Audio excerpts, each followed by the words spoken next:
All right, there we go.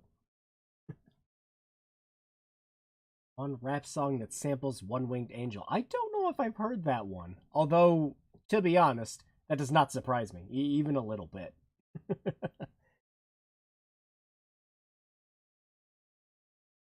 If people are making rap songs out of the Super Mario theme, nothing else surprises me.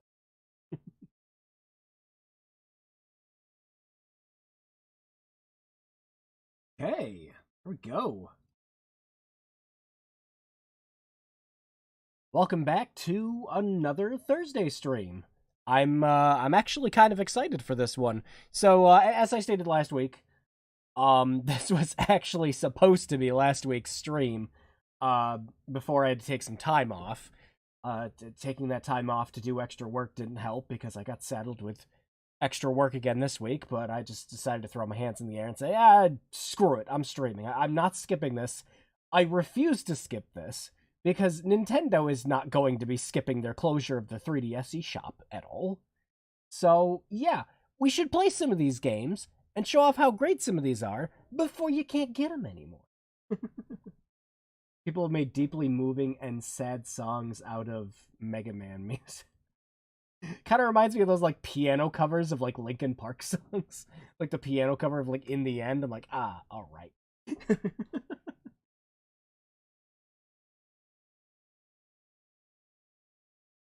Or you got the people who do like the dramatic reading of Disturbed music. That kind of stuff.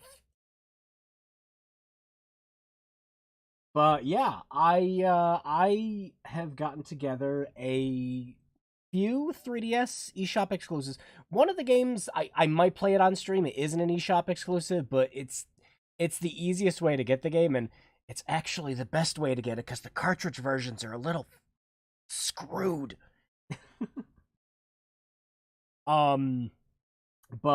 Yeah, so I've mostly most everything we're going to be playing tonight is eShop exclusive games.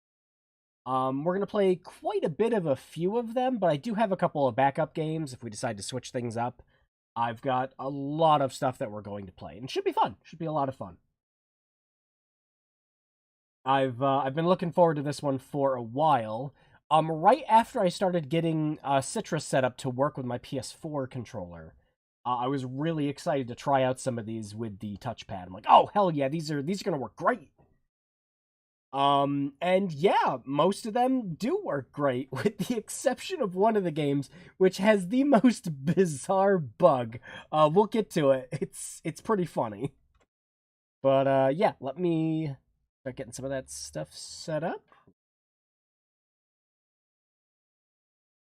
I like the melancholic, somber version. Friday, Friday, you gotta get down on Friday. Fuck Friday. Oh, no, hang, no, look, that's the reason the Windows button exists on my keyboard, Windows. You can go over a Flash Player screen, it's okay. Alright, I gotta make sure the controller's set up. Because most of these are gonna be emulated tonight, there is a little, screwing around that we're gonna have to do with some of the controls and settings just to make sure everything works alright. It just, that's just normal for setting any of these up, emulators. Especially ones that are still in early builds, so just bear with me for a second. Go. Our touchpad is figured. Right. Should be able to do the gyro with this too, right? Yep, there it is. Perfect. Alright, let me... I know we don't have too many people here right now, but screw it. That just means that we can pick the game easier.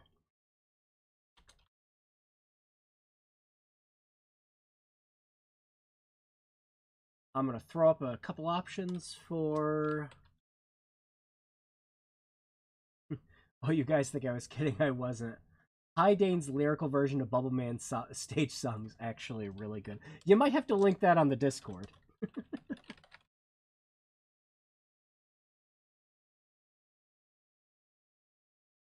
Yeah.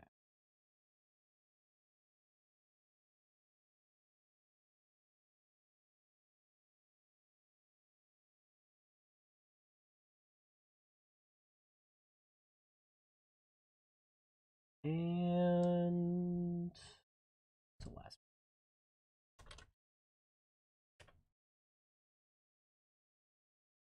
Alright.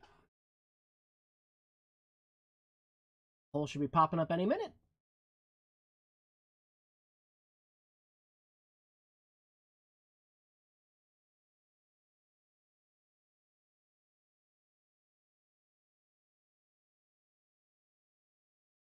Yeah, a couple of these were actually a pain in the butt to get working. It was Moon Chronicles was one of the ones where I was like, okay, I got the game off my 3DS, and then I realized I was like, oh shit, it's not going to carry over the fact that I bought every episode, is it? You have to transfer it over as a separate thing and install it into the emulator to get all the episodes working. It was a pain in the ass. But I got it. I got the game and all the episodes on there. Alright, we are... Hi. Don't know if someone's going to come over in another couple of minutes, but I'll leave it up there for now while I get some stuff finished up here. Because I got to make a couple of adjustments depending on what game we're playing.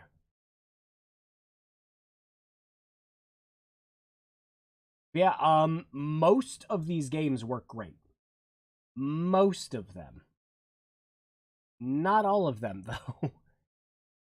One of them just has a really freaking weird problem. And then the other one has a problem that you can just very easily solve, as long as you have a computer that can support it.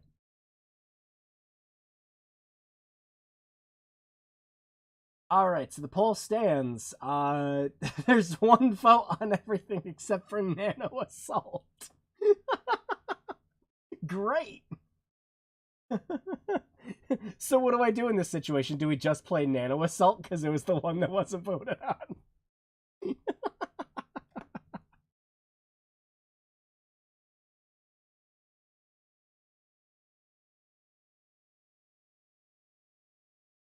Alright, hang on. Oh, shit, I gotta check one more thing with the controller quick. I've got to make sure all the buttons are configured properly so that the C-stick isn't trying to go in directions that don't exist on our on any X or Y plane. There we go. All right, perfect. Yeah, last time I set the PS4 controller up on this, it it had this just weird issue where it's like, oh, you want to shoot in every direction at the same time, right? Like, no. No. Sure, sounds big-brained enough.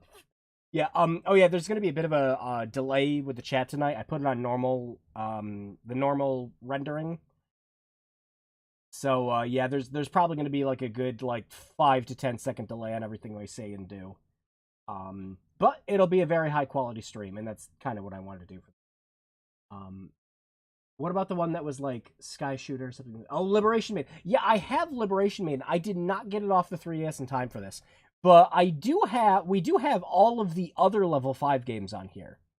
So I got Crimson Shroud, I got the Starship Damari. We played Attack of the Friday Monsters the last time we did a 3DS stream. So yeah, I've got all of them. But yeah, I did not get Liberation Maiden off of my 3DS for this one. For a second, I actually thought you were talking about Rodea the Sky Soldier. I'm like, shit, I don't have that. But yeah, it looks like... yeah. It looks like Nano Assault EX is... yeah, we're gonna play that first.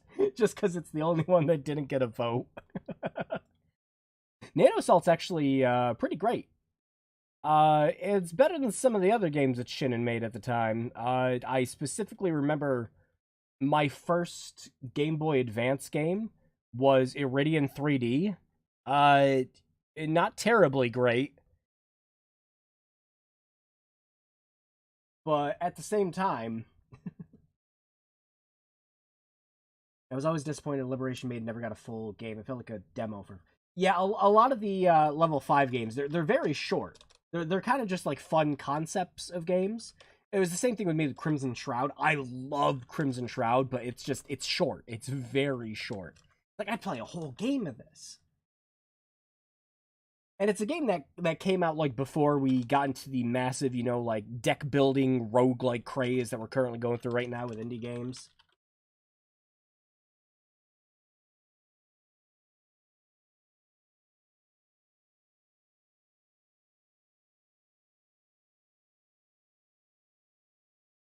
Oh, but Nano Assault is actually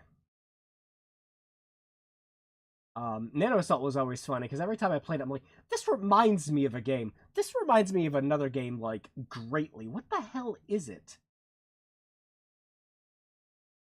And I'll talk about it again a bit when we get it booted up. Rodeo would be topical considering the recent. Oh yeah, with freaking with Yuji Naka, right? Yeah.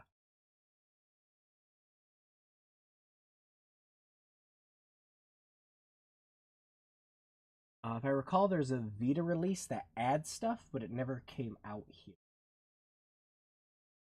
For Rodea? Cool. Alright. Oh, just boot up. Please and thank you. Oh, shit. Lower the volume. It's a good thing I did that in time, or else y'all would have just gone deaf.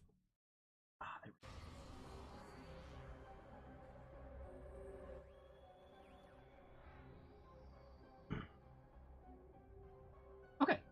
Let me switch the window over quick, because we don't really need the lower screen for this one, so... And... Nice.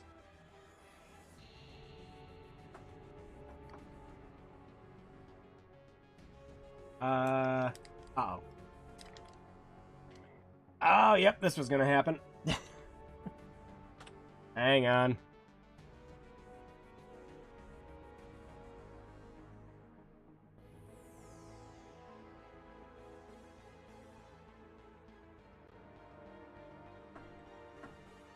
Yep.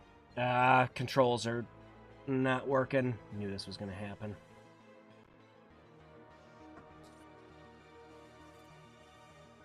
Well, the controls work, but that's not the right button.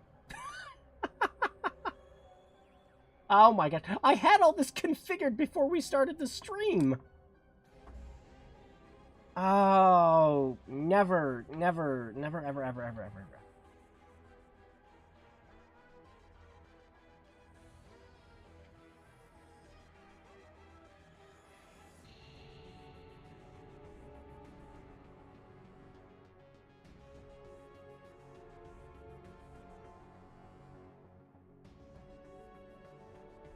I just love that this happens every single time with these streams. Oh, you got everything configured. Great. Oh, you closed the emulator. Now it doesn't work anymore.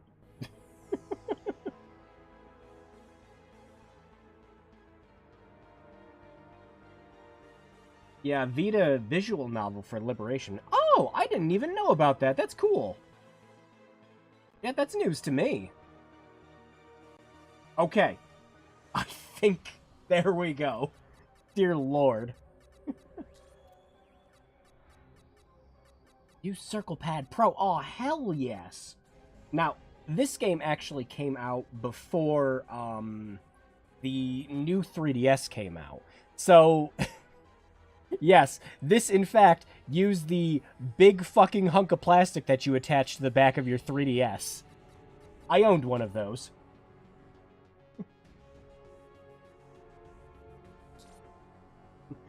Nano Assault in tiny battery. Would we start getting into, like, minuscule stabbings?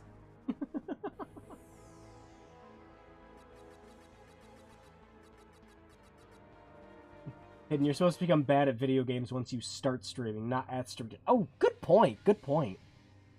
Log 7-20, Diane Stewart, Bioanalysis Department. The nanostray virus was designed to... Oh no, why is it stuttering? Oh no. Shaders, you were supposed to work. ESS Auriga is our last fully functional spaceship. Ugh. Push comes to shove. I'll move all the games off of the external. Speaking of old obscure shooters, I should dig on my 360 play. Yar's Revenge remake. That shit was the bomb. I love that. Everything is prepared to inject our nanotechnology into the sample. Wait, what are we doing? To find and analyze the virus's core.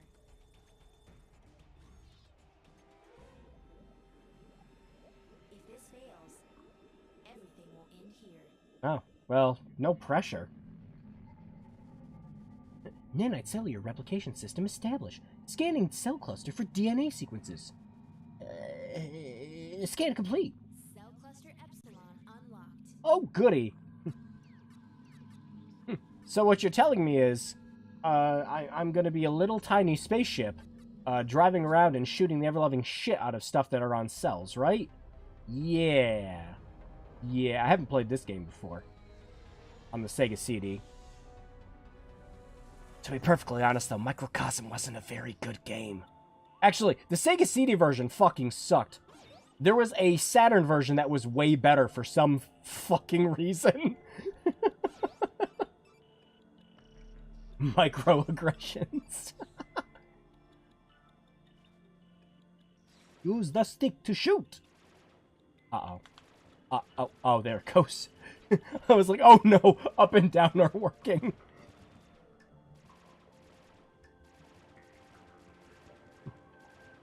So the shooting angle thing actually helps an awful lot in this. I used to play a lot of this when I had my 3DS. This was one of the first ones that, this is one of the first games I picked up for my 3DS, alongside stuff like Sakura Samurai and a couple other things. Oh no, it's Microcosm. Hey, there's that joke I was waiting for. How's it going, Solid? No, unlike Microcosm, this game's actually pretty damn good. Especially considering that it's a, you know, very simple, cheap 3DS game that you can pick up.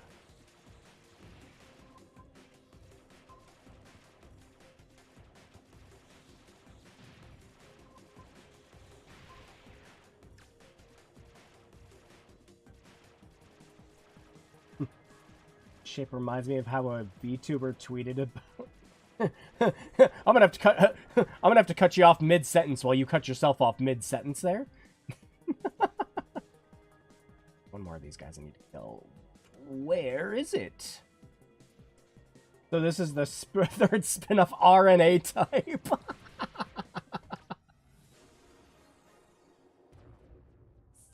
purification. Oh yeah, inject it with that good shit.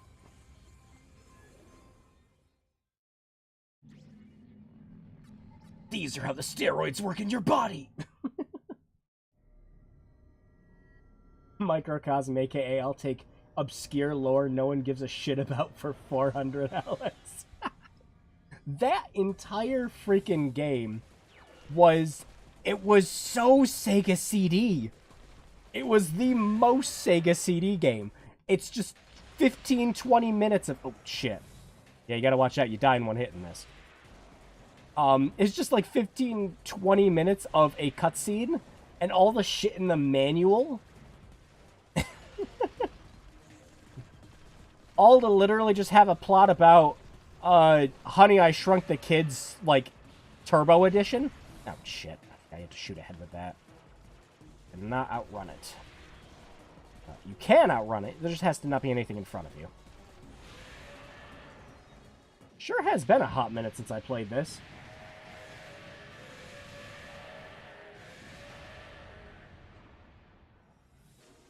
But yeah, you could actually sum up the entire plot of Microcosm in like a sentence, and it takes that game about 20 fucking minutes to do it, and it makes even less sense if you didn't read the manual.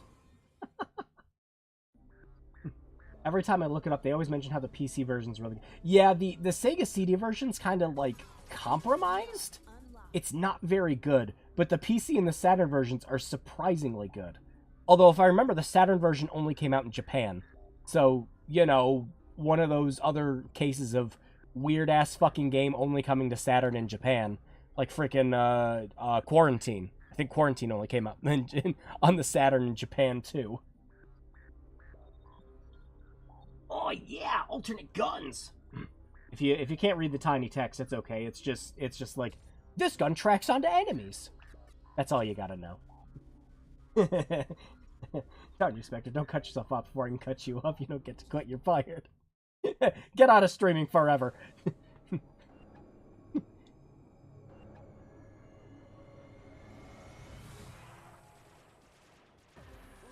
So yeah, this game actually, the controls for it are, like, just okay if you're playing it without the Circle Pad Pro.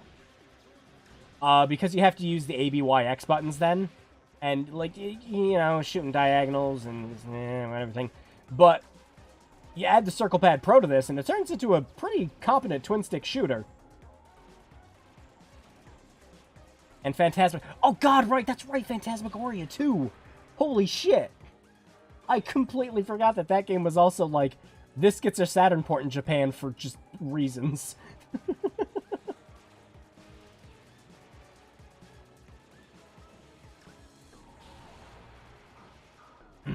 You know, all things considered, you know, with this being a scaled-up 3DS game, it kind of looks surprisingly good. Of course, the big main gimmick of playing this on the 3DS is, of course, the whole thing is 3D, so, you know. If someone wants to turn this stream into a stereoscopic 3D stream, I mean, you go right ahead. Or seeing his live footage of cannabinoids attacking the heart crystals. That's right, you gotta go play cleanup. This is someone's lung that's clearly suffering from, played too much Metroiditis. Oh no, I didn't find the last cell. Shit, that's right. There it is. Before the game freaks out. Starting purification.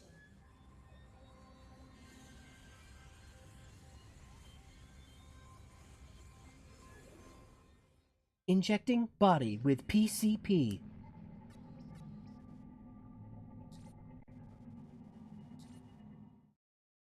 I also remember Beavis and Butthead and Virtual Stupidity getting a Japanese-only PlayStation 1 port. Oh yeah, and now we get to play a friggin' Shinin game. This is literally how almost all of their shooters played out. If you played Iridian 3D on the Game Boy Advance, this should look awfully familiar to you. I played the ever-loving shit out of Iridian 3D. I didn't even care that it wasn't that good of a game. It was just my first Game Boy Advance game. I didn't care. But yeah, the aiming and everything else, again, when you're playing this with the Circle Pad Pro, is surprisingly good. It's weird. It's not so good when you have to play with the new 3DS nub. It's a little more then. But if you own an OG 3DS model, right, and you have the big hunking piece of fucking plastic, this game plays surprisingly well on it. And yes, I was one of those fucking people. I think I got it specifically for Dream Drop Distance for whatever reason. Even though that game's camera was just fine without the fucking thing.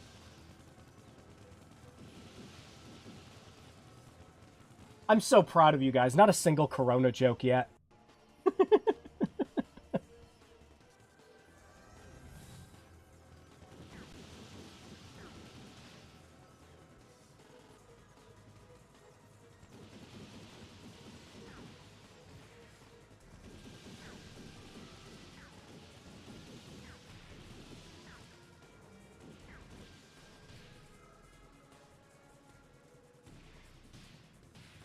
Get all the blue shit. We're gonna need it soon.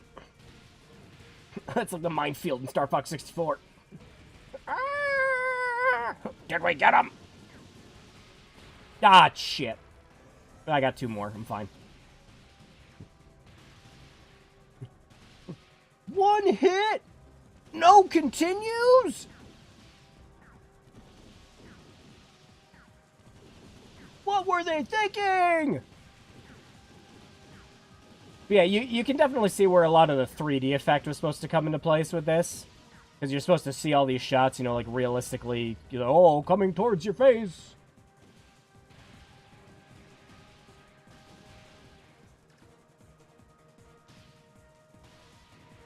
But yeah, playing this with the ABXY controls is a little... it's fine.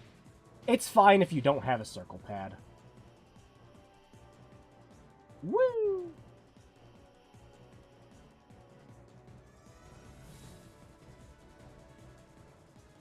Also, yeah, the music for this game is pretty great. I played an awful lot of this when I got my 3DS.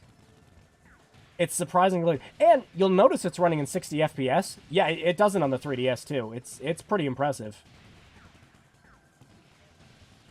There's so many weird 3DS games that just kind of like chugged on the system. Even Mario games kind of chugged on it. Unless it was, like, one of the new Super Mario Brothers games, which, you know...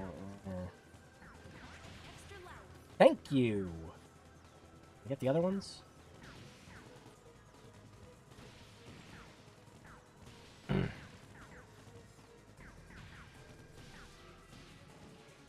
Yeah, unlike Microcosm, though, the nice thing about this game is it's...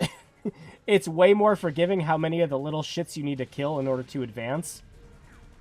You don't need to kill basically almost every single fucking enemy like you needed to in that. God! Microcosm's a game we might have to eventually get around to on these streams. It's not good. It's really not good. But if we play it, I don't know if we'll play the Sega CD version. I don't know. Is Microcosm on GOG? I never checked. I haven't looked over at chat while I'm doing this. I apologize. I'll look over it. We're about to finish it up in just a second. Hey, Retro, good to see ya! We must cleanse these cells and harvest the only purest examples of superior DNA. Albert Wesker is in charge of this ship. Complete global saturation.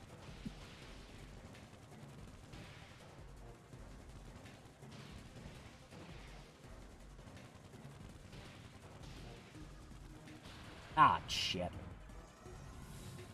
Well, come on. It's supposed to open up? There it is. Nope, shit. I was about to say, I remember it opening up. Yep. Corner. Corner. Corner.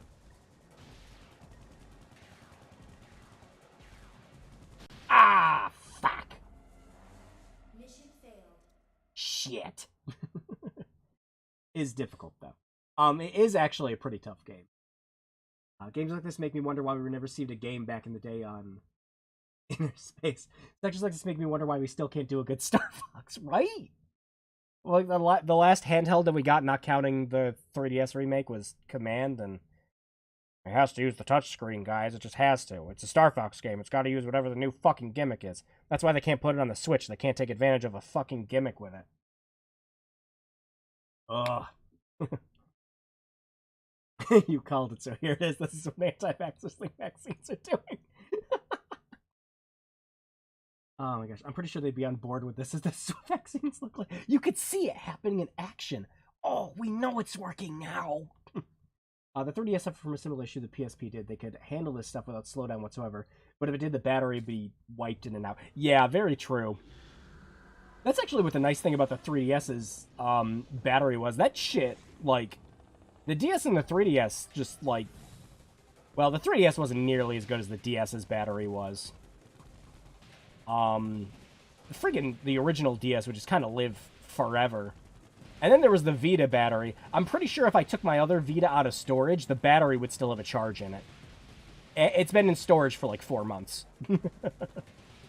I'm pretty sure that fucker would still turn on and I'd have like 25% battery.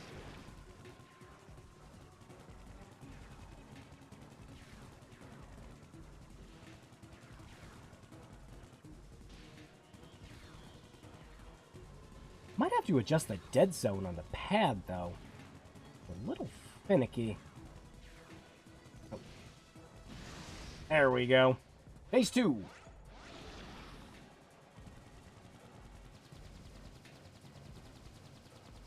Yeah, again, as you'll note, this game really, really wants you to be playing it in 3D. But if you played any amount of, like, Iridian 3D or games like that, or, I mean, just bullet hells, I guess, you can follow what's going on fine. Microcosm is on Steam. Really? Wait, oh, damn it.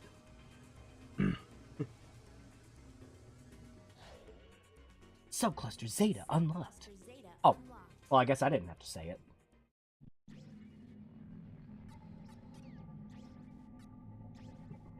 it. Mitochondria is the powerhouse of the cell. Am I here for a science lesson, or are we playing Parasite Eve? This is the creature they always show that's living inside your eyelashes. Here's your gimmick. Star Fox roguelike that you can play on the go. There you go, print money. They almost did that. I mean, not really, but kind of. It's called Starlink. Starlink's not a great game, but it's the best damn Star Fox game we've gotten recently. After looking into it, Microcosm only shows up on abandonware sites. Oh, so, yeah, no problems then with getting that. I mean, it's fucking Microcosm. I'm not sitting here in, like, aghast disbelief that nobody decided to pick it up and re-release it yet. It's on Amiga as well if you want an extra layer of... No, thank you. we're fine. We're fine. Mitochondria is the secret boss fight. Oh, look! The mitochondria!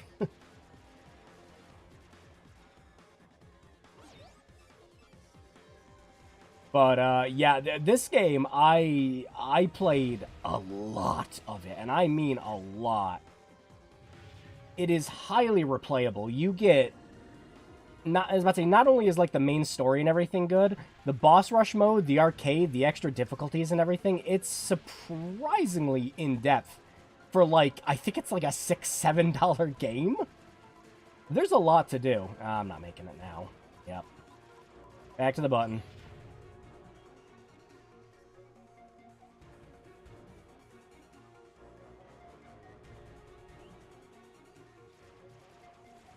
Oh, might as well kill these two already. Shit! You know, I haven't been using the sub-weapon. I should probably get on that.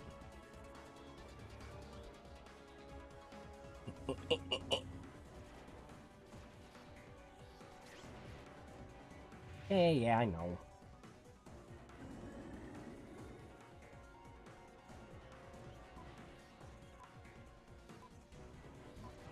Back off! Ah, shit. Every time. Hang on. Oh, we might make it this time. Oh, we might make it this time. Yeah, there we go. Got one more of those to find still, right? Yeah.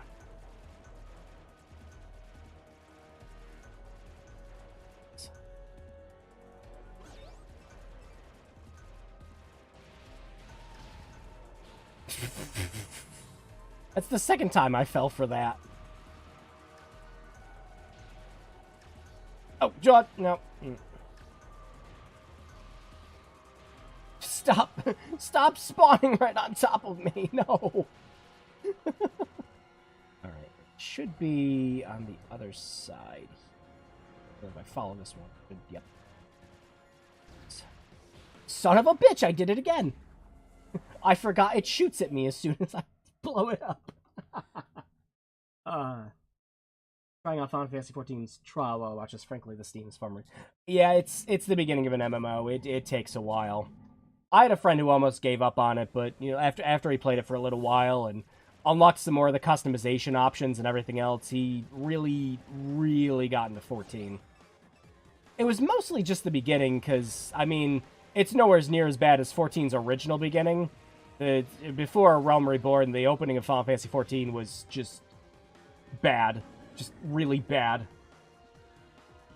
It was literally delivering letters and killing the same 5 enemies for about 12 hours. Until you finally hit level 20 and could go off and do something interesting.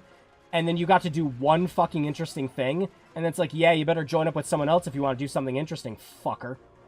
Yeah, Vanilla 14 was no good. And the menus, fuck, I won't even go to the menus. Vanilla 14's bad, Realm Reborn is way better.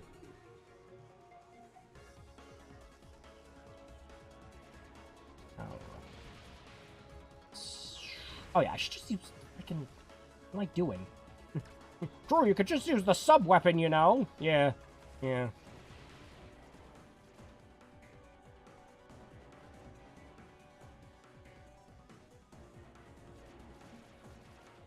Oh, there was another one down here. Oh well. Oh, there it is. Yeah.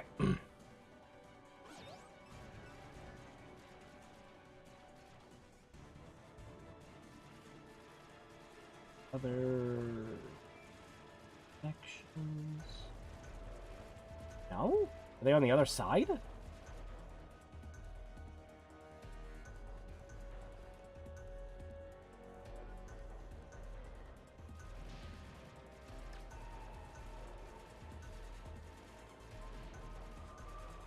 Yeah, but where are the dudes I'm supposed to be shooting? They might be in the middle.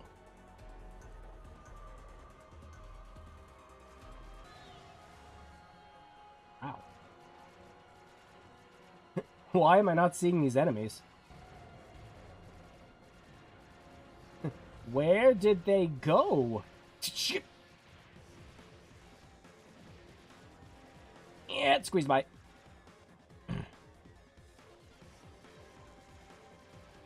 I don't know why hearing this music, all I can think of is like Zero Escape music for some reason. Like when you're solving one of the puzzles. Alright, so yeah, there's just one more of the green guys to shoot. Where the hell? I'm just gonna follow you guys around for a little bit. See if I can find it.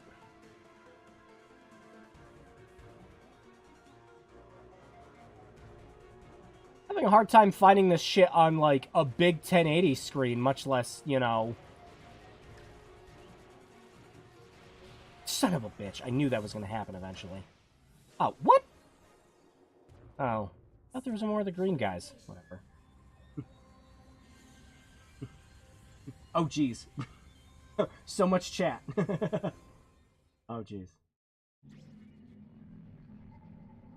Shut your mouth, Solid 14's the best game ever.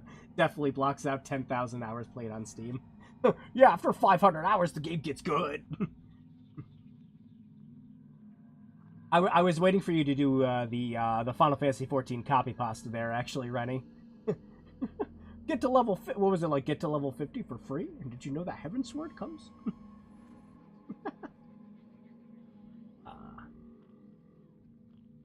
If the trial was just AR, I'd probably get little. That's what they've done to me. Yeah, I've heard you can do most of the dungeons by yourself now.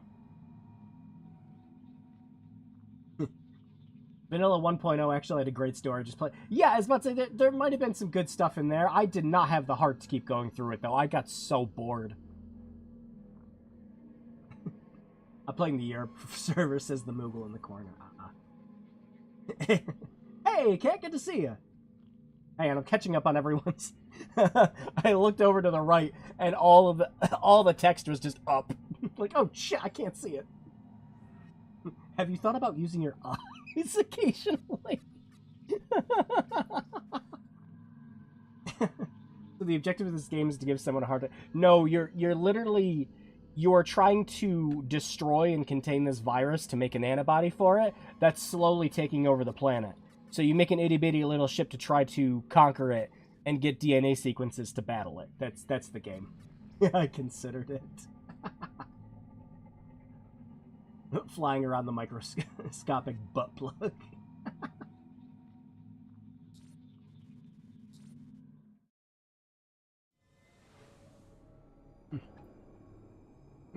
What would you call this one? This one's just Andross's brain. Brain.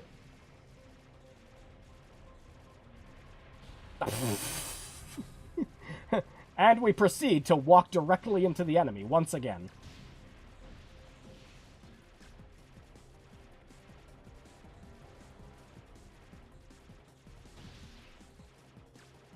Yeah, I remember one of the things that the game was, that Nano Assault was kind of derided for at the time, was it was a bit difficult. But, I mean, during boss fights, the checkpoints are very generous.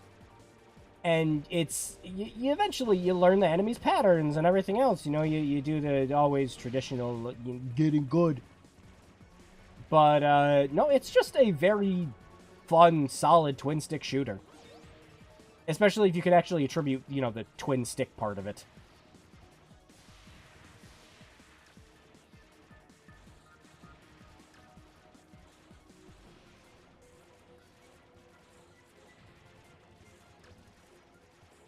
Predator. Yep. The infested core Polaroid chew toy.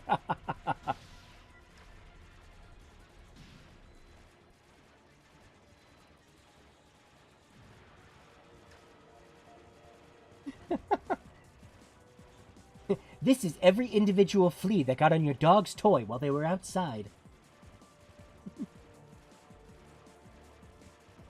Oh my god, I have a funny freaking story. Okay. So I posted that picture of the baby chick that we have on Twitter today. I went over to my parents to visit for a little bit. And I let my parents' dog in. And the thing has a flea on its ear. I'm like, shit, I'm gonna have to burn that thing off. Not the first time I've done it, but it's just a pain in the ass, because, you know, dog's not gonna sit still and let you try to get the freaking flea off. But the little chick got out of its box and jumped up on the couch, which it's been doing, looked at the dog, immediately just locked onto the flea on its ear and ate it.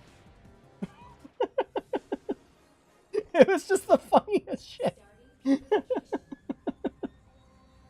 was like, oh, well, thank you. I was waiting for the dog to yelp, but it just kind of got up, looked at the chick, and then went back to sleep. It was so funny. I can't play MMOs anymore, no matter how they paint and put it in Pretty Wig, the core mechanics feel mundane. I can't play MMOs anymore just because of, all my favorite MMOs died. So I had to stop getting invested in them. About as MMO as I get nowadays is, like, just Warframe. Hardly call that an MMO, but yeah.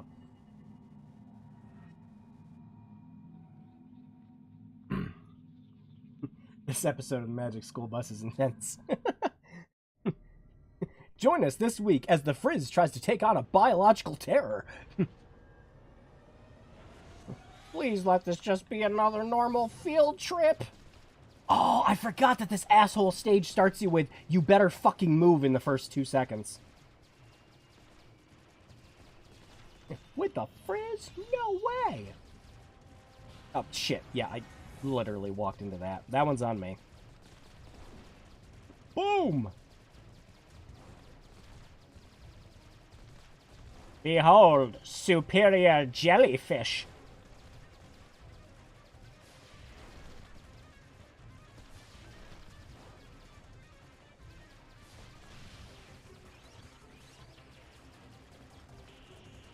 Over here. You know what? I'd watch that. Me too.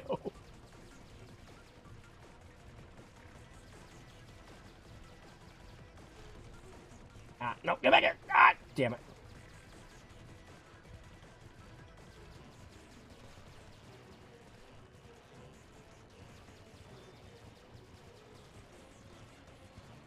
And boom. Phase 2. Is this the one where it has the dumb laser beam? No, I don't remember. No, this is not the boss that has the dumb laser beam. This is the dumb boss that moves around way too freaking much, though. Once you get down to its last 2 tentacles. Like, you literally have to be keeping up with it.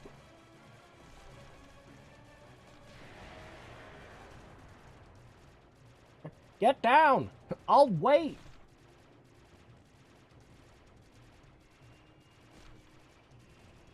Oh, you're almost dead. Come on. You... I don't have any more secondary shot.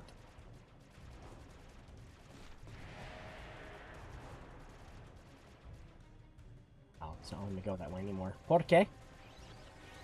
Oh, no. Oh, it's gonna land on me. No, no, no, no, no, no, no. Oh, thank God. There we go. What is this? A JRPG? Why does the boss have 13 forms?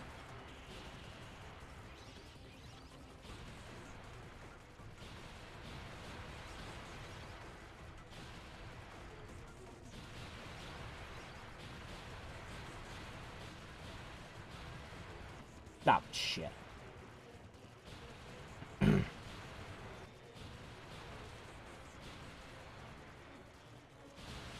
Son of a bitch. There it goes.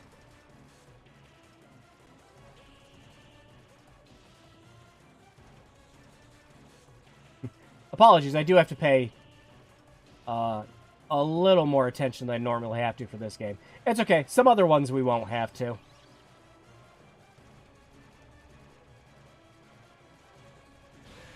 There we go.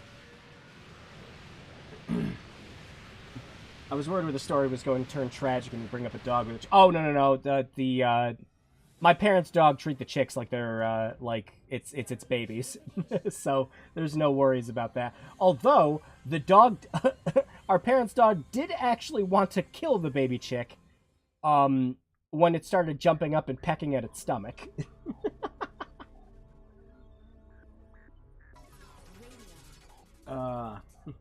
Hair's going down too. Yeah.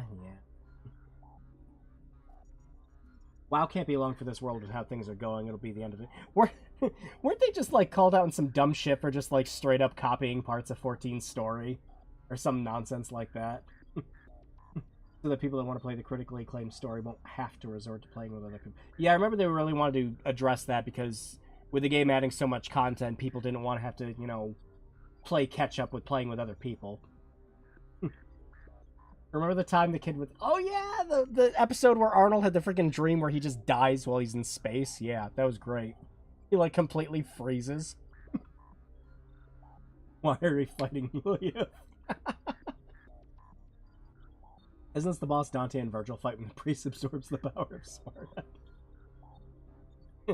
Quick, dive into the boss's exposed uvula. Oh, shit, yeah, we got the good sub-weapon now. Hell yeah. It uses more energy, but the bombs that this thing shoots out are amazing.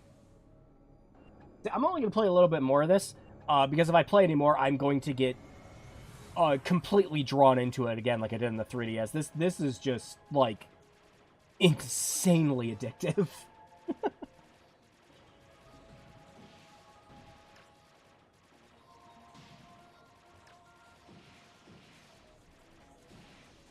Yeah, the developers that made both this and Iridian on the Game Boy Advance, they made a DS game, and for the love of me, I cannot remember the name of it, but it was also very good.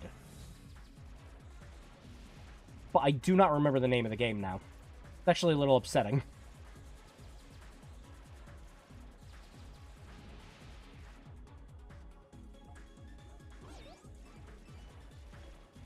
Middle three of those.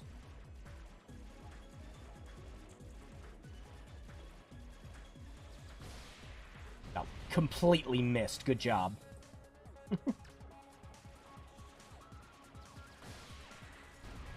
There we go.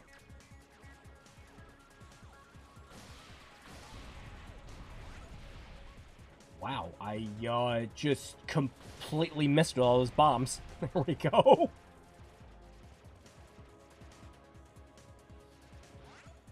Thanks for the free energy.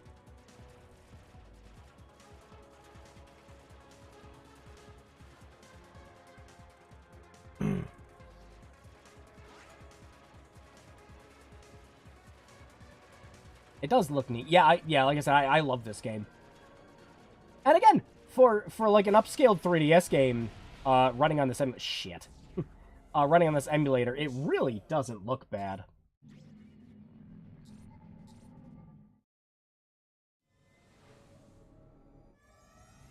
But yeah, I'll be changing the screen up a couple of times throughout this stream, because some games use the bottom screen more than others, you know, 3DS and all. Like, you know, if you play Smash Brothers, what is the fucking point of looking at the bottom screen on the 3DS? I mean, really.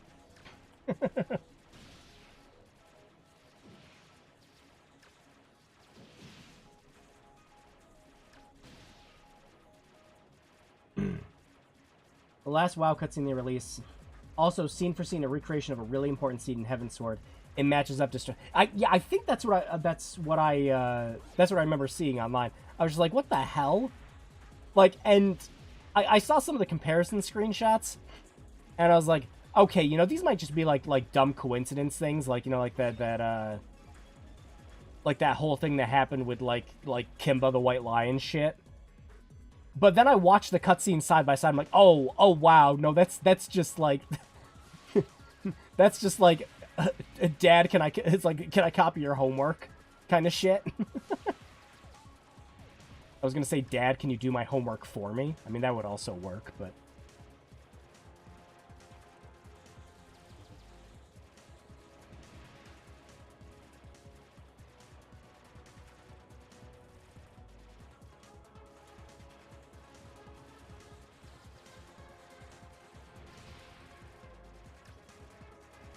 Go, and you... And one more after you.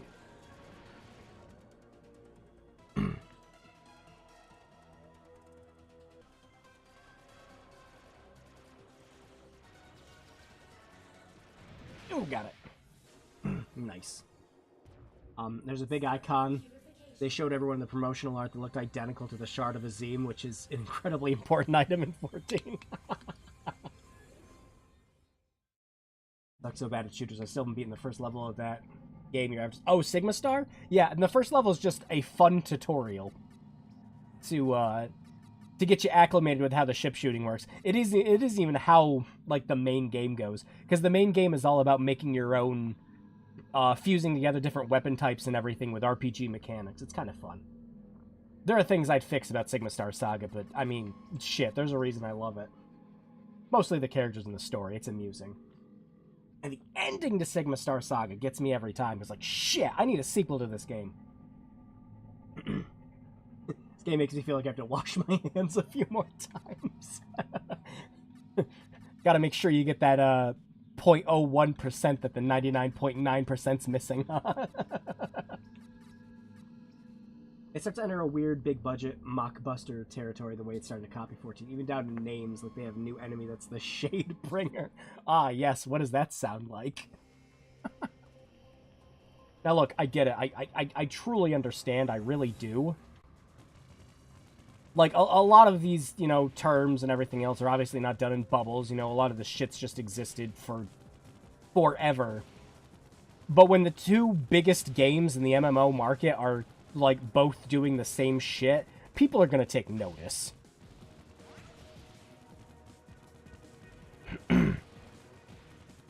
Yeah, Nano Assault EX, like, I highly recommend this game.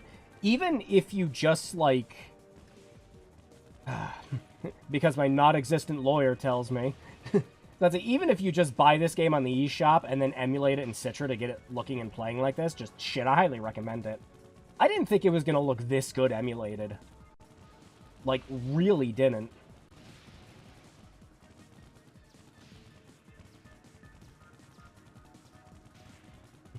But if I close my eyes and squint just a little bit, we could be playing Bloodwings. Ah, yes. Look, see? I am shooting things and grabbing gems.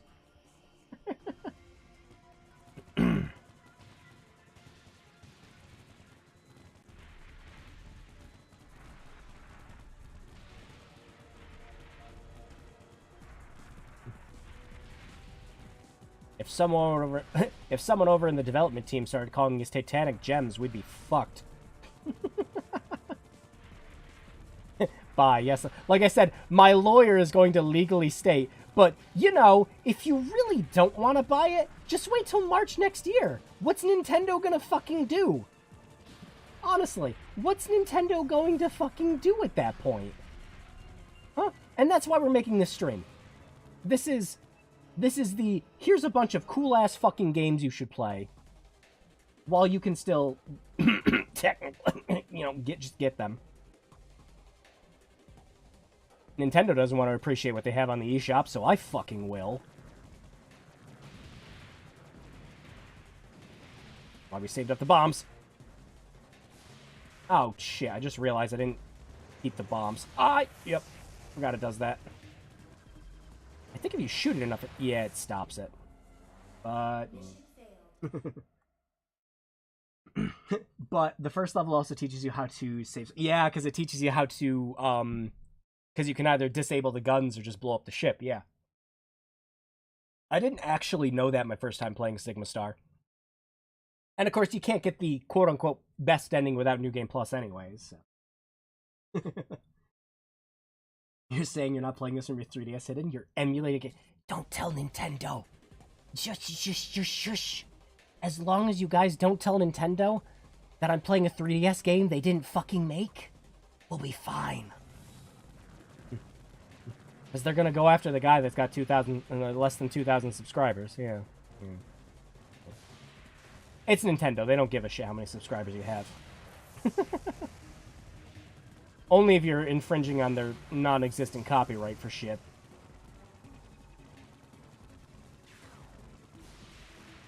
Yeah, that's why I want to, I'm gonna mostly avoid Nintendo-developed games for this. I say mostly, though. There are a couple games I'd like to talk about.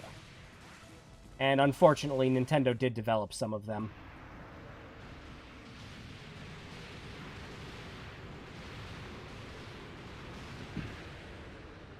You have brought stolen blood cells back to the nether regions.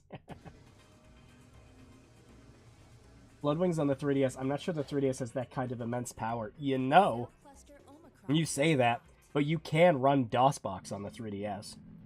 It runs especially good on the new 3DS. I remember one time I was insane. Well, I modded my 2DS first before I modded my new 3DS. As soon as Nintendo announced that they were closing down the eShop, I immediately modded my new 3DS. I'm like, no, fuck you guys. But yeah, I used to run a bunch of stuff on that 2DS.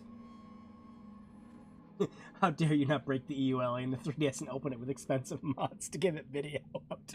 Yeah, just to essentially get the same video output, but just, you know, not with the nice, you know, resolution upscale and filters and, yeah. Alright, so that's enough for Nano Assault. This is a game, like I said, I highly recommend. I'm going to stop playing it because I won't if I don't give myself a break now. I really like this game. It's great. So yeah, let's move on to... You know what? Let me throw up another poll. By the way, we have more people here. We'll see if we have another repeat of the last time. Granted, the third party in this category are the ones that need spotlight. Yeah, exactly. Yeah, because a lot of these, I know a lot of people, you know, when they're making their, you know, clickbaity articles, and it's like, oh, Nintendo's about to shut down like 1,600 games on the 3DS. They're like, yeah, but you know, you got to think. Most of those games aren't produced by Nintendo. I mean, shit, most of those games aren't even games. Most of those things you can buy on there, just 50-cent shovelware that ends in 2 minutes. I wish I was lying about that. The 3DS eShop got really bad. I mean, it's nowhere near as bad as the Switch is right now, but, ugh, it got bad. Nintendo and the internet aren't quite friends. Never. Not even once. Alright, let me throw the poll up again.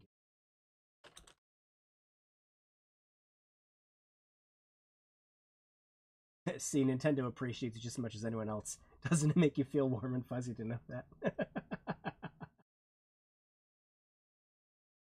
I still don't get why they didn't wait a year to shut down the 3DS. At least don't do it at the same time as the Wii U eShop. Everyone should get...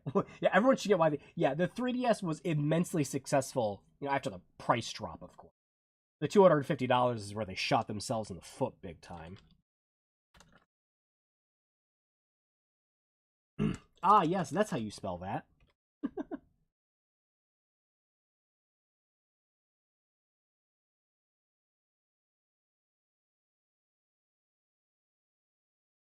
Yeah, the 3DS especially, I'm surprised, is getting shut down right alongside the Wii U eShop.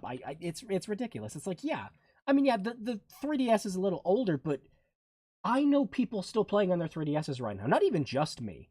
Like, I just picked up a bunch of 3DS games again. Because it's like, these are the last time these are going on sale. So I've been playing through, like, Persona Q2. Because I never played it before.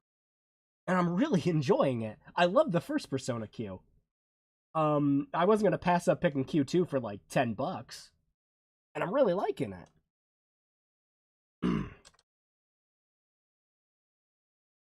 Right. Yes, it's spelled correctly. Google, shut up. There we go. All right, what are we playing next?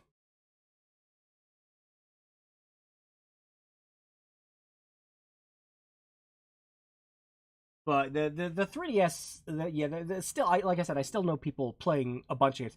I know one person who's still playing Hyrule Warriors Legends on their new 3DS.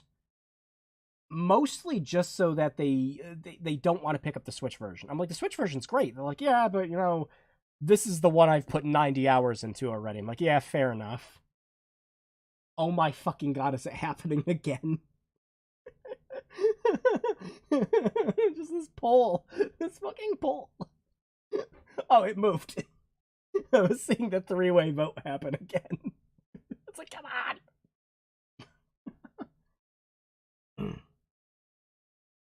Oh god. I just want to know what fucking game is called Darmy. It's supposed to be Damri. I think Google tried auto-correcting it on me. It's supposed to be the Starship Damari. All right. Dylan and Starship have both tied. So you know what? Executive choice. I'm flipping a coin. Heads Dylan. Yeah, heads Dylan, tails Starship. Ah, that's a heavy fucking coin. All right, it's Dylan. This is why I should just keep the dice on me for shit like this happens. Hey, Nine's good to see you. All right, so let me boot up Dylan quick. Let me change up the screen layout. Because we do... Actually, you know what? No, we don't really need the bottom screen that much. Yeah, we'll just keep it as is.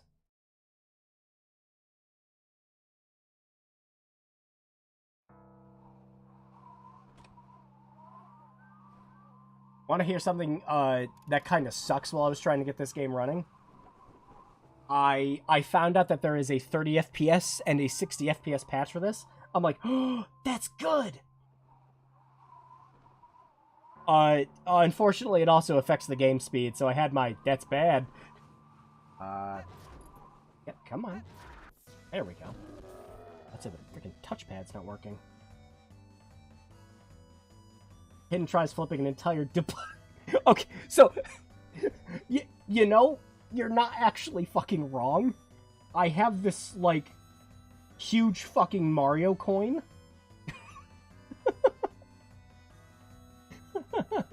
It is about the size of a doubloon.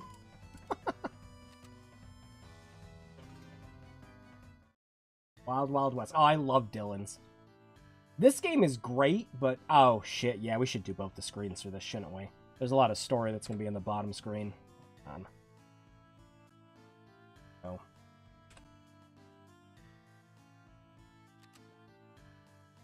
Okay, Dylan, let's start with $1,000. For what? Hey, wait, no, hang on. Why am I spending money? Under the baking sun, on the desert plains of the new frontier, lies a village built with blood, sweat, and tears, and onion pigs. One day, strange rock monsters suddenly appeared, and we just fucking let them in because the gates were open, I guess.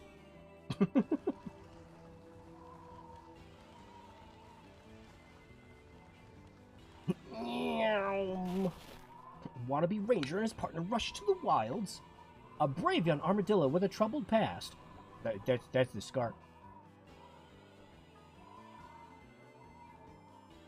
He's a new newbie, but everyone is whispering his name in the background. And that name is John C. Oh.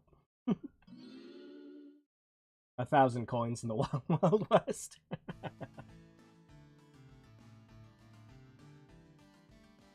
I'll let him introduce himself.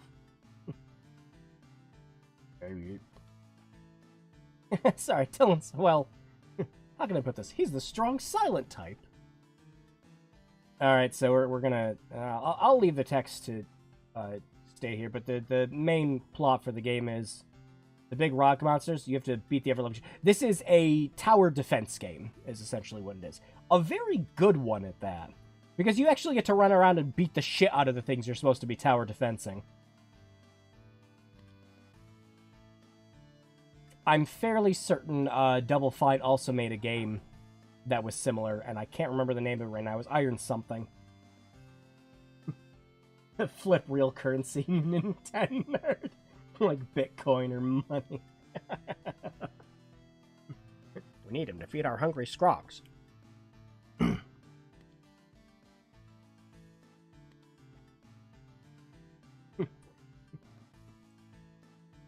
But we're rangers. We're not like farmstead people. Yeah, which is why we need you to do both of them at the same time. Okay. Oh, I saw this game's art but never gameplay. Yeah, the Dylan games kind of went a little underappreciated, especially the last fucking game. The last game is the one that got a physical release and nobody fucking bought it. I'm not even kidding. No one bought it. Maybe 5 people. Maybe.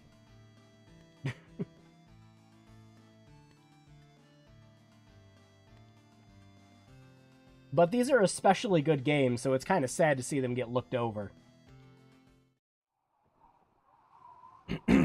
Unfortunately for the first game, because of how the, like, open world design of it works, the explorable area runs at 20 FPS, and the rest of the game runs at 30. No. A new newbie as opposed to an old with a cameo appearance by Bidoof. I enjoy Area Brigade, but I have no one to play it with anymore. What was it?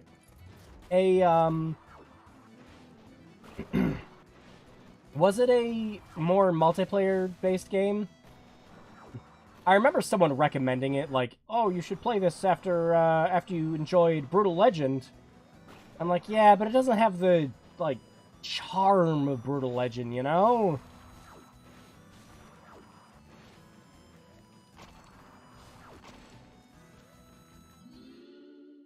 So, what do you do for most of this game? Well, you realize that the emulator isn't actually doing the transparency effect well.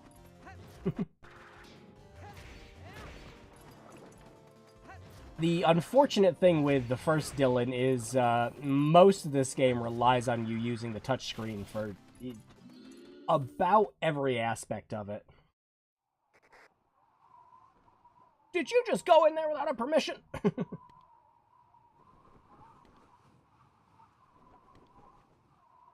Yeah, okay.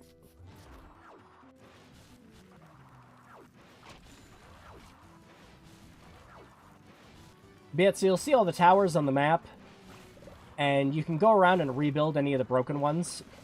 Any built towers will show visibility on your map for where the enemies are, but you can also, if you get enough money, load them up with guns so that they can shoot the enemies for you. Because the first couple of rounds, you'll do just fine beating them by yourself, but yeah, it takes a turn, and you got to be saving up a shit ton of money and resources. You especially want to do a lot of the mining.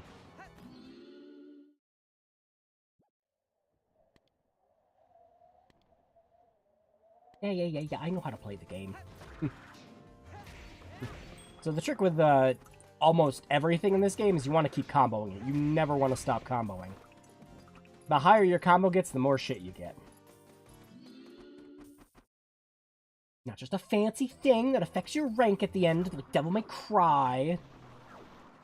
I mean, to be fair with the Devil May Cry games, you do, you know, get shit out of getting higher ranks, but eh. Gotta say, Oddworld Stranger's Wrath looks weird on the 3DS.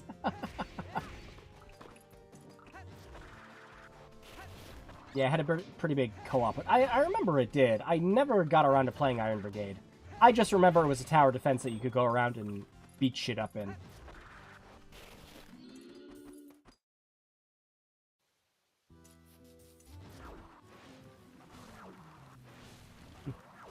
But yeah, the thing that actually especially pisses me off about, like, the Dylan games essentially just being completely forgotten is Nintendo could easily release a collection of these working with Switch controls just fine on the Switch, you know, kind of like what they did with, like, you know, the Box Boy collection.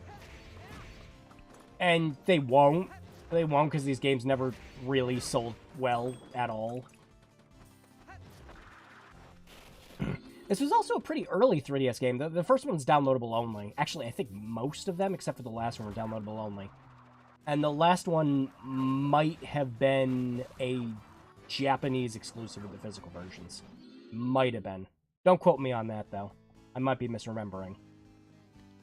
Yeah, so you can go to any of these and repair them if they take any damage, but you can also build weapons if you have enough cash. We currently don't, because we have to take our Funyuns back.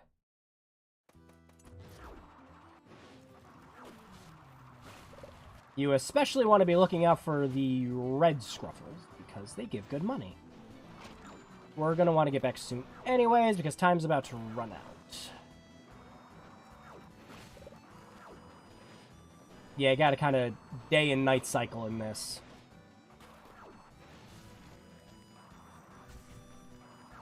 So what you're saying is we're playing Sonic Adventure 2 Tower Defense. A little bit, yeah. Getting around this game is just a lot of fun.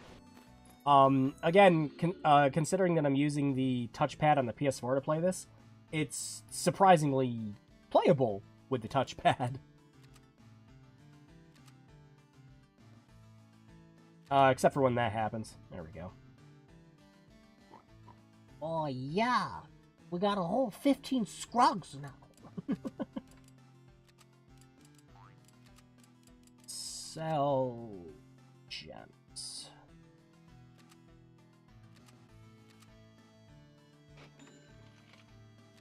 Go. And yeah, I think we got enough money to get one of these. Game looks neat for 3DS. Yeah, it really is. I'm playing this one for the stream, but I would recommend the other games. The first game gets pretty repetitive. The other games let you play as different characters with their own fighting styles and everything. It's great. I really like these games. They are so. Actually, we should rebuild the tower here.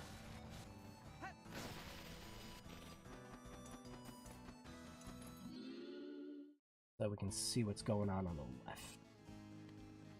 We might have enough money to build... No, we're 10 short to build another tower. Go get some money quick. His running animation is giving me Balin vibes. Well, a good thing for this one that it released, you know, way after Balin did. Way before Balin did. Jeez, can't talk tonight. It's okay, I'll be dog tired by the time the stream ends. It was another 10-hour workday. It was good. It was real good.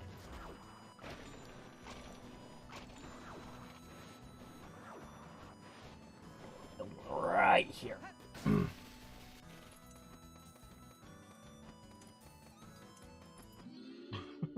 Invest in my scrub coin, Dylan. It's going to the moon.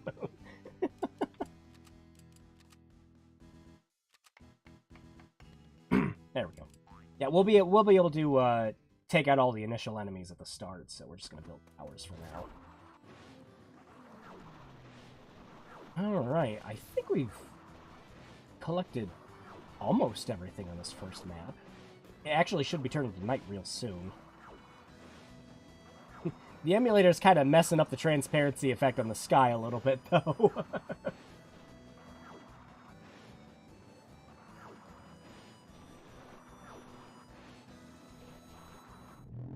There we go.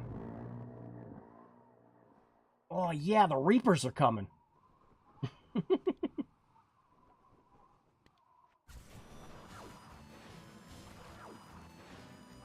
Rolling around at the speed of sound.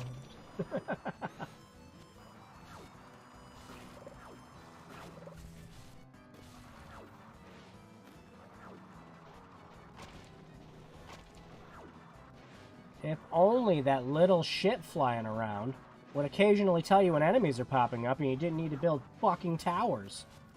Yeah. Yeah. Dick.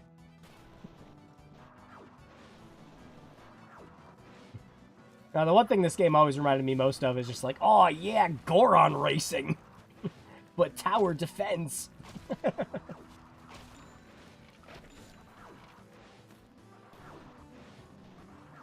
Red Dead Redemption Armadillo Tower Defense.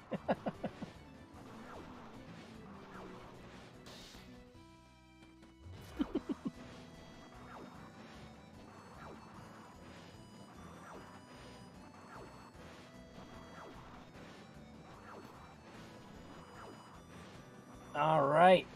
Should just be a couple more seconds and we get to play fucking Okami. Yeah! You know, speaking of, playing portable games and Okami, I still haven't played Okami Den. I had a roommate, that really, really enjoyed it. But I never got around to playing it. You don't defeat all of them, it's game over. Oh, now you close the doors. Where was that intuition when the giant rocks were eating all your fucking onion goats?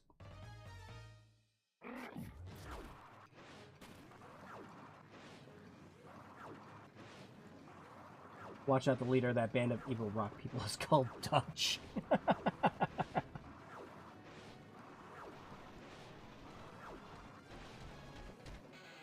Yeah, time to play Okami.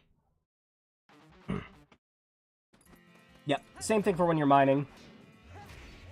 A lot of the focus on combat is to keep your combo going, which I am not doing at the moment.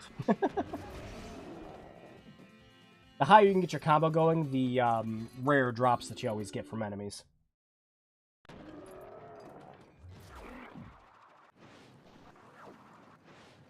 Wait, are they called groks? Oh, yeah, they're grumbly rocks. Didn't you know? Grumpy rocks. Okami is a bad game, actually. It's not the original, but it's good, simple. Okay. You know, I was about to say, and you know, I heard a lot of people say the same thing, too. And I'm just sitting there kind of going, you know, for a DS game, I don't know if I'd sit there comparing it to the original. Because, you know, it's a handheld.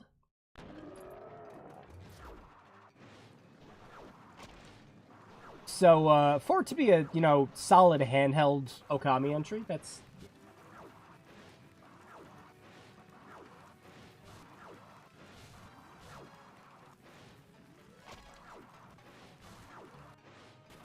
Okami is very limited compared to Okami, but it's alright. Yeah, I gotta get around to trying it at some point. Maybe we'll do that for a stream.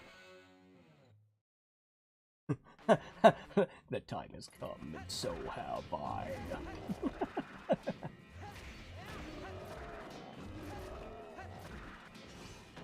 Calm down there, Devil May Cry 4. Bro, you hook us up? You help us meet the big rock who watches in the sky?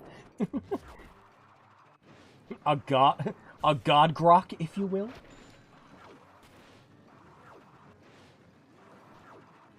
Yeah, building the other towers was a good choice.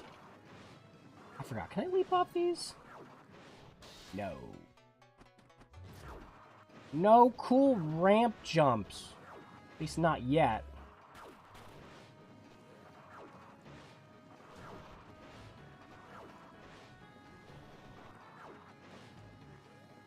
I enjoyed myself with Okami, didn't I say that? Well, that's good.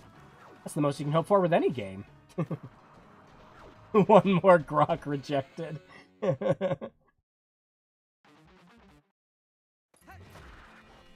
Nope, completeness. But yeah, you also want to be very quick while you're doing these battles, because, yeah, time does not slow down while you're in them. Yeah, so, you know... Attack and dethrone grok. Are we gonna get to it in time? Oh yeah, we'll make it.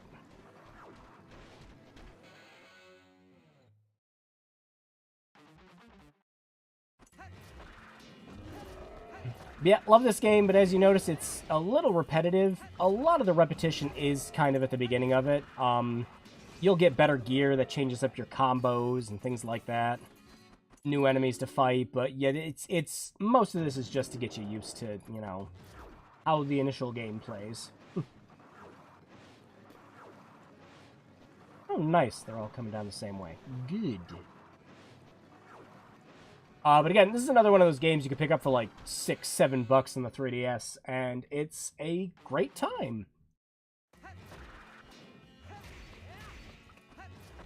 With certain games, you know, you consider like the value to gameplay aspect of it, but most 3DS games are relatively cheap.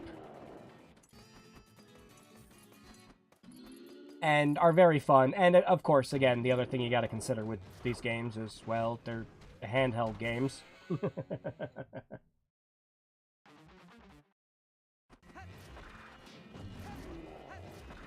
So a lot of these games are, you know, pick up, playable, simple stuff.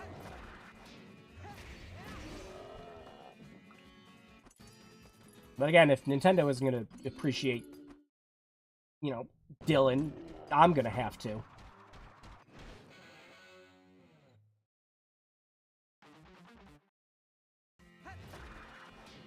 Still need to play Shin Megami Tensei. I love Nocturne. Holy shit. I went back after we did the stream for it. I went back and played a lot more, and then I had to stop myself again because I got about halfway through the game. I'm like, oh shit, that remaster's coming out. I should just I should just wait for that.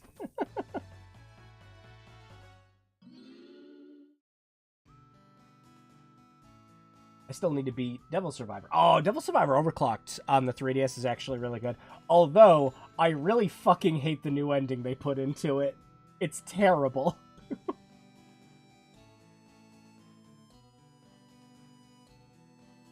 I ever play Devil Survivor again, it's going to be with a guide on my laptop. The Tower of Babel can kiss my ass with summoning all the previous bosses. Oh yeah, I fucking forgot about that floor. Jesus. No, one of the new endings they put into Overclocked in the 3DS was just absolutely garbage. It's essentially all your characters just deciding to run away. I hate it. We're gonna have new endings. Yeah, the new ending is you puss out.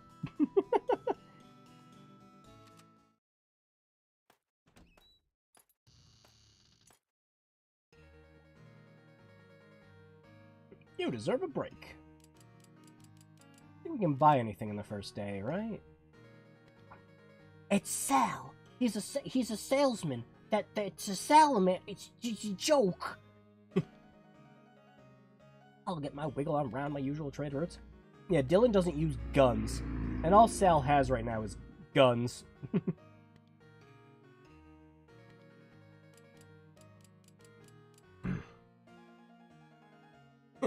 Right, gun, sword, right. Sure is Devil May Cry 5 and 3. Right, gun, sword, right.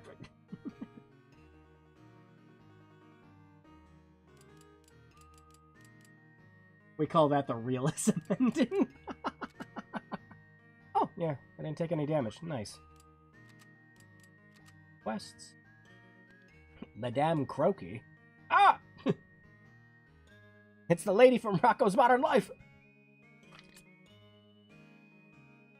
I'm a wealthy pond owner. In the middle of a desert? Alright.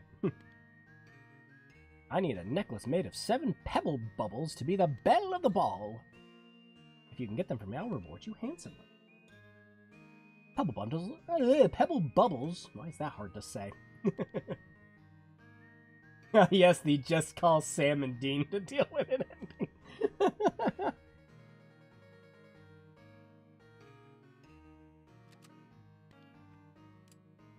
Can I get all these?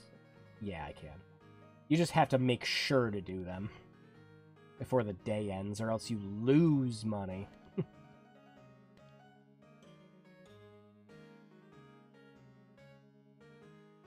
What are you buying, stranger?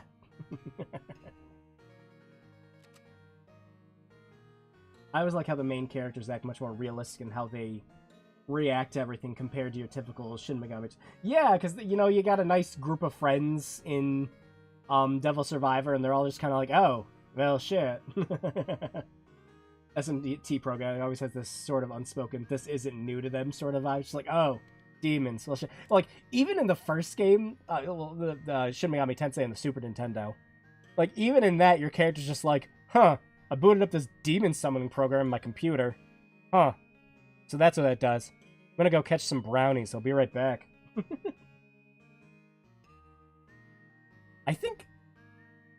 Yeah, that's what they were translated to in the freaking Rama that I played. Jesus.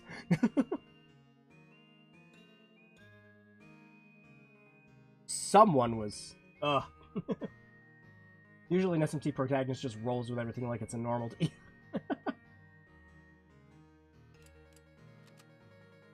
I kind of want to play Shin Megami Tensei 5 because the Protec. Yeah, I really enjoyed 5. Like, really enjoyed it. I know a couple of people... Yeah, this one will be new. Even if we set up guns on some of the towers.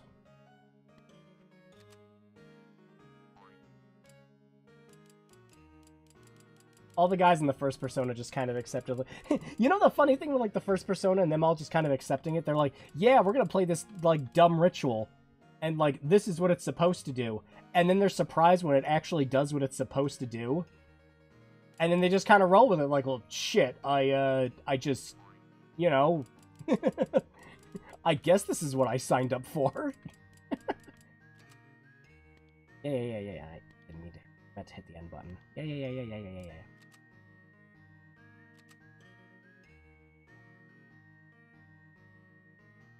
Let me just set a living penis god riding a chariot.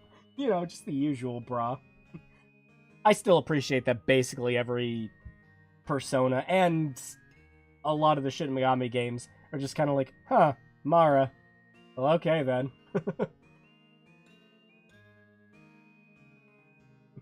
Persona 3 is probably the only one where they have a realish reaction of, holy shit, that was... Yeah, especially like Junpei and Yukari when they first go through with it, which, that's something that pissed me off with the Persona 3 Portable, is they're like, yeah, we don't want to remake this expensive anime opening cutscene to take into fact that you might have the femme protag with you. So we're just going to do this whole thing where, like, Yukari's talking about not going through with it and just, you know, ruining the good vibe of, oh shit, is she going to shoot herself? Like you see at the beginning of the anime cutscene. It's like, no, she's just going to talk about how it's like, yeah, I've just got to pull the trigger and then I'll do this. No, I can't do it. Like, ruined it. You ruined it doing that. The cutscene for the opening of Persona 3 just has a really good setup for, oh shit, what's going on? How about working on the defense gates? Yeah, actually... Yeah, the defense gates would probably be best for now, because I'll mostly just be beating the shit up of stuff. We don't really need towers.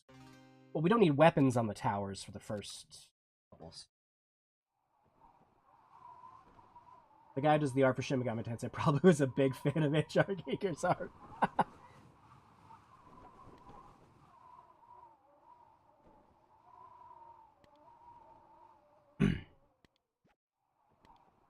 Ranger's Guide. Not all towers can be equipped with weapons.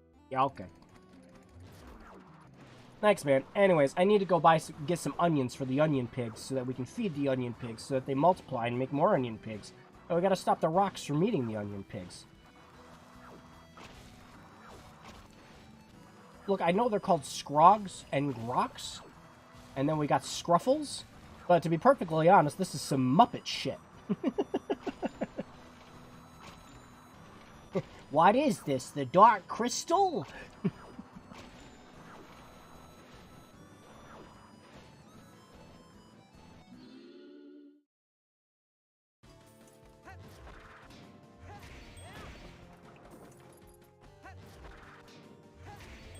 Nice!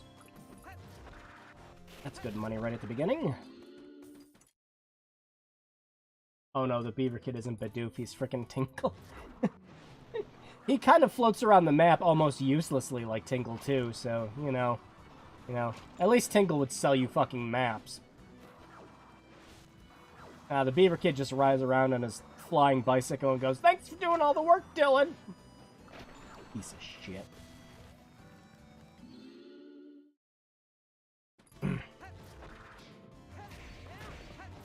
Unfortunately, we don't have any of the range upgrades either, so we can't multi-combo all these at once.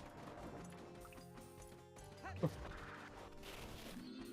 require additional onion.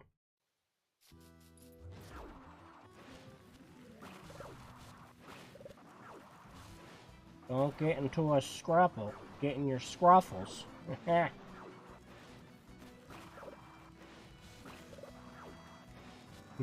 Yeah, funnily enough, except for like the opening to Persona 3 Portable, I actually really enjoy that version of the game.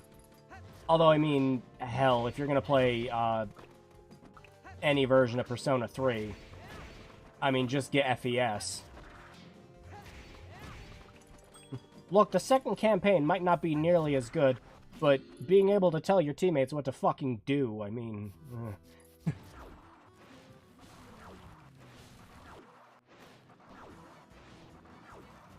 Beavers, am I right? Damn beavers. That's it. That's good. That's the good dad joke for the night.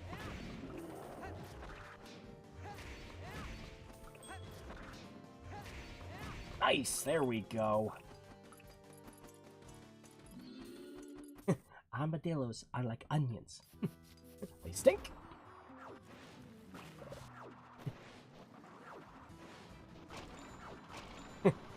They have layers. Yeah, but like, when do I get a magic meter that lets me turn my back into like freaking spikes and just eviscerate everything that stands in my way?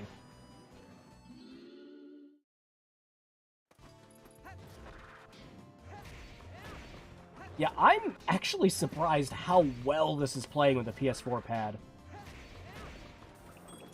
It might have been because this is another game I played quite a bit of on the 3DS, so, you know, I'm comfortable with what I'm supposed to be doing. But still, I was kind of expecting that this might have been worse. This. Nice.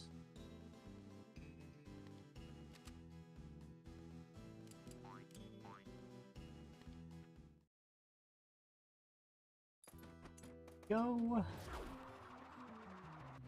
Have to save Darmani's soul first.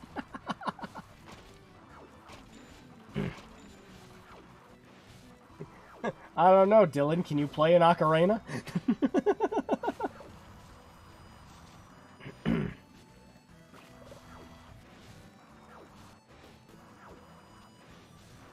Yeah, we got all the mines open.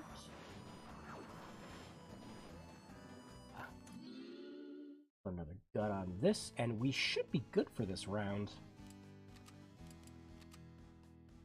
Oh, whoa, no, I don't want the upgraded tower. No, done. We can worry about the iron towers later when these things are actually taking damage.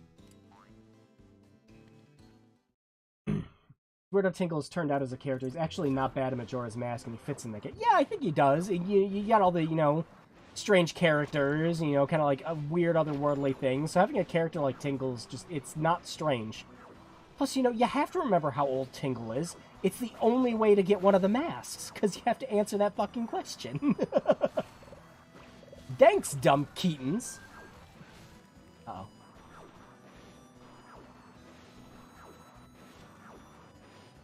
The cops must have heard me talking about the, about the fox gods angrily, and they just blared their sirens. Then their way of capitalizing on his popularity is to ramp up his creepiness and other annoying aspects. you know, I completely, like, kind of agree with that. Like, Tingle's actually fun to play as in Hyrule Warriors Legends. But one of the things that actually really annoys me about him whenever I have to play as him is his freaking, like, when he's running, he just says, "Hur, hur, hur," sound, and it just annoys the shit out of me.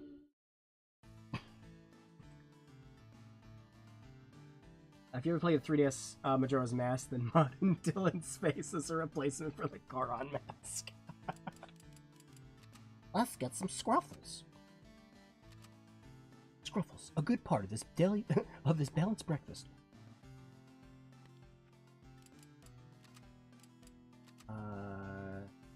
Oh, wait, do I need chunks?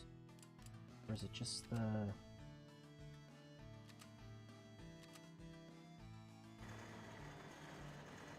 Bam. And then I think we got enough of the nuggets to build up the other one, right? Yeah. Oh, no. Just enough. It's fine, though.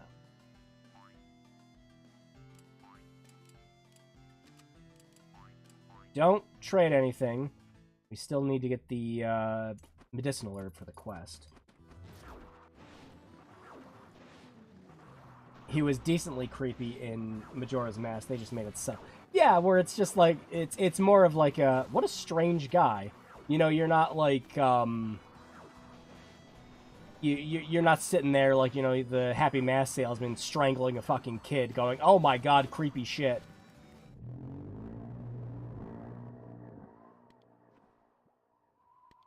Find that herb. I know it's next to one of the towers, I just don't remember which one. And I don't think it's pointed out in the map.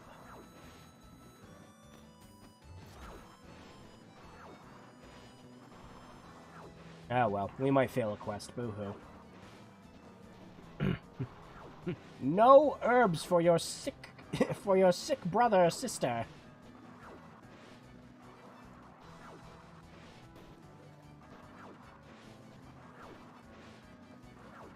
Oh, there it is. Nice.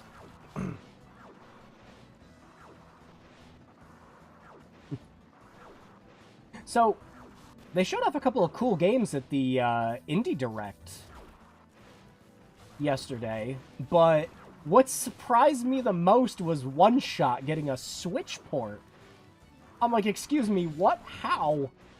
And they just showed off they're doing it like a fake desktop on the Switch. I'm like, oh, okay, all right. I mean, that works, but I don't know. The ending of One Shot with what happens, you know, with I won't spoil it. But seeing a character do something on your desktop was kind of sad. I was like, oh. There's implications he's spying on people in Termina. There's the whole refusal to grow up and act his age. They imply they're like playing with the children. Yeah, one of the gossip stones talks about him like possibly spying on people. It's all creepy, but they give him shiny butt cheeks to go chase drag queens and throw confetti at them.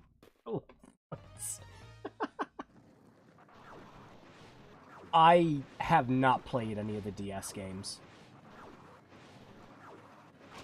We should probably do a stream where we change that at some point. Maybe. Possibly. I'd have to see if I can get a copy, and God knows how expensive that has to be. But again, I'm kind of you know...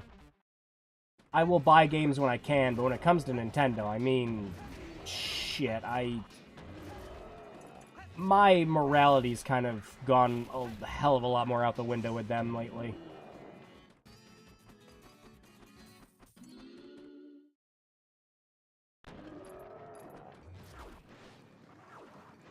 Oh shit, new one down there.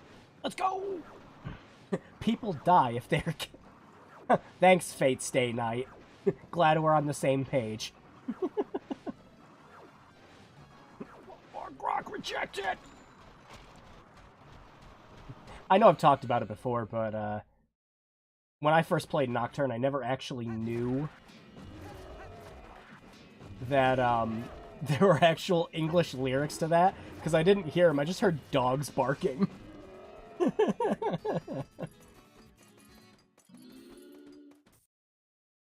A friend of mine who was playing Nocturne at the time, that was one of the jokes that we'd always make every time he was playing it. Hayden's Tingle Rosy Rupee Land stream is the first to get a content warning.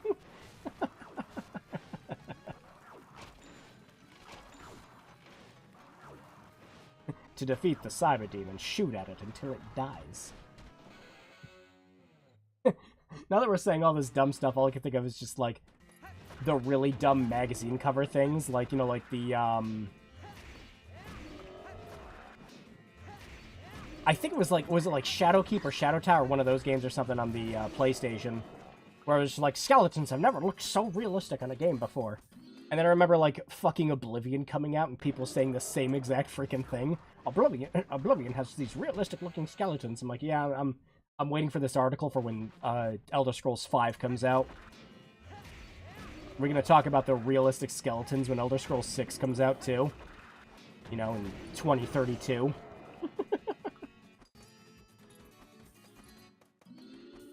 Yeah, I'm not a fan of the big three. Yeah, it's been... Shit, like... you know, recent news that we've had and everything. But, oh good, Gun Tower's getting through. That's fine, that's fine. That guy can die in there, that's okay. I got shit I need to take care of.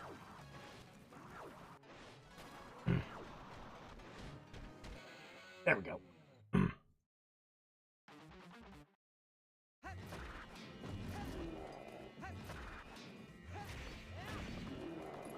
But, yeah. 2033 is... 2033. Jesus Christ. 2023 is turning out to be a great year to play 2022 games, isn't it?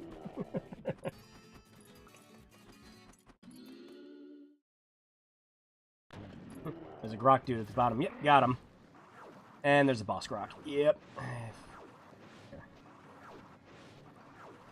These guys should have taken a little more damage. Yep, there we go. And get this one too. Yeah, this is especially the way I want the gun towers. Because, oh, yeah. Smash! Nope! Fuck. Oh well. Well, the gate's getting... At least it's the one that has a gate on it that's getting attacked. Wrap this up quick. Radiant AI. Ah, yes. I don't know you and... Hello! How are you? I don't know you and I don't care to know you. Ah, I don't know you and I don't care to know you. Have a wonderful day. You too. Well, it's more of Nintendo are just dicks and double... Yeah, it... I know I've talked about it in these streams before, but it's... especially recent Nintendo now. They've gotten really bad in the last 4 or 5 years, just horrendously so. The failure of the Wii U and the, you know, subsequent success of the Switch has just... It's immediately de-humbled Nintendo back into thinking they can get away with whatever. Which is a mistake Sony was making with the fucking PS3, and you'd think these, you know, big fucking console manufacturers and producers would start learning from that shit, and they don't. They just never do.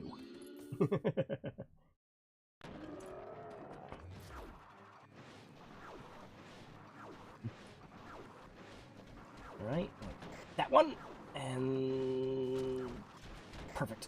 Nice, now we just got the boss to take care of.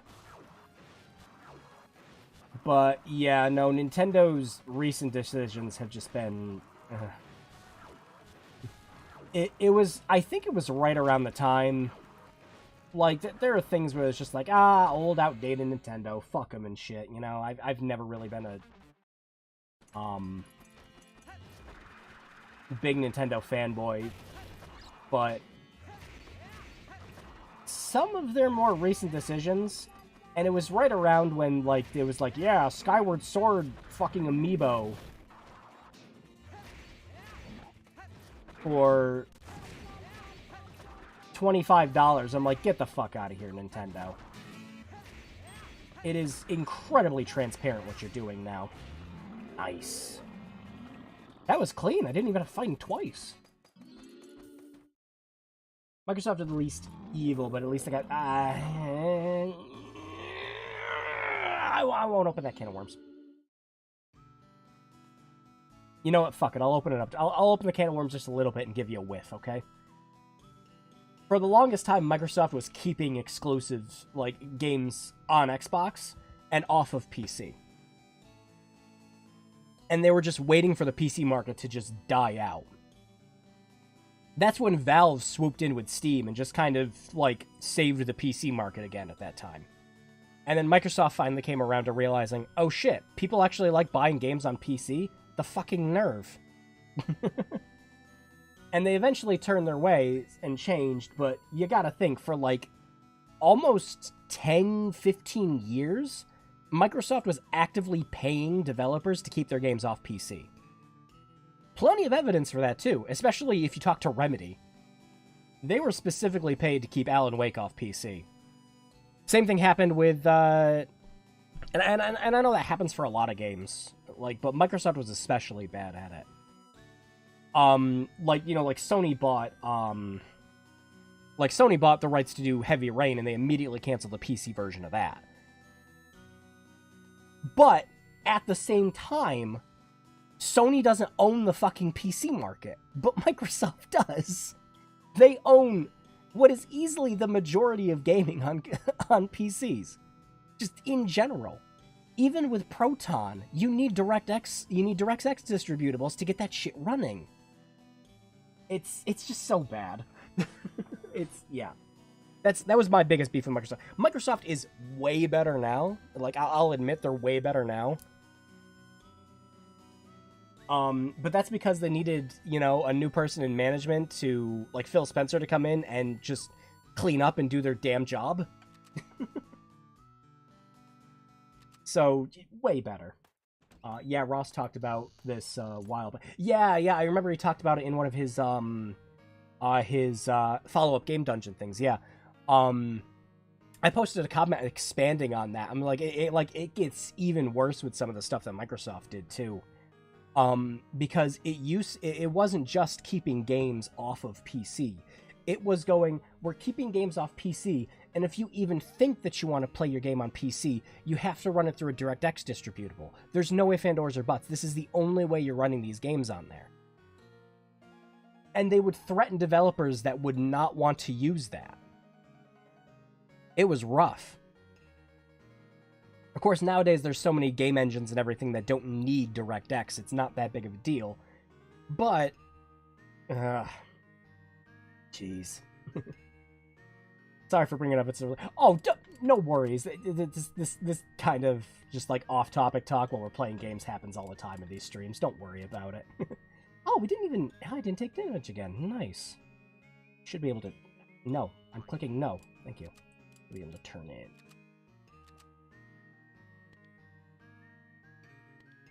No pecking. Oh, I feel better now. Yeah. Oh. Oh, please don't tell me it's trying to pretend it's mouse controls again. There we go. Oh, I'm missing one. Are you kidding me? And what am I missing for this? Oh, okay. Okay, I should be able to complete these by the end of today, so that'll be fun. Oh shit, it's almost 9 o'clock. We're gonna have to switch games off soon. Off topic is on topic. Yeah, it's a lot of this stream is just like, I'm showing you these really cool games. This is nice. Great. Now let's talk about NFT shills. I never care even a little bit. I love talking about this shit.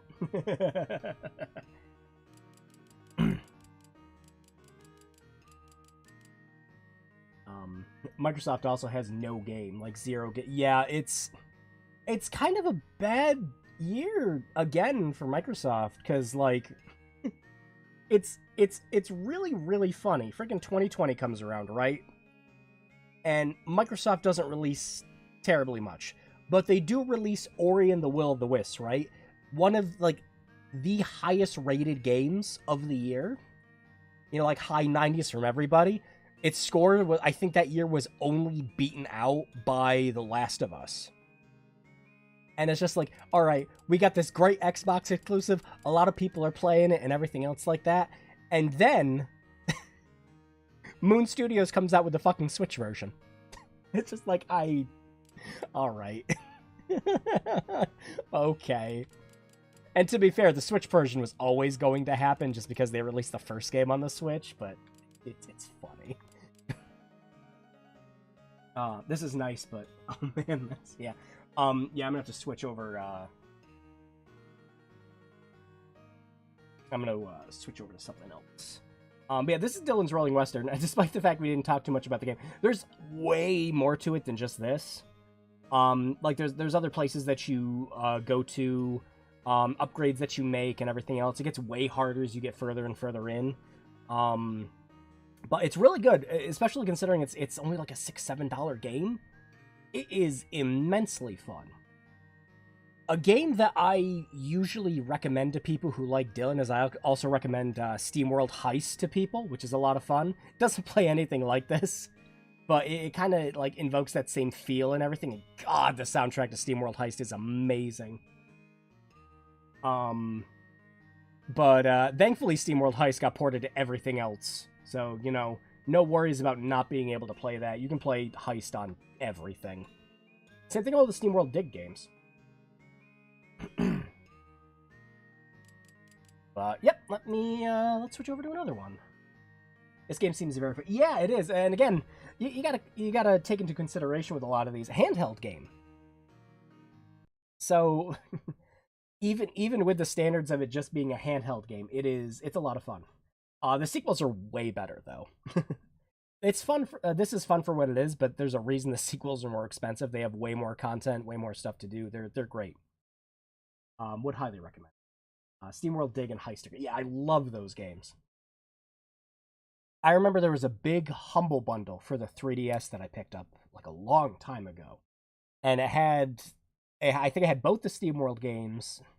It had Citizen Earth, which Citizen Earth being on there was fucking amazing because once that bundle came out, like a week later, there was an exploit found for the 3DS using Citizen of Earth.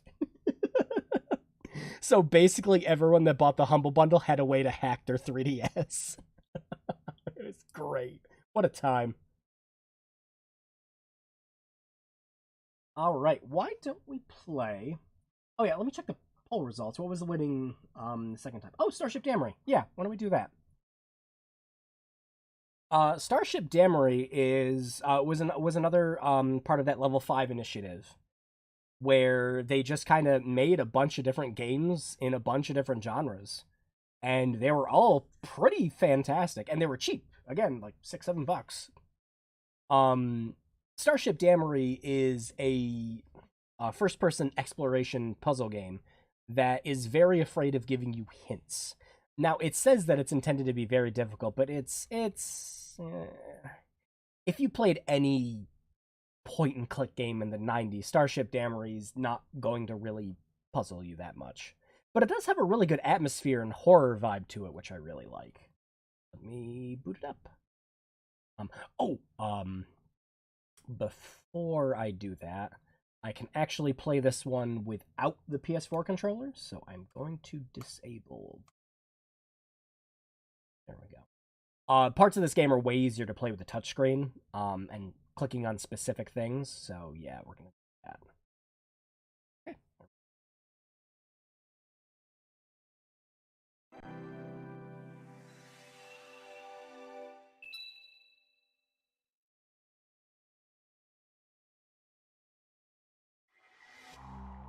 The Starship Damari. Yeah, like a lot of the other level 5 games, you can hit the link content button here. And if you have any of these games, you get extra content for all of those games for owning it. Just a really fun bonus.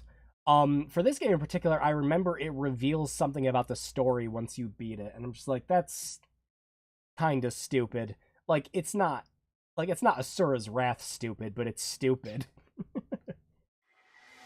Greetings, Mister. Yeah, this is the game where when you the home screen on the 3DS goes, "Welcome, Mr. Guest." Yeah.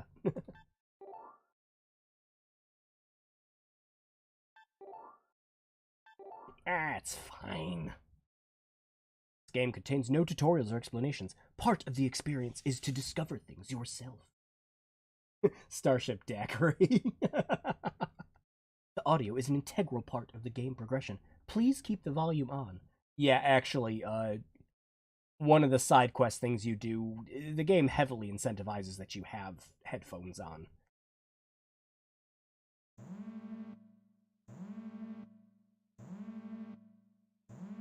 We need your help, Star Fox. Oh. You may be suffering from amnesia due to the cold sleep. Oh, yeah? Shutting down operation. No, wait, no, I haven't saved anything. I'm still streaming. Ah, fuck.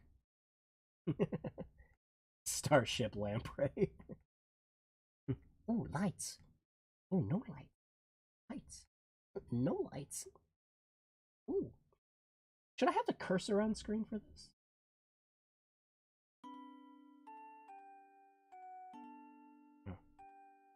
Well, thank you. Atom OS will boot in safe mode if corrupted files are detected. Repair the files to begin. Shit. Sure. Lucy, my love. Okay. Well, I'm gonna try to leave.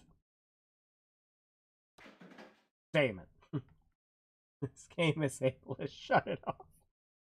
You may be suffering from amnesia due to the cold sleep. 640 yottabytes?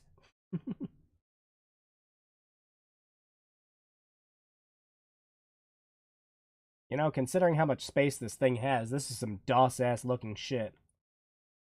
Please boot in safe mode to repair the corrupted files. Reset. Damn it. Please repair errored files. Help, please, dear God, help. Displaying a memo. Open. Ah, yes, open the hatch. Damn it. Memo? Damn it. Starship Paragon? Oh my god. Light. Unlight.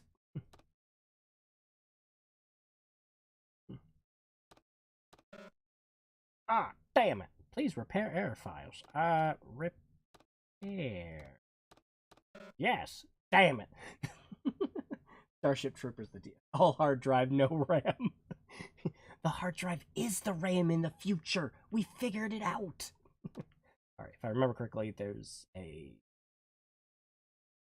specific set.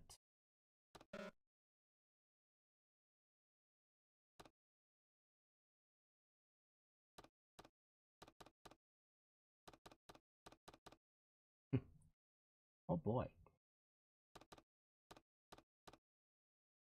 Air file A. Input start. Okay. Input include. Okay. Input format.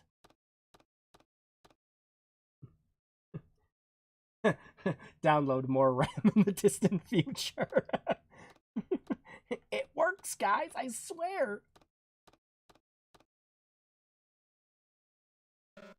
Aw, oh, damn it. I can't use the arrow key. It's broken.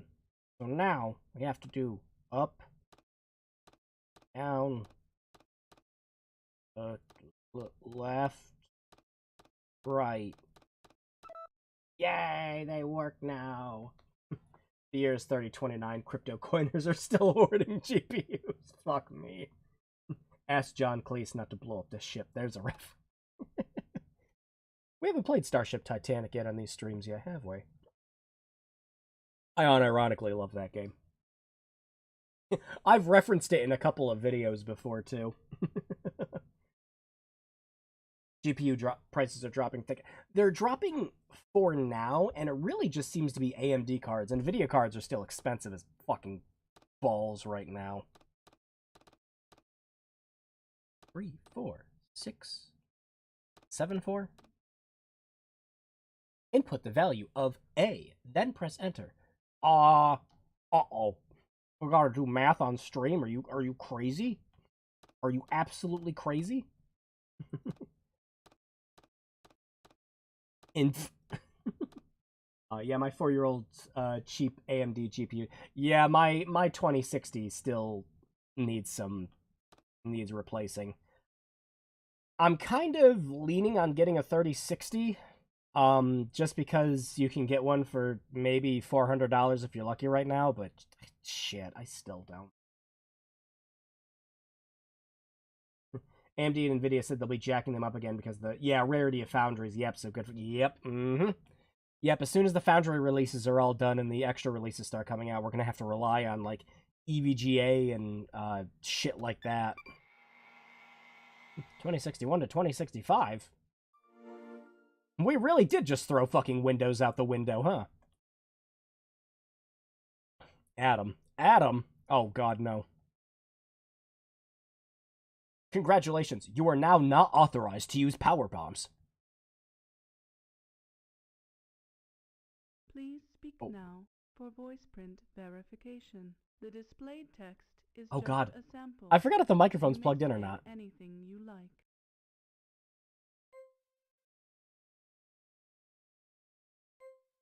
Yo.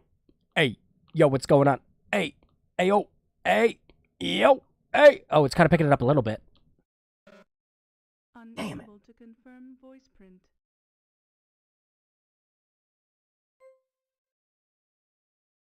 Yeah, hey, what's going on? Hey, yo, hey, the quick prod box jumps over the lazy gawk. Voice print match failed.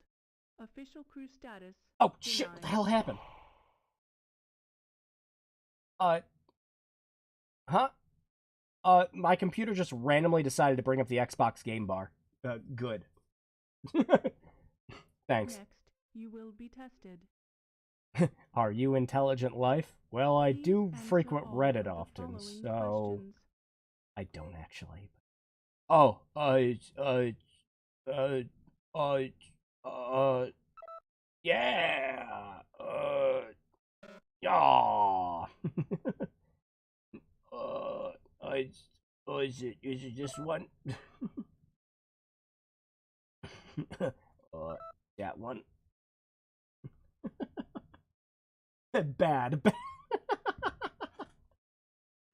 I'm gonna be fine. Just gonna ask someone to give me a hookup with a kidney transplant. You only need the one. Come on. Please say anything you want. Hey, bitch, shut the mouth. You have awakened inside cold sleep capsule aboard the Starship Damari. A common side effect of cold sleep termination... termination? Oh, is amnesia. You couldn't just say, like, cold sleep ending? No, just call it termination. Okay, please remain calm. Ah!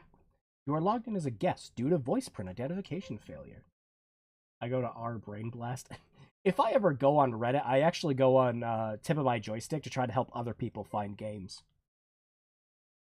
Just because I have a vast, useless knowledge of obscure ass fucking video games. I like to try to help people where I can with that. Please use the control pad on the left or the buttons on the right to interface. Would you like me to repeat this information? If so, press the B button. If not, press the A button. It turns out my AI is actually modeled after that fucking owl from Ocarina of Time. Do you want me to repeat everything I said? Yes.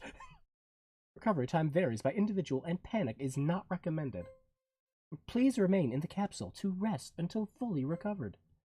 I will now explain functions permitted for guest use.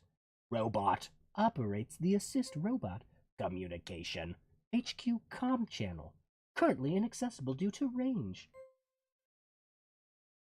Same in, I know that feel.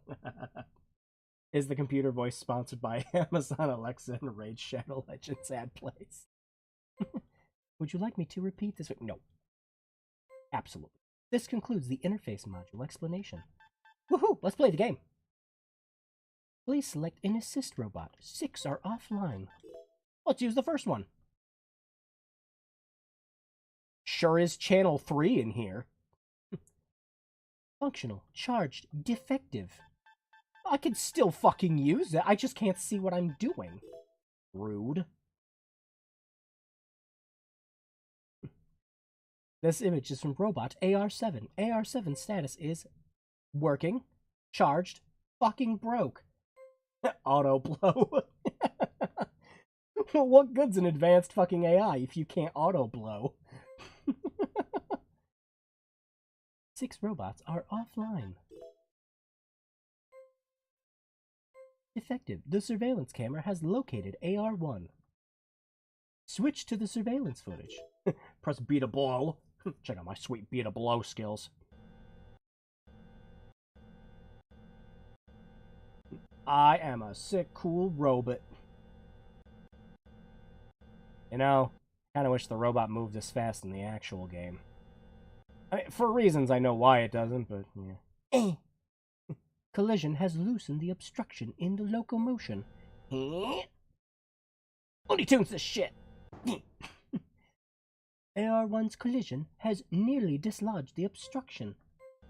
I'm fucking up!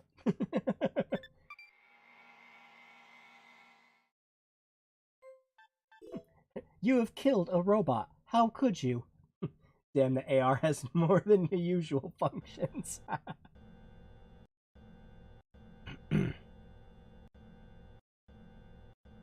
I am now driving robot. Door leads to hallway. Crew ID card with access clearance required. Ah, damn it.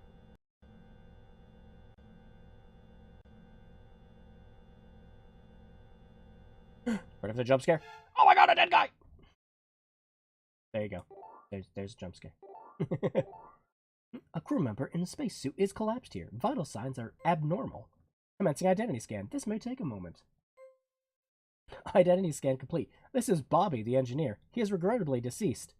But his vital signs are abnormal? But he's dead? Is the abnormality that they're just not fucking working? And that's how baby robots are made. We're getting into some near autonomous shit. Oh, there it is. Become his gods. I was waiting for it.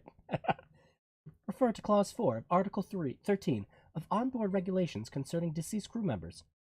Toss them out the fucking airlock? What's that sound? Let me check those sweet legs.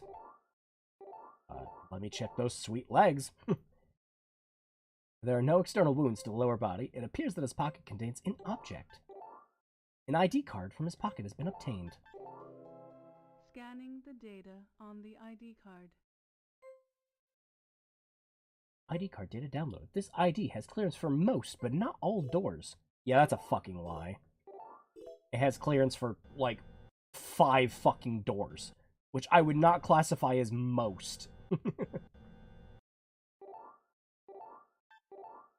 ID confirmed. Hello, Bobby. Please stand by to the door for unlock. Unlocked doors will open automatically by approach.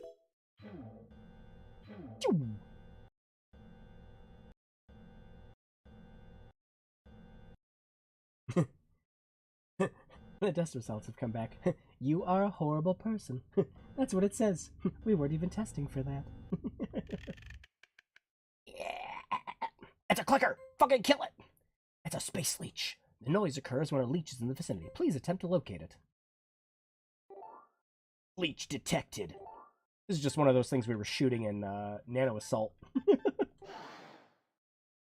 Exterminated. You have just exterminated an alien mollusk commonly known as a space leech. They can get inside when the ship passes infested planets. They thrive at that. How the fuck are they getting in? Isn't this shit supposed to just be like airlocked down tight? So you know we're not trying to not breathe in fucking space? Please exterminate them with extreme prejudice. Yeah, someone's not keeping up with the fucking airlocks. No wonder everyone's dead. We figured it out. Mission accomplished. Honestly, the minute I find a dead guy, I'm getting the computer to refreeze me. Yep, not dealing with this today. Nope. It has been a while since I played this. I only played a couple minutes of it to test it earlier on stream. But, yeah, it's been a hot minute. I remember the ending and the twist to this game. It's fine. It's the ending and the twist is kind of expected. A non-operational robot is obstructing the walkway. Pushing. Nope, you can't. Pulling. Nope, you can't.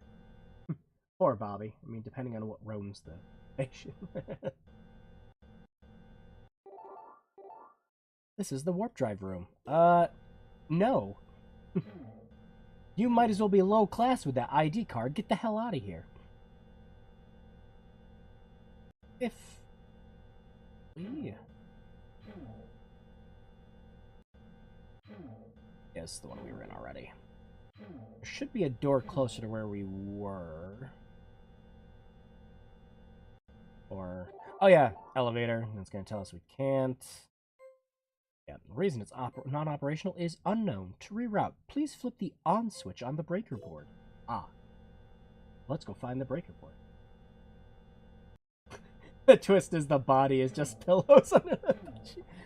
Oh man, he wasn't there. I never actually existed. In fact, bye. Robots can be sent through ceiling vents by pressing this button. Oh, the vents are dark. Upgrade robots with low light units before attempting. Ah.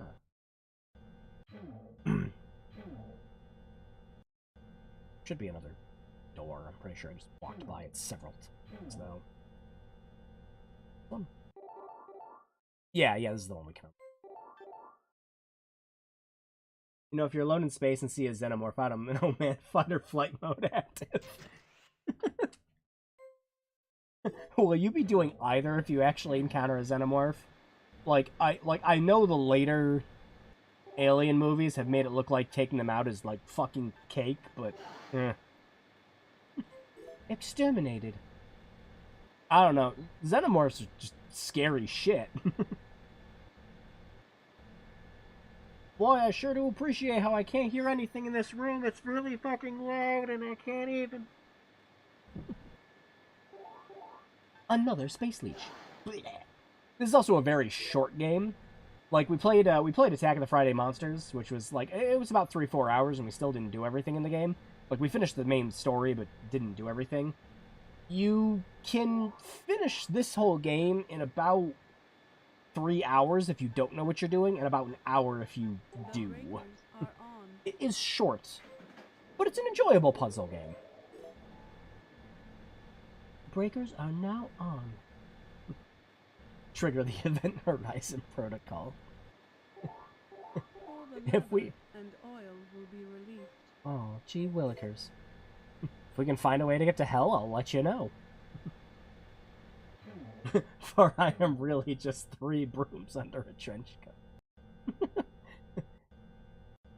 How did I do all this? I was never here at all.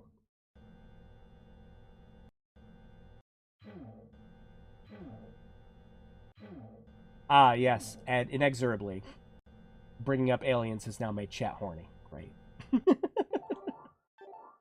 Please board the elevator. Am I gonna have to find the picture of a xenomorph launcher? No! No! And if you do, post it in media sharing over. What's that?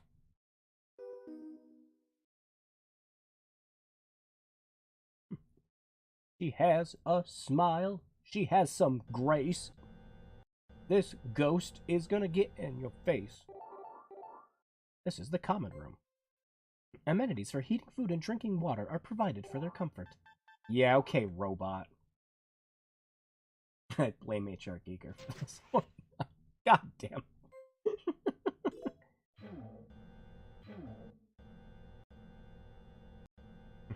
I see another space leech. I didn't want to check it, I wanted to kill it. Thank you. Too bad you already said it.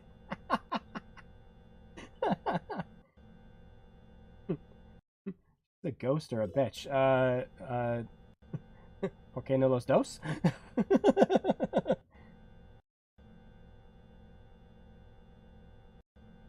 I just walked in here.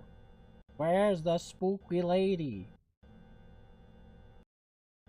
Shit, speaking of all that, I picked up the entire English dub for Ghost Stories. Oh no! I do remember that.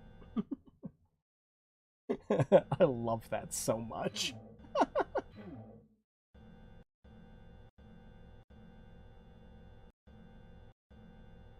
Oh boy, can I unlock this one? No, it's the captain's. Of course I can.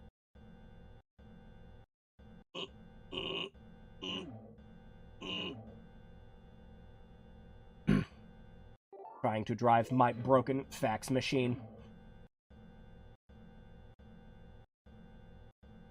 I was thinking of doing some kind of watch party for Ghost Stories, because I know for a fact my roommate and a couple of my other friends have not seen the English dub of Ghost Stories, and it just needs to happen. I unironically love that shit. Oh boy, it's a locker. You do not have the authority to search this locker. Wow. Oh! Well, thank God he just gave it to me. Water. Agua.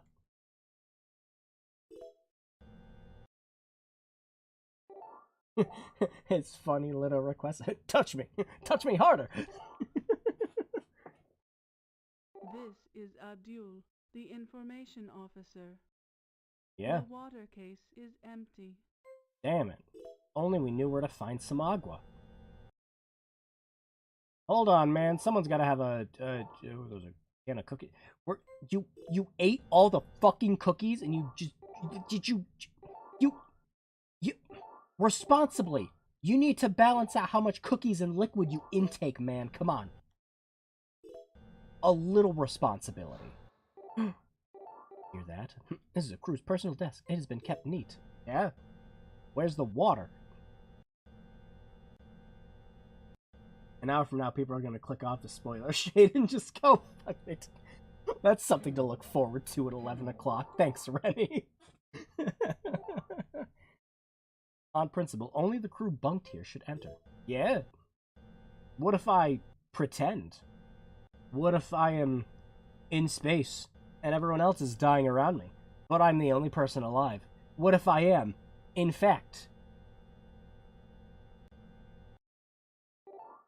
sus? Well, let's go see if we can find this poor guy some water. You do not have the authority to search this locker. Want a body to jump out of that one, too. A crew member's desk. It would be rude to search it. Violation identified. That bottle contains a prohibited substance. Yeah. Yeah. I need it. The bottle contains whiskey. Alcoholic beverages are prohibited while on board. A citation should be issued. Yeah. Give it to me. I know he asked for water, which is why we should give him whiskey, because I'm a fucking asshole.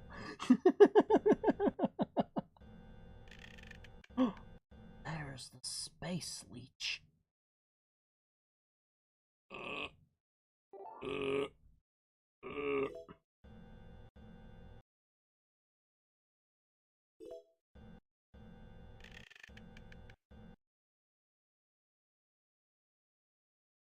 I hear space leech, but I don't see space. Humans require sleep. Oh, thank God. I'm glad someone told me, because I fucking didn't know. Could have fooled me, humans need sleep. Not with my garbage hours.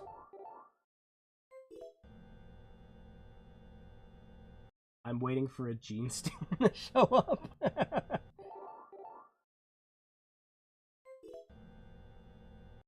Alright, man. I'll go see if I can find you some water. I'll be right back.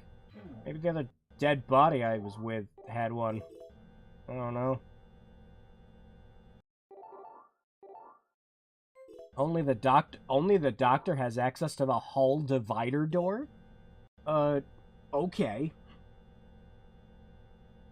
This gives me Echo Knight vibes. You know, that was one of the first games I thought of when I was playing this, too. Echo Knight 3 was the one that was set in space, right? The third one? Or, like, Beyond Echo Knight, or whatever it was called, Echo Knight Beyond. It definitely does have that Space Hulk feeling to it. Space Marines! Alright, let's see if we can find this guy some amenities. In the trash. A space waste depository. Imagine the cleanup on that when the, like, gravity inhibitor shuts off. A heat plate. Items such as food are placed on top of in order to cook. Sink. Ooh, picture. The crew is all anime. A water server. Place a container and press the switch to obtain water. But could we just grab? Did we just grab the whiskey bottle? As a resident Warhammer fan, I haven't played the original PS1. Yeah, it's funny, I am not the biggest Warhammer fan. Like, I know enough about it to, like, know the factions and everything. But my experience with Warhammer was, like, the 40k RTS. I love those games. Like, Dark Crusade especially is one of my favorite RTS games.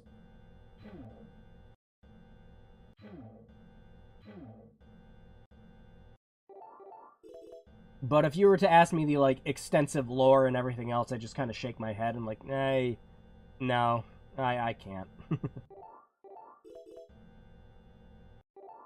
And no wonder they all died. Anime in space! Okay, I swear to God, I'm not even kidding.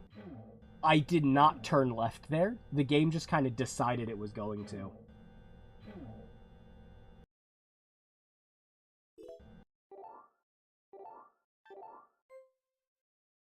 I know, but I want to grab the bottle of whiskey so I can put water in it.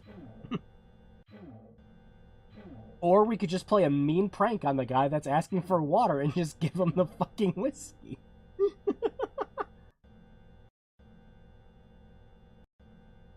Yeah, the RTS games are the only ones I play. I don't know, I remember, was it the Space Marine game? You know, the one where you got to go around and chainsaw the ever-loving shit out of the fucking works?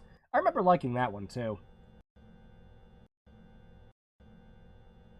Alright, there's gotta be a bottle somewhere. Or, wait, can I just pick up the fucking... I'm not even thinking. Can I just pick up the cookie tin? Hang on. I had a 6-month period where I was... when I was 20 where I was hyper-fixated in Warhammer. And then it just flushed itself from me. I had something similar happen. I had a friend who was really into the figurines. I have a really funny story. It's not really related to Warhammer, but it's kind of related to one of the figurines I got. So... that was Warhammer Ultra... Oh, okay. I remember liking that one. Whatever one was the, like third-person Gears of War inspired one. Is the dying man who fell out of his locker a lower priority than this? Yeah. This apparatus allows the user to drink water without removing the helmet. The water case is empty. Acquiring it now. I want to fill up the cookie can. Shut up. I want to fill up the cookie can with water and just splash it on his face. Or we could do, like, Undertale, like, Undyne mean shit and get the cup of water and just dump it out in front of her.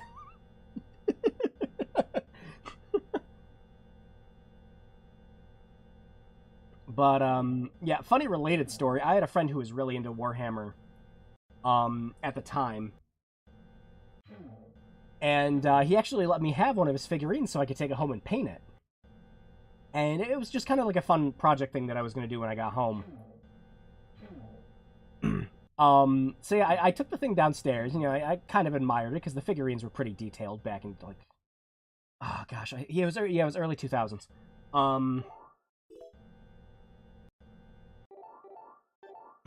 But, yeah, I set this thing down.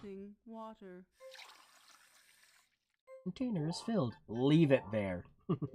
Acquiring it now. Thanks.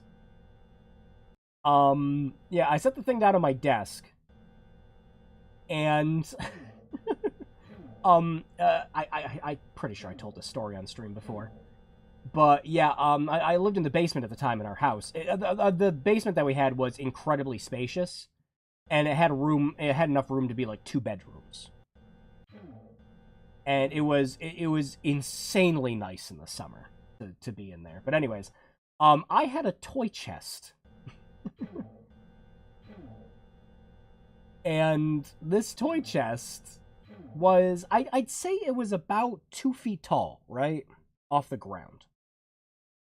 So I go over to my toy chest, because I have some of my paints in there, and there's a fucking snake on top of it. Just a regular gardener snake on top of this fucking toy chest.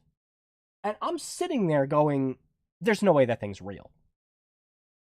Right? It's just like, I don't know, my brother put it down there to play a prank on me or something, because he's an asshole like that.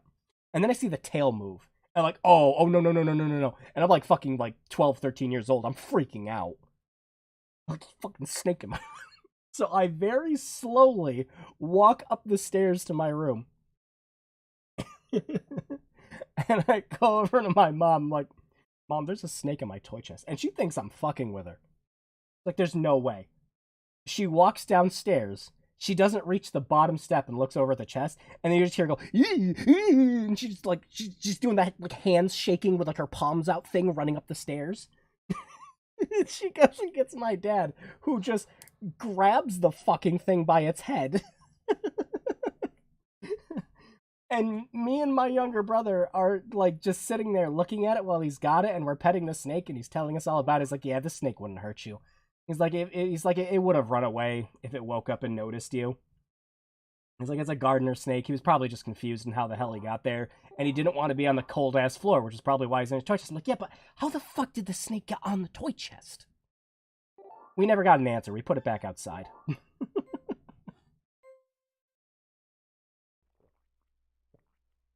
Drink your liquids. Careful. The Kiplarian went crazy. Their house is filled with terrible demons. Still Ouch!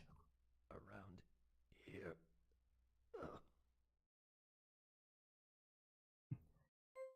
What a valuable waste of my time. Acquiring the cookie can. Acquiring it now. Your priorities are pretty shit. This guy just died and you want his fucking cookie can. Yeah, well, he doesn't need it. But did you ever paint the mini? I did. I did. I eventually, after dinner, I started painting it. I actually had no idea of the, what colors any of them were supposed to be. So, unbeknownst to me, I painted the thing like, Chaos Marine colors, despite the fact it was just stock standard Space Marine. My friend liked it, though. He's like, oh, that came out really nice. Like, yeah, you know, considering, like, 12, 13, you got your dad's, like, die-cast paint set and shit. It came out pretty good.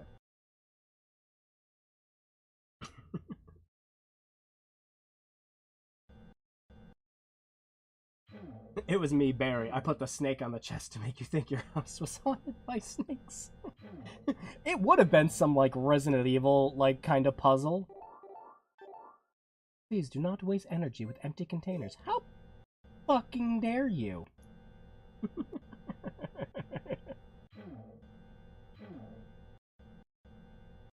Who stole the cookies from the cookie jar? Actually, I don't remember what to do with the cookie jar.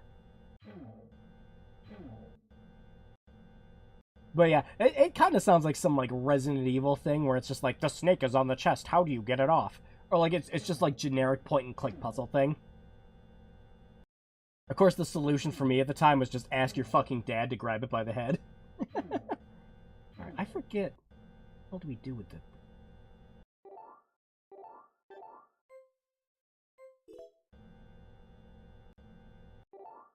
You do not have the authority Let to me search in. this locker.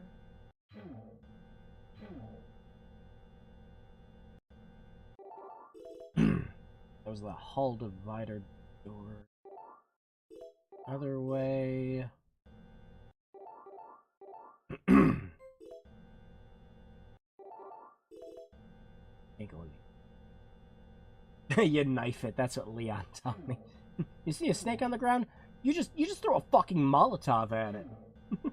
Now I want cookies.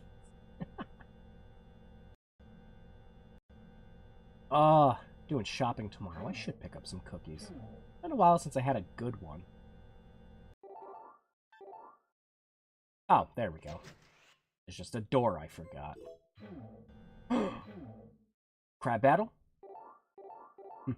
This is Assist Robot 8. Yeah. Well, why can't I access Robot 8 here? Huh, game? This robot is offline. Bullshit! It's standing right there. The Xenomorph Cookie Thief.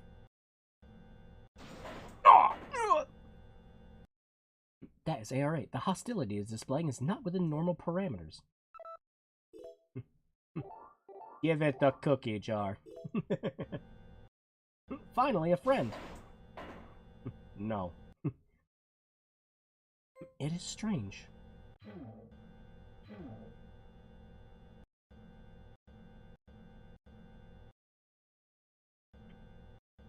You gonna... There we go. You gonna let me go down?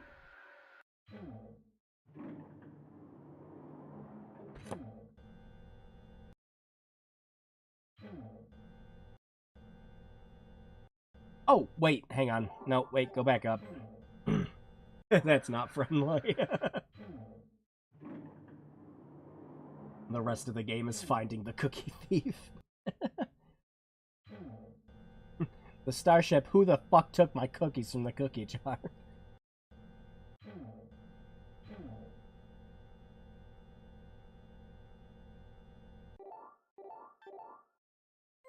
Damn it. He's just trying to make robot babies like we did earlier.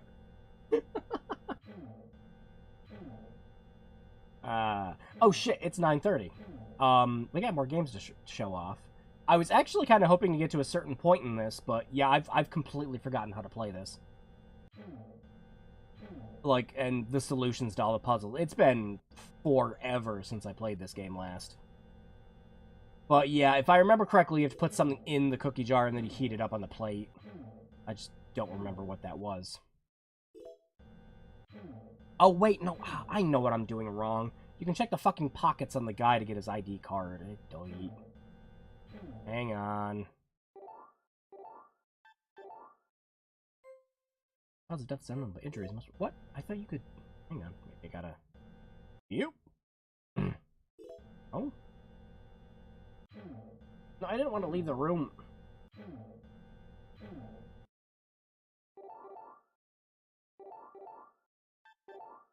It is rather mysterious. Yeah. This is Abdul, the information officer. As Ayo brought up earlier, Fire Warrior was a game made at the same time as the Tau faction of 40k, so the game was made to promote them. Yeah, more than likely. Of course, the only thing that game did promote was how fucking quiet it was.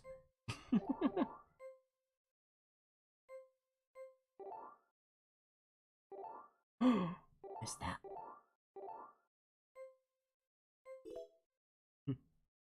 Oh, no, it's just lighting. I thought there was a space leech on him. Oh, there we go. There is an ID card in the pocket. I was trying to run ahead, and I was like, oh, maybe the game's not letting me do it because I won't crush this dead poor guy's head. But yeah, there it is. The data on the ID card. Acquired data from the ID card. Yeah, sample storage room. Yeah. 17. So Jesus, we gotta go all the fucking way.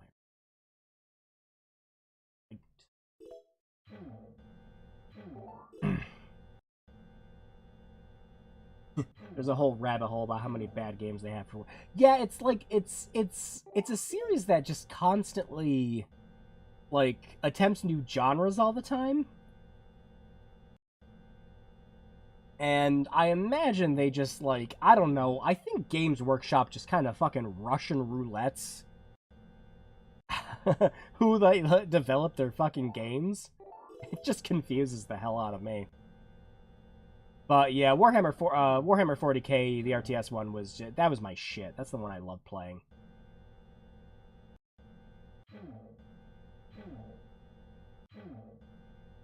It's because of the way Games Workshop licenses its yeah, exactly. Like I said, it's just they have some like weird. It's like, oh, anyone can make a Warhammer game. It's like, really? You remember that fucking random ass 3-lane bullshit thing they made? That was terrible, and they wanted like $60 fucking for it, and it was just the worst garbage ever.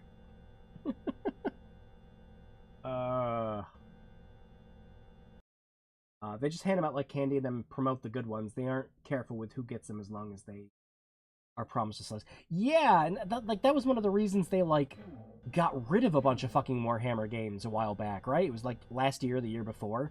I made sure to pick them all up no matter how bad they were, because I'm like, maybe I'll find a good one in here eventually.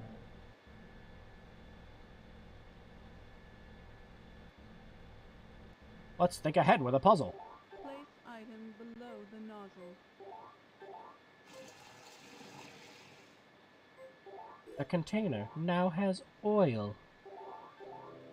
Acquiring it now. This is a bad idea. This was confirmed 3 or 4 years ago by a former executive. Yeah, everyone that gets the license eventually... the license stopped recently. Yeah. It was just the, like, most bizarre shit. I remember everyone just, like, trashing and talking about, like, just how bad the game was. Alright, so yeah, we just gotta get to locked storage room. I think that one upstairs. I just wanted to take care of the oil in the can first.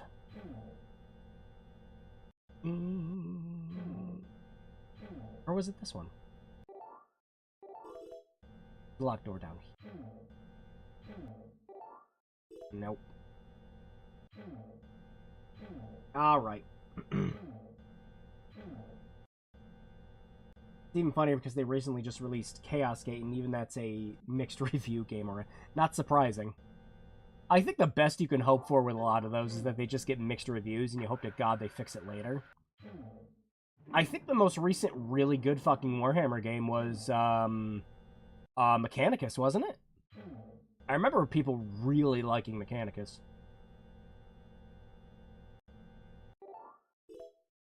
Alright, well, yeah, we can't get in this way, because robot's there.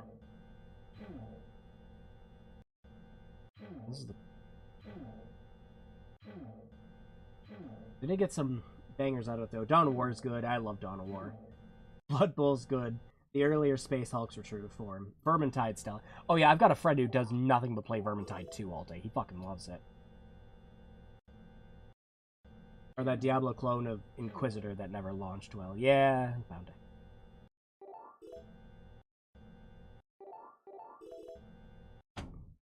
Alright, yeah, I'm gonna wrap this one up here for now. I'm pretty sure the solution is we take the hot oil and we throw it on the friggin' robot, if I remember correctly, but yeah. I'm gonna wrap this one up for now. But yeah, Starship Damari is actually a very good puzzle game if you like a more hands-on approach with them. Mostly because if you want less of a hands-on approach, because it's very hands-off. God, I can't English tonight. Yeah, it's pretty good for a puzzle game on the 3DS. It's not bad. It's got good atmosphere. The ending's kind of it's better with context, but unfortunately the context needed for the ending involves that you buy another level 5 game and link it to it to get like a diary entry. It's kind of silly. But yeah, I actually really liked Starship Damari the first time I played it. So yeah, let's move on to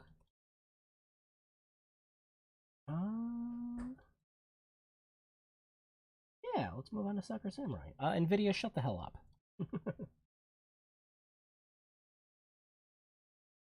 Not another driver update that's going to break one of my games again, please and thank you. It's definitely a hard divide. Either the game is good or it sucks enthusiastically.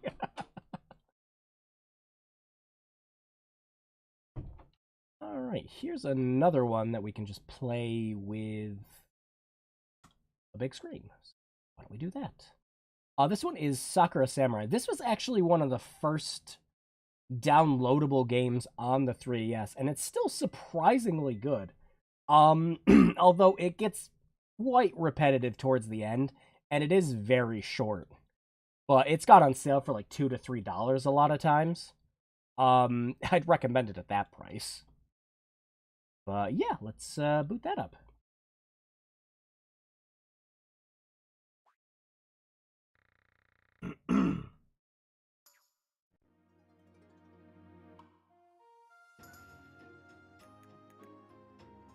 Save data located, and yet there is no continue button.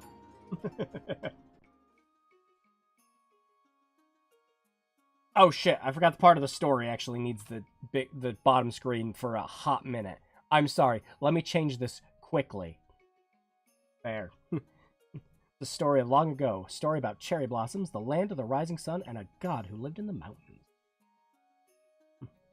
The trees were the god's children, and within one particular beautiful and very ancient cherry blossom tree lived the god's one daughter.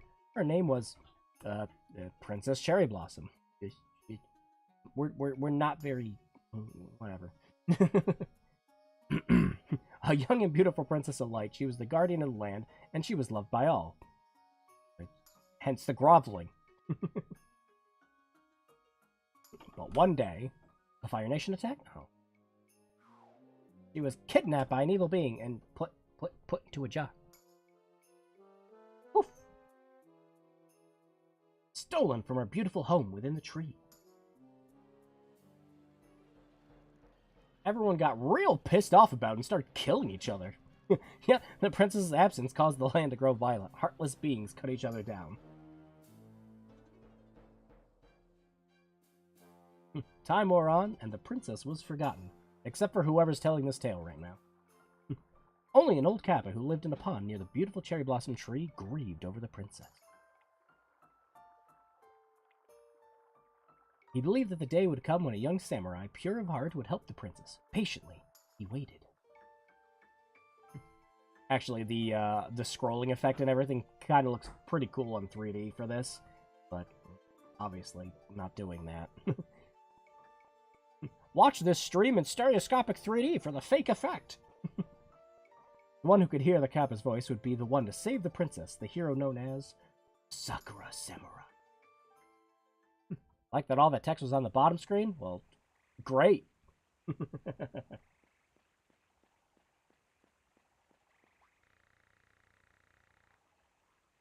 Good. Now we can switch it over to that.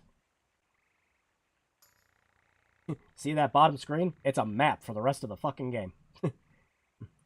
If you can hear me, will you bow your head and pray at the shrine? Yeah.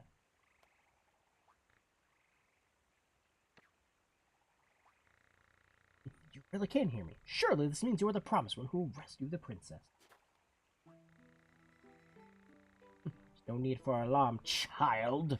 Fortune has brought us together. It's a Kappa! Throw rocks at it! Well, it's Friday where I live at the moment, so Friday the 13th 3D moment. It all works out. Something to help you fulfill your destiny. It is a stick. Please take this stick and slay Ganon with it. I beseech you.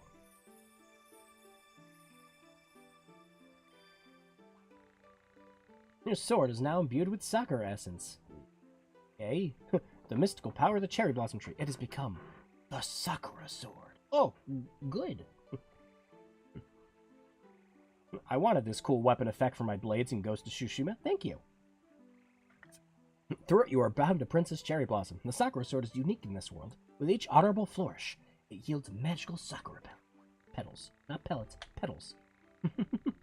You must take this Cherry Blossom sword and defeat the fiend who kidnapped the Princess of Legend. This sure is stock standard video game shit so far. When do I murder things? But is this sword a tool of justice? You are young for a sword fighter, but will you accept your destiny and rescue? No! Oh, my heart! Please do not say such things. No! Such stubbornness. I admire strong will, but this is ridiculous. Will you destroy the enemy and rescue the princess? No! Such stubbornness. Oh. Oh, but thou must. Yeah. I said no 4 times, but he agreed the 1 time.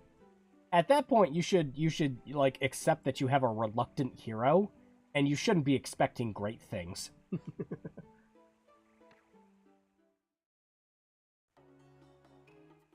You are now a turbo weed. Go save the otaku queen. I want you to cut 3 watermelons. Aw, yeah. Fruit ninja.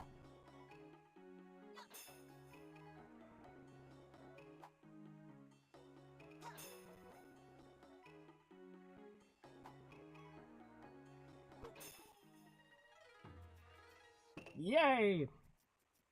You're more skilled than I realized. Do you think you've had enough practice? Yeah, I pushed the button 3 times. It did good. Maybe I'll find out if Sakura blossoms really can bloom on the battlefield. Snake! Precision evasion of an opponent's attack. This truly is the Dark Souls of 3DS games. Oh, you missed that one! Try another!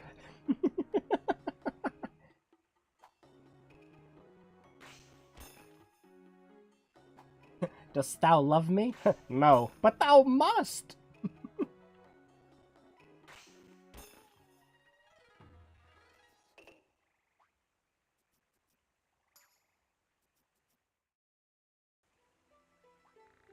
Very good, very precise. Dare I say, perfect? I think you're ready for a practice duel. Against me, and my stick, and your sword, and ah, fuck. Pay attention to my blade. Watch for the cues. The trick is to evade first, then quickly strike.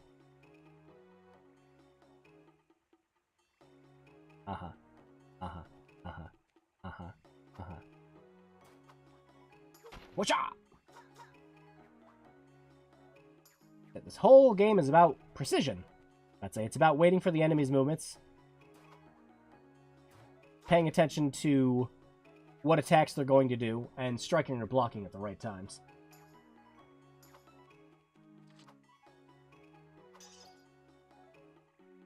But you gotta watch out when you block, because, you know, metal on metal's bad for your sword. Slicing through flesh and bone is A-okay. Ah, yes, and you can hit a button at the bottom to use your tools, but you can also just use the D-pad and push another button to use your special attack. So the bottom screen, again, pretty worthless.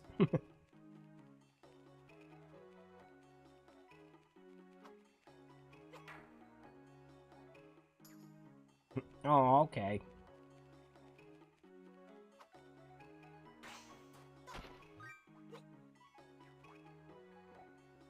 Perfectly evading attacks, you can charge your blade with Sakura power.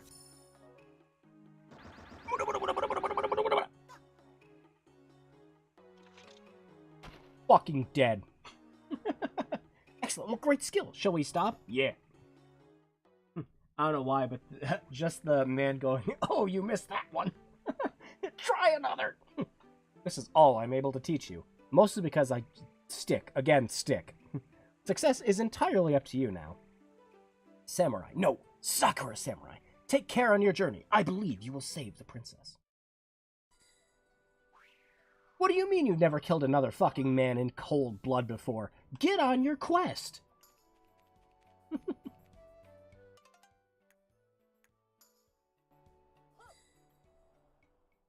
I didn't know they made Sekiro for the 3DS.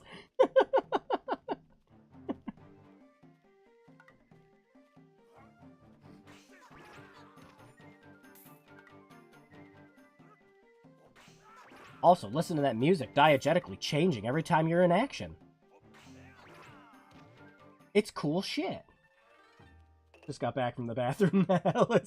This is Sakura Samurai, Art of the Sword. It's pretty decent. Like I said, I remember this being one of the first downloadable 3DS games, and it kind of blew my mind that you could get a game kind of like this, like, handheld on the 3DS at the time.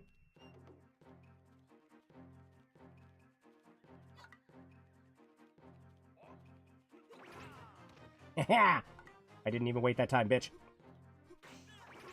Left stuff wide open!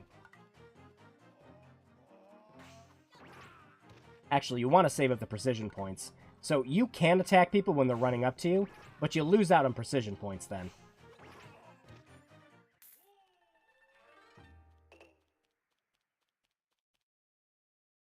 Yeah, this is another one of those games that was, you know, $6-7. It was pretty good, but the main problem with this game is it gets very repetitive.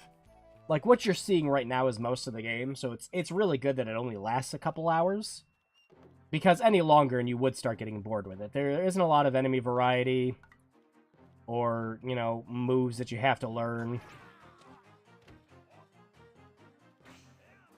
You do get some neato abilities for eventually getting your sword leveled up, but it's not much. This was a game I was kind of hoping would get some kind of sequel that would expand on everything, because it was really good for what it was. But, yeah. Oh! Let's check it out! Sakura the Ripper. You arrived at the village. Better register at the local inn. Yeah, you fucking better, or the game doesn't save. Hey kid, don't I look like one of the enemies? Put your fucking sword away. The village priest is very wise. If you need some guidance, go check in with him. Straight ahead. Basket on the noggin. Can't miss him. Another bit of advice. If you need a little extra gold, try some street challenges. Sure, you can win all kinds of amazing stuff. Oh yeah, Frog Plus, as opposed to Frog Minus. Goodness, it appears you built up a collection of precision points. Yeah, the higher your consecutive perfect evasions and attacks later on get, the more gold that you get back from this guy. And he just kind of keeps a nice record of how well you're doing. So yes, you can, if you're, you know, patient, get it up to 99 and just max out your gold. It's pretty fun. Health. Throw these at your enemies to give them the willies. Are you literally stuffing them down their pants?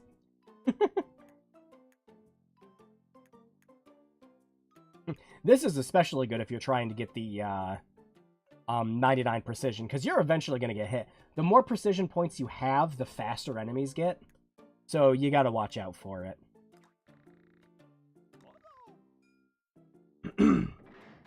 Are you motivated to beat this game?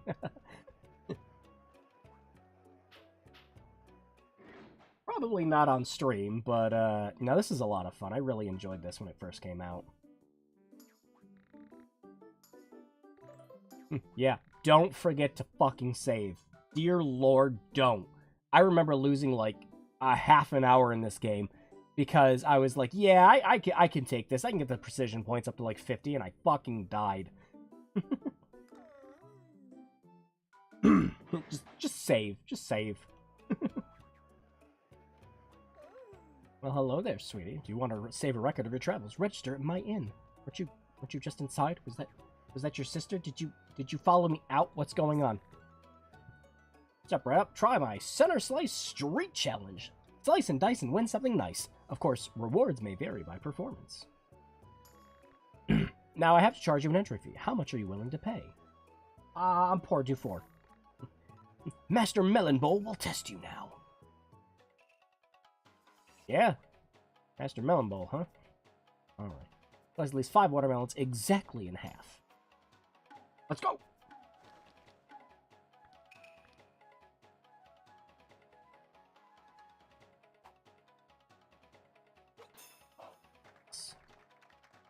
Now I'm gonna miss the rest of them.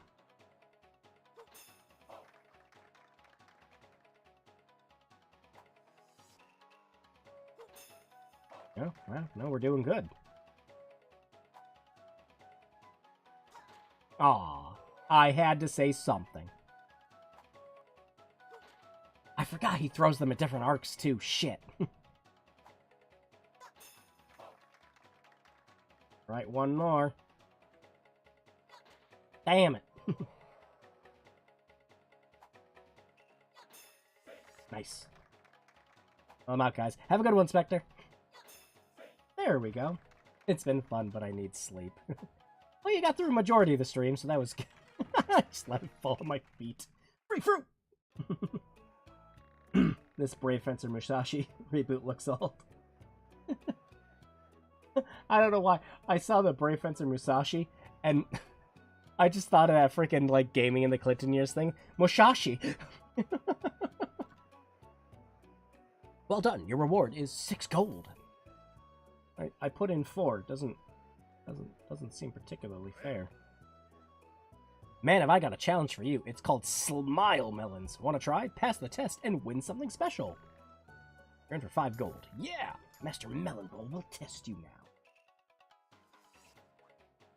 Within 30 seconds, slice 4 watermelons, but do not slice the smiley ones.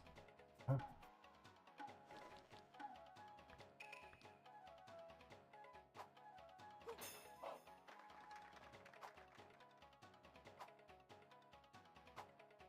Oh, damn it.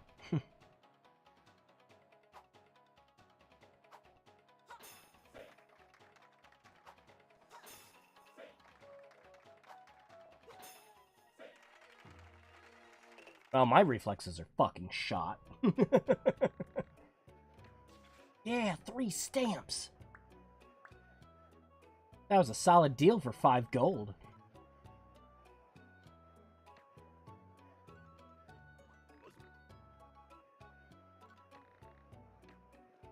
I know things. Bring your blade inside and let's have a look. Yay! Upgrades.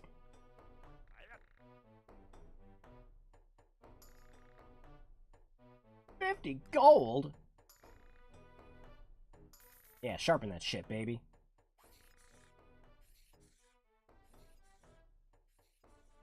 Skeech.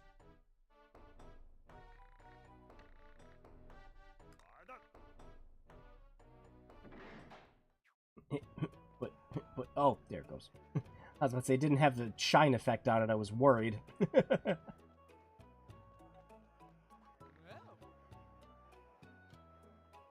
bad, because I really want to travel. Okay. Anyways, get out of my way.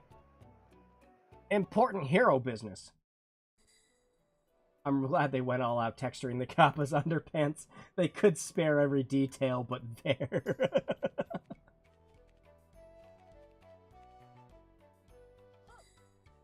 You know, I barely use my 2DS next to playing Alpha Sapphire on it. Yeah, that's another reason I'm doing this stream, and again, I wanted to make sure I got this particular stream out in May. Oh, I pushed the wrong button entirely. Good job. Good thing I already turned in my precision points. You gotta watch out, because sometimes when these guys do their rushes, they will pause to just throw you off.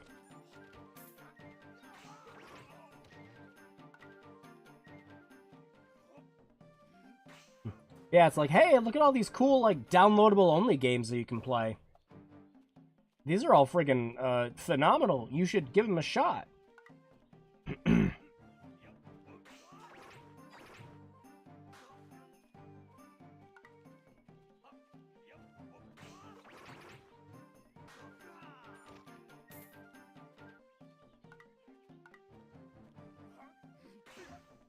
Oh, wow. And I missed again. Nice.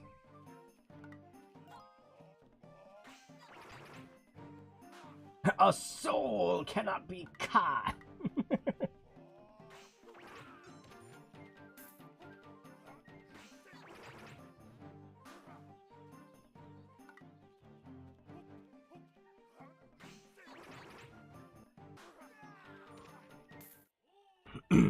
Yep, that is most of this game. It's just about, you know, watching enemy patterns, you know, doing precision hits and everything.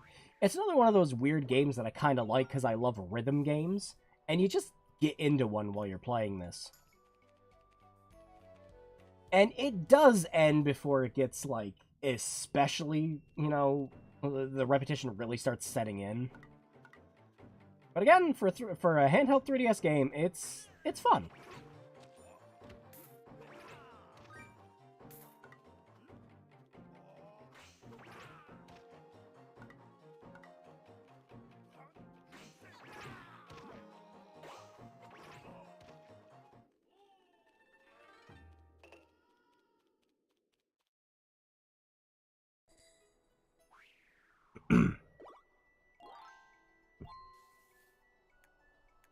There we go. One more.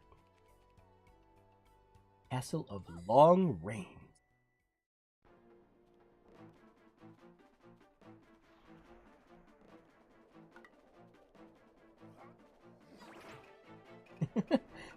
Dishonorable. If we were playing Bushido Blade, you would have immediately lost.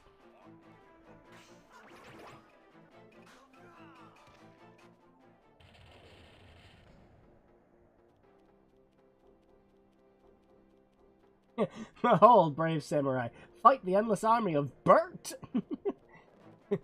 We did mention Sesame Street earlier, didn't we?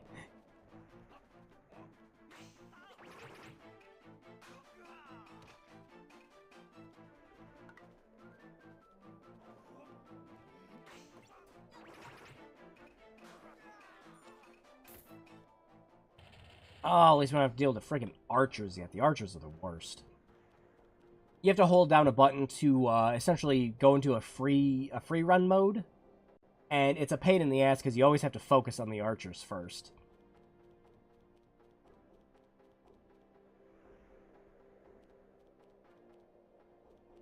It's kind of weird how the era of handheld is over. Yeah, it's just like Nintendo really is the only, like, you know, game in the handheld marketplace anymore with the Switch.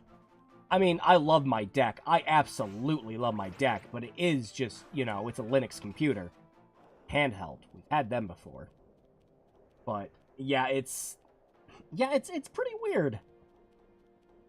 Props to Sony for trying to, you know, last it out with the Vita. I loved my Vita, but they didn't. I think I love my Vita more than Sony did.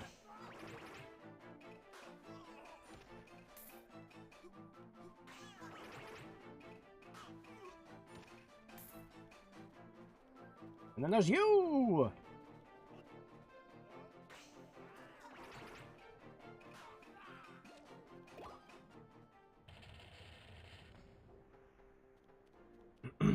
At least to me who grew up in the midst of the GBS and DS Neo Cortex rejects.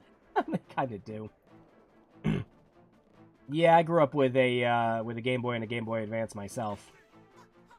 Actually, I didn't grow up with a Game Boy, but I would play my friends all the time.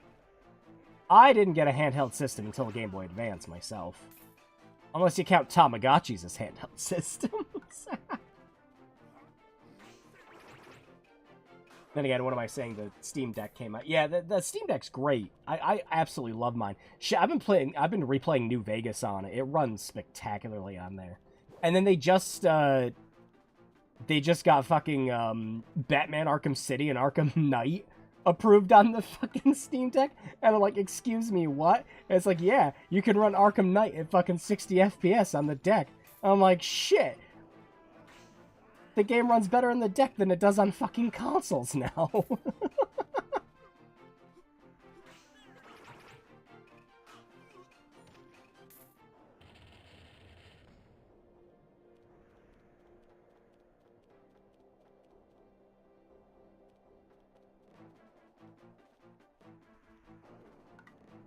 Bring it on, you little shit.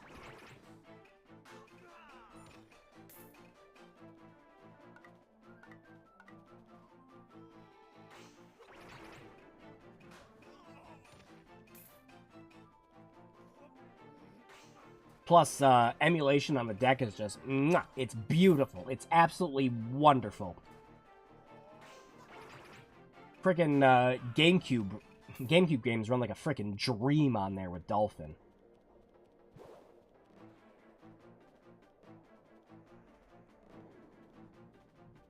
Yeah, as you can see with this game that we're playing, like I said, it is a bit repetitive. But, it's a game that's really meant to be played in short bursts, you know? It's made as a handheld game. You try to play through this whole game in one go, and you're just gonna be like, wow, God, yeah, ooh. I was lucky my brother had a GBA, has the lovely Pokemon Sapphire version. Oh, nice. Switch works well, too, which must stink for... Shit, I haven't actually gotten, either friggin' Simu and what's the Switch emulator? It starts with a Y. Yeah, Yuzu. Ah, God, I don't remember. Yeah, I haven't tried the Switch emulator, but the Wii U emulator, I will say, Breath of the Wild runs great on it. Shh. I'm the lord of this castle. If you have something to ask me, ask with your sword. My sword does not have a mouth to talk with. Those who intrude upon my lands will be cut down. Okay, Garland. Joke's on you, bitch!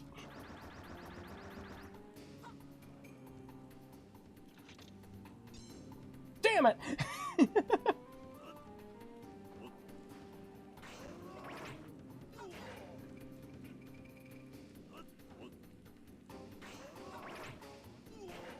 Yuzu and Ryujinx. Okay, so yeah, it was Yuzu, yeah. Yeah, like I said, I will say that Simu works great on it. Dolphin works great on it.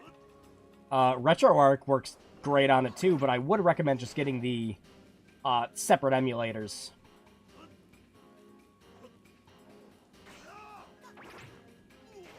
Oh my wa, no shinderu. Money! Okay, main character, now go into Blade mode. Rules of nature! Oh, shit. I forgot, I think you have to block that one.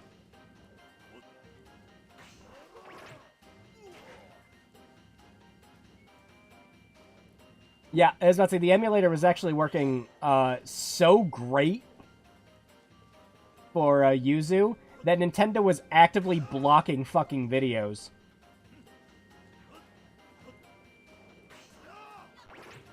Showing the emulator running on the system. Absolutely incredible. It's like, aww. Did Valve make a system running your games on it better than yours does? Aww.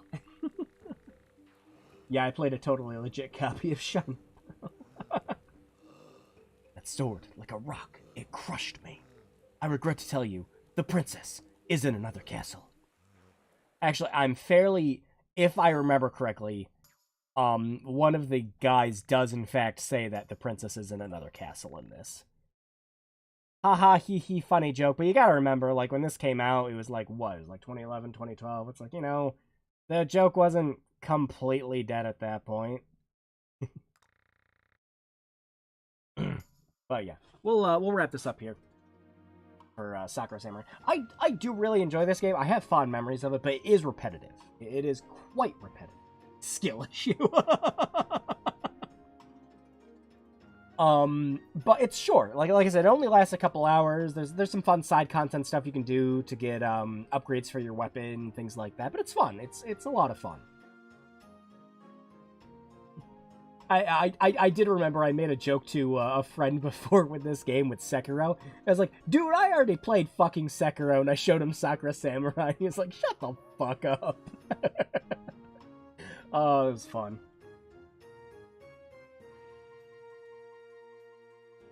But yeah, Sakura Samurai is pretty decent. It usually, I doubt sales are gonna happen anymore, which sucks. But it normally went on sale for about $2 to $3. So yeah, at that price, I'd recommend picking it up. Shit, most 3DS games, I'd say, 'cause they're especially cheap to pick up. And again, like I was saying with this, it's short, but it's meant to be played in bursts. It's a handheld game, so yeah. I think, what have we not shown off yet? Oh, we haven't done Crimson Shroud yet. Fucking of course. Jeez. This was my favorite out of the level 5 games. Let me change over some controls again. And boot it up. Makes sense, fits the mobile. Yeah, exactly. You know, cheap, simple game that you play to, you know, pass the time. But like I said, I remember it being very good. Hang on, like, Simu in.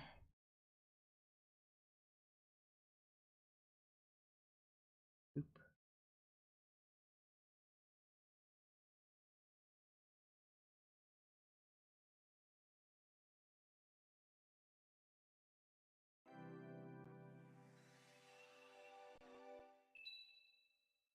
Level 5. Most of the stream is just level 5 games. They did do a bunch of really good games for the friggin' handheld, though.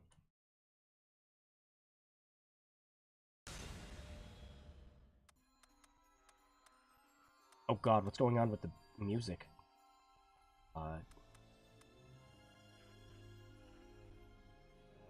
Is the music okay? What is going on? It was not doing this the last time I played it. What's going on? I'm gonna see if it fixes itself when I start a new game. It was not doing that when I was playing it last time. I don't think I've changed any of the other settings. Well, this sounds fine. Okay. A world without magic. Well, if level 5 is such a good student, why isn't there a level 6? Because Square Enix forced them to make everything. So they got stuck at level 5. And Square Enix is like, yeah, but can you guys make a really good Dragon Quest game? And they're like, yeah, we can. And Square Enix is like, damn it, I don't know, go make your own game or something. They're like, yeah, we will. We're gonna call it Rogue Galaxy. It's gonna be great. Until the gifts brought magic to the world. But gifts from whom, and for what purpose? None can say. Some claim God gave these gifts to mankind. Others say they are temptations, devil sent. There are many gifts now in this world. Some contain powerful magic, others less so. So it looks like I was able to make it to the stream of the Oh yeah, you came to, like, you missed a bunch of games, but you came right at Crimson Shroud, which is, like, my favorite out of these, so perfect timing, Light. They have made easy what was once unthinkable. It is hard to imagine life without them. Of course, all began with one single gift. But you already knew that, didn't you? This is a tale of those who would quest for this origin of miracles, the Crimson Shroud. May God have mercy on their souls. Oh no, it's capitalized God. This is going to be a Tales game. He who receives a gift sells his liberty. What? But So am I just a fucking asshole when I send people gifts over Steam? Wow, thanks, game. Stop giving away your liberty when you give someone a copy of fucking Bad Rats, you asshole. Chapter 1, Genesis. Oh god, we really are going with the fucking Bible. Oh. Flint is beginning to lose his patience. Not because of the 3 teams he sent in heaven return, nor even because he has no idea what's killing them. I told her there was nothing she could do. One little... That'd be quiche? Quiche? Quiche girl against that. She tastes good... Is it a good egg recipe? And what good are the barber surgeons if they won't mend and do what I say? Damn, no more Bad Rats gifting. Yeah, we're giving away our liberties when we do it. The dark take their oaths. A girl of 16 or 17 lies in the chair before him. Old enough to be a woman, but by her face, still a girl. Sweat beads and jewels on her olive skin, and her breath comes in painfully, in gas, as she sleeps. Well, okay, but, like, we're not gonna get into, like, over-explaining shit, and this isn't gonna turn to, like, you know, yeek. The chair is a crude affair, cloth stretched over a thin wooden frame, made for quick assembly near a battlefield. Not much in the way of comfort, but better than the hard ground. Well, Genesis does what Nintendo. Flint glances down at the cloth strips used to staunch her wounds. The barber surgeons have clearly been about their bloody work here. But the fresh bandages are already run through with red.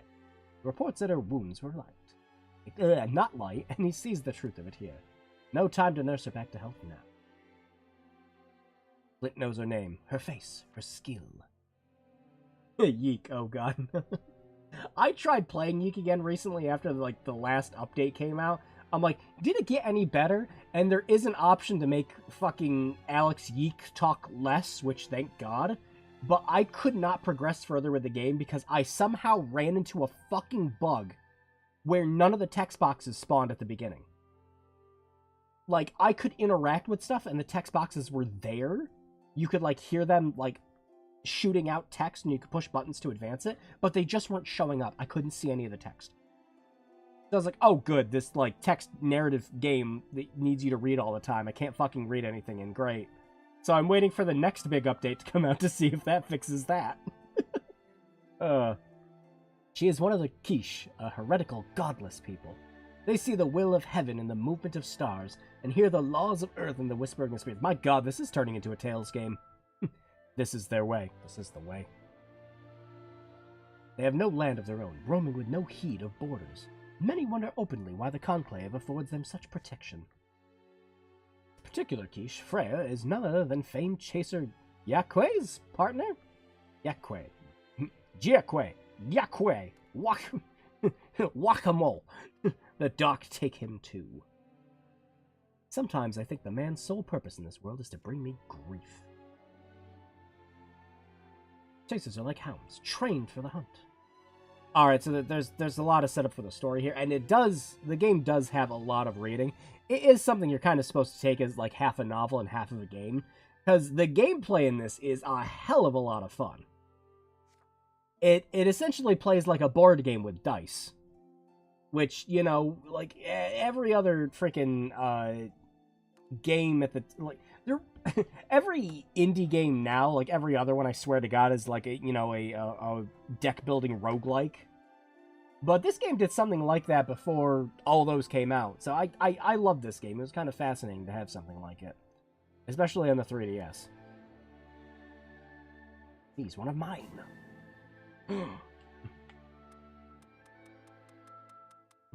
Yes, touch her. Yes, do it. Shake her awake. Think of more worthy reasons for a man to die than ignoring orders. Flint notes the familiar look of fear mingling with regret in the man's eyes.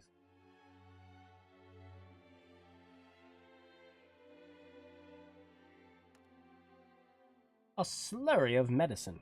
Gross. Exit the tent, careful to avoid meeting Flint's eyes.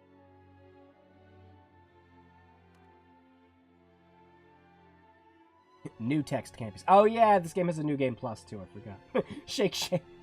Shake, shake, shake, shake. The knight in hulking black armor before her is Sir Flint Ronsenbach. His eyes burn a hole in her soul. Flint is, to not mince words, the enemy.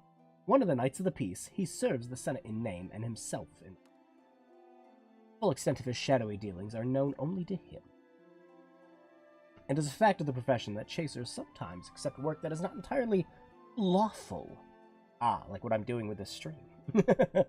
A fact which often puts Flint and his order at odds with the chasers. And now our enemy is my savior.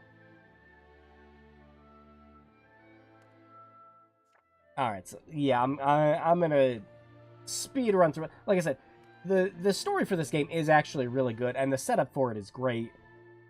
But I'm gonna advance through some of it so we can get to the game part of the game. Which is very good.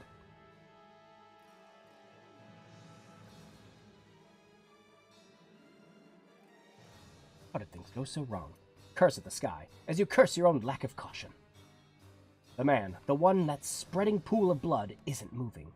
You wonder at his wounds, but realize that leaving your cover would make you a target for more arrows. And there are always more arrows.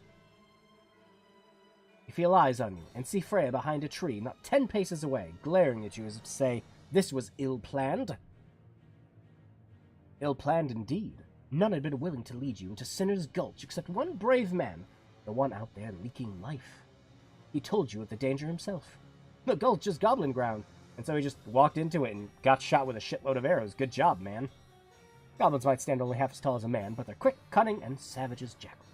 A goblin will shiv you and take your coin every time. Not in that order sometimes. Sometimes they'll take your coin and then shiv you. The only question is which he'll try... Ah, there it is. There's one thing the goblins can't stand, it's interlopers. Okay, this is turning visual novel length story stuff. I do not want to sit here and read all this. If you want to, you can, but it's okay. You're made of stronger stuff. A warrior. Better swollen than severed. Hey! A mistake. A goblin turns the sound of your voice, his bone axe biting the air as he charges. But yeah, considering like the setup for the game is, like I said, it's kind of like playing like a tabletop, like Dungeons and Dragons campaign a bit. All the text and reading and, like flowery descriptions for anything makes a ton of sense. But this is a stream, so yeah. Spin! During your adventures, you'll have frequent opportunities to roll dice in order to overcome challenges. You'll be given a certain number of dice for each roll. Your results determine whether an action succeeds or ends in failure. Use the touchscreen to grab the dice, shake them, and lift the stylus to roll. Alternatively, you can press and hold the A button. Well, who the fuck wants to do that? 8.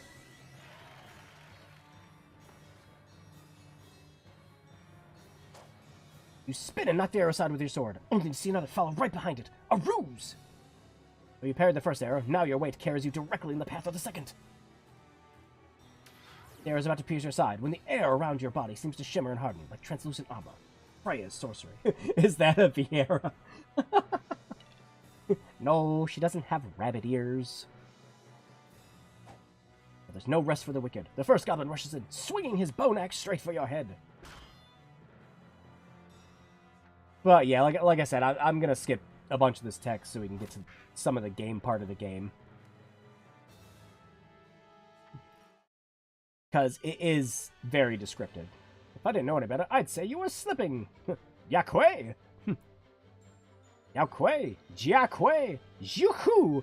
You can see your partner Lippy, standing with his bow at the ready. Took you long enough. Goblin!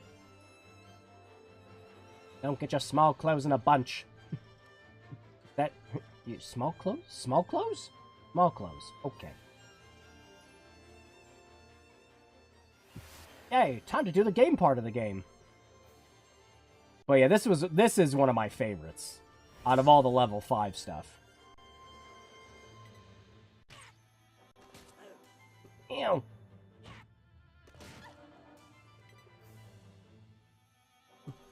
Well, shit, they got the jump on you. It's your turn. During your turn, You may do one of the following: attack, use magic, or an item in addition to your skills. Select end turn when you're finished. If you end your turn without taking any actions, your next turn comes quicker. Ah, Final Fantasy X shit.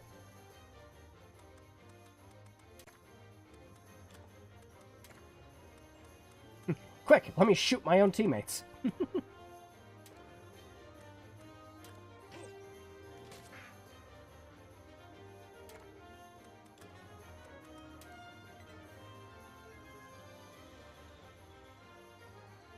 Build up MP to use magic and skills. Use items to recover them. But Freya gets it back naturally. She has enough MP. Try casting Protect. Since she is your white mage, you know, probably cast the spell on her.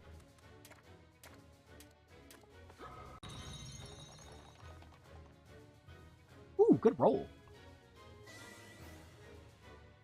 That's 46 points back. Nice. This is incredibly charming. Oh yeah, I love this game. The whole thing plays out like it's a tabletop, like, dungeon crawler. It's great. And you got different choices and everything that affect, you know, character stories later on. It's again short, but not nearly as short as some of the other level 5 games are.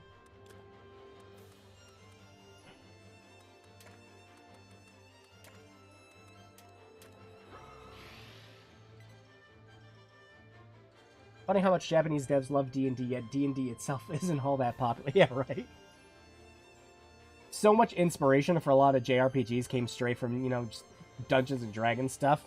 But it's just kind of become its own genre at this point with how everything plays out. But yeah, it's funny seeing where the inspiration comes. And then you got games like this where it's just like, wow, yeah, this just, like, really feels like Dungeons and Dragons inspired.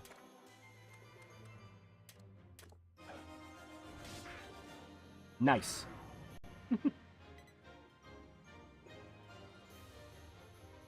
Go to Lippy's skills. Once he has enough MP, try using Focus. This will improve the accuracy of his attacks for a period of time.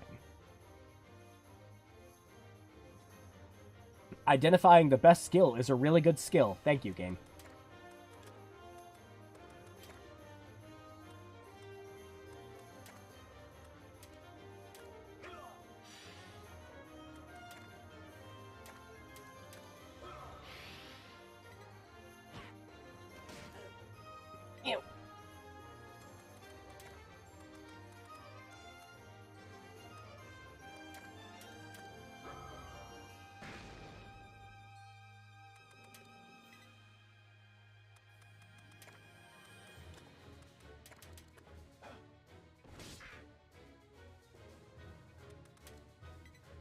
Yeah.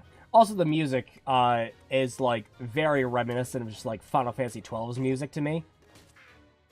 And also, like, Final Fantasy XI's music, which I like. Wasn't really a fan of Final Fantasy XII as a game, but I do enjoy its soundtrack. Win or lose, your results are displayed after each battle. You can review the battle from this screen by selecting Log. Note, you cannot return to the results screen once you left. You were victorious.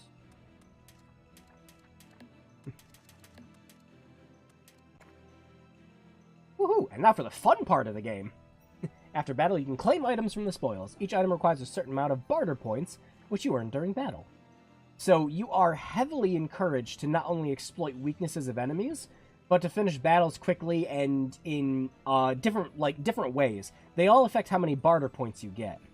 And depending on how many barter points you have, you can just spend them on all sorts of stuff. So if you do really good in the battle, you can just literally grab everything and blaze your way through it.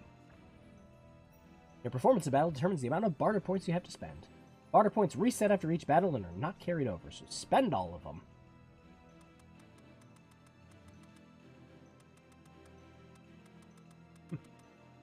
Just came back. Oh, good to see you back. It's really funny, too. Japanese tabletop RPGs all use 2d6 for the combat systems. That's the only way to really get d20s back in the day was in D&D. Yeah, it was so much easier to get 6-sided dice. Yeah. Final Fantasy XII is good until you realize that you're the B team. Yeah, that was exactly it. I was just like, okay, why do I have to play as Vaughn? Why is Vaughn here? Vaughn just gets forgotten about halfway through the fucking game. despite the fact that most of the story is about his brother. I just... Yeah,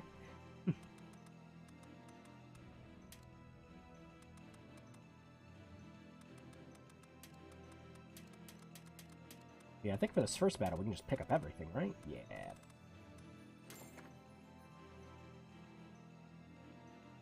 After battle, you can sometimes learn skills. When you finish bartering for items, a list of available skills will appear. Each character has a unique list.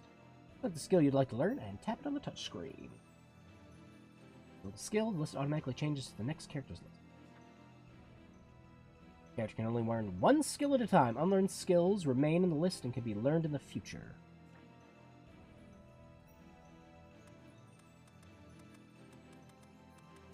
So yeah, now we get to pick a new skill for our character, so... yeah, we'll go with Heroism. Avoidance, heads attack. Yeah, Foresight would be good, and... Oh yeah, MP regen. Yeah, there's fun ways you can build out your characters in this, too. It's great. Good work. You defeated the goblins and gotten your team out of a pinch. I don't like surprises, Freya says. What do you like, she-dog? You think, wisely holding your tongue. I never really took interest in RPG, JRPG, but the new Final Fantasy game with chaos seems fun. I have not played that since... Well, I did play it a little bit after the stream, but I ran into a really annoying bug, where I got back to the map screen and I couldn't play any more of the game. And I read it online, and it's like, yeah, the next part of the game's quest is supposed to pop up another part of the map. It just didn't pop up. And the only solution online was to restart a new save. I'm like, no, fuck that. They've patched it. It's been fixed since then, but that put me off playing the game. Plus the fucking stream. I mean, Jesus Christ. You never would have ended up a human pincushion. That sucks. Yeah, it really does, but now that it's fixed, I do want to go back and try to finish it. I was really enjoying the combat, but again, I enjoyed playing Neo, so that would be why I enjoyed the combat in it. No matter which way you look at it, this is your fault. From the very moment you decided you had to go to Sinner's Gulch, the dice were cast.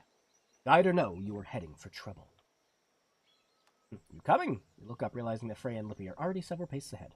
A bit late for regrets, no? Or are you planning on holding a little one-man ceremony for our guide? There are as many holes in our fearless leader as you like, but can we walk while we talk? Much time till nightfall, and who knows what's ahead. Pick up the pace. You've come too far to die here. Lippy looks like a male Beatrix from Final Fantasy 9. Let's try moving around the map. Use the marker to the area you'd like to go and press the A button, or simply double tap. In fact, you can only save when you're looking at the map. That means no saving during an event or battle. Also be warned that while you're moving across the map, you will slowly lose MP accumulated during battle. It's okay, because by the end of the game, you literally get a skill that makes it so like you walk into battle and you get half of your MP back. So, yeah.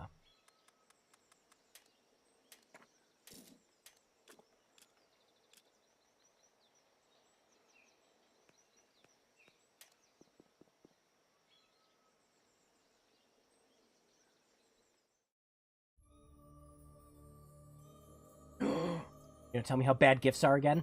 The chasers are finders of lost things and people. Mostly people, but a chaser isn't picky as long as he's paid. Lost lovers, debtors who ran into the night, stolen boys and girls, escaped murderers. Marks come in all flavors, but few like them. You followed a thin thread of rumor from land to land until your feet led you here to this place. The sun-gilt palace of the Rahab. It is said the king built this palace for his queen, though that was more than 1,000 years ago. Yeah, and he didn't pay his side of the fucking upkeep.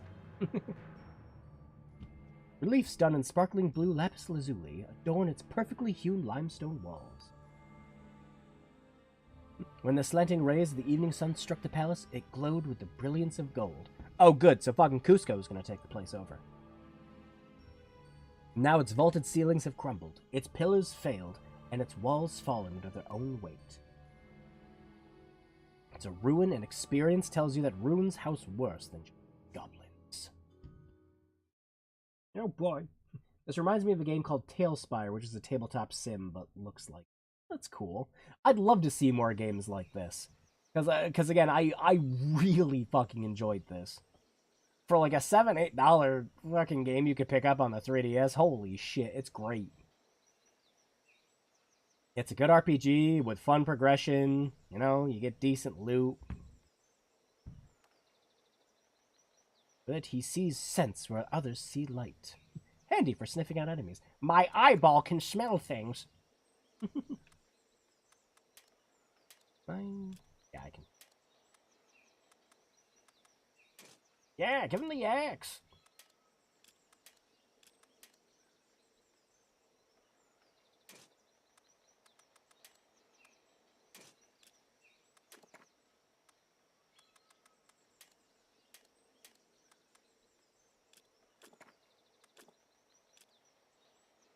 Oh, another off-topic thing. I've been intrigued by the Sega Saturn. Oh, yeah?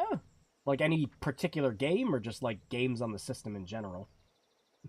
Unusual for her to sound so uneasy, but understandable with one death already today. Not counting goblins.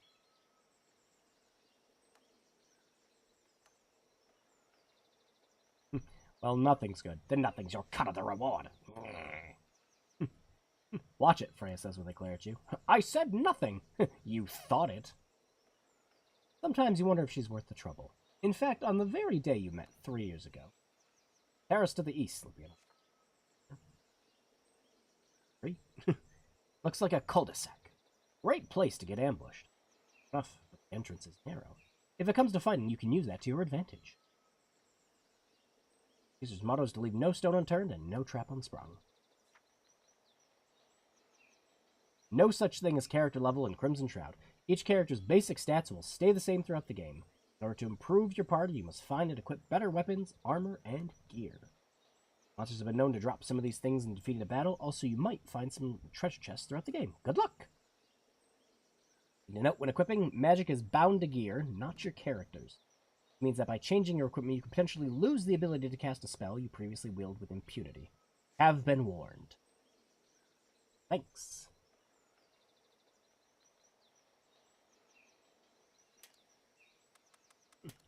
So it's like Final Fantasy VI or Final Fantasy IX, but without all the cool, eventually just being able to keep the magic shit. Okay. Not per se games, as someone who never really dives into older consoles besides PS1 on the casual level that is, Sega's like an unknown territory.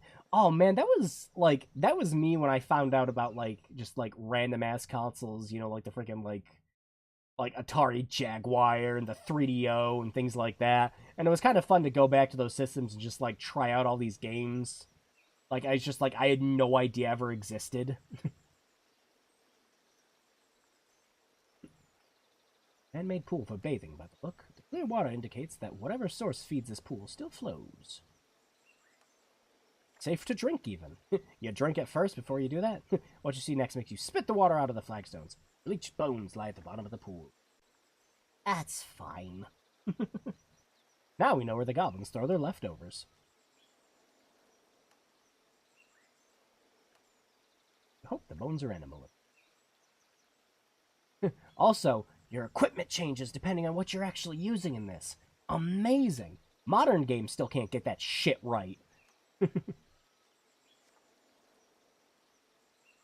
They have one of the passwords. Goblins are fond of gathering spoils and loath to leave their trinkets from. Except there's a fucking chest over here that they just completely left unguarded. Good.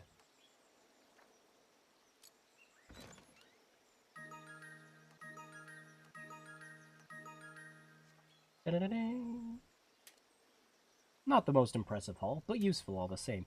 Dude, you just got two different fucking weapons and some berries out of a chest laying in the middle of nowhere. Come on, man.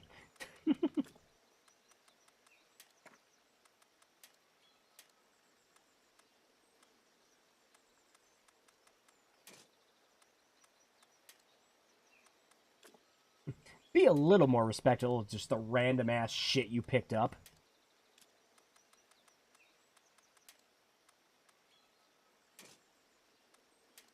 Power ring, power ring. Silver ring. There. Taken from goblins weighs rather lightly on your conscience. After all, it could have been your bones in that pool. My household never talks about the Sega consoles at all, but apparently my mom knows exactly what it was when I asked today. That was my mom when I asked her about, like, old Commodores and, like, the frickin', like, the VIC-20. The, frickin', my mom actually used to work for a company that produced ColecoVisions back in the day. So she could tell you all about them, because it was her job to sell them to people.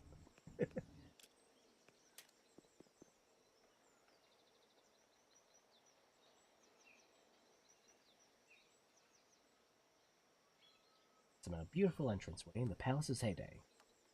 But yeah, you'll notice there's a lot of text, you know, flavor text and everything like that. But again,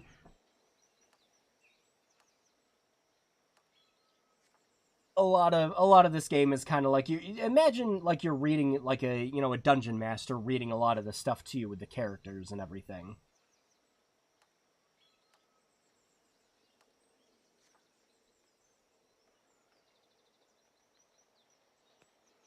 One of those games where it's kind of it's aimed to stream, but it's really fun to play, especially if you like, you know, like narrative focused stuff with a fun tabletop element to it. But with the mountains of text, it's kind of like, yeah.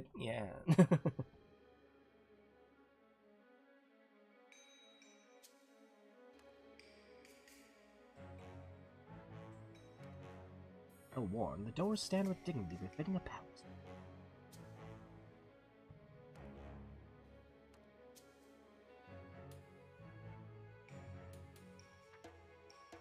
I guess we're not going that way. My sword! Excuse me, my kind sir, I equipped an axe.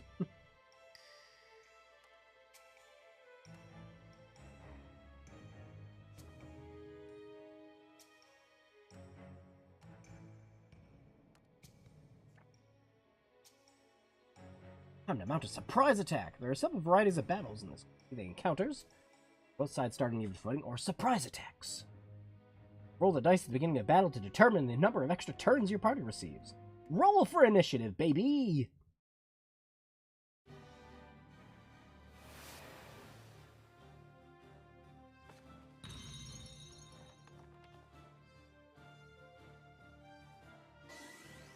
Seven free turns! Fucking alright!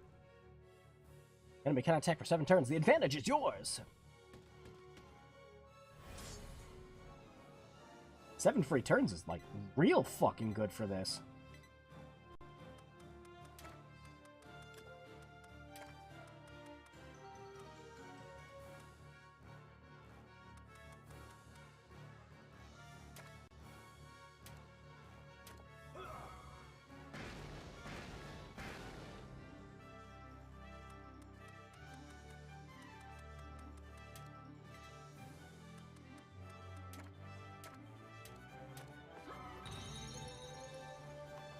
Yoom!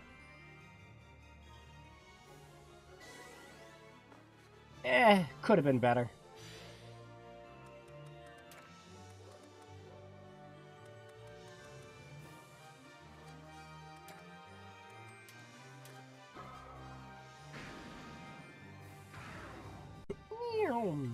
I love the little level 5 logo on the bottom of the figurines. What about dice bonuses? When circumstances permit, you can add dice to damage, healing, and hit rolls to improve your score. In order to use a dice bonus, first select your target, and then before confirming, press the X button to use your stylus to select the dice.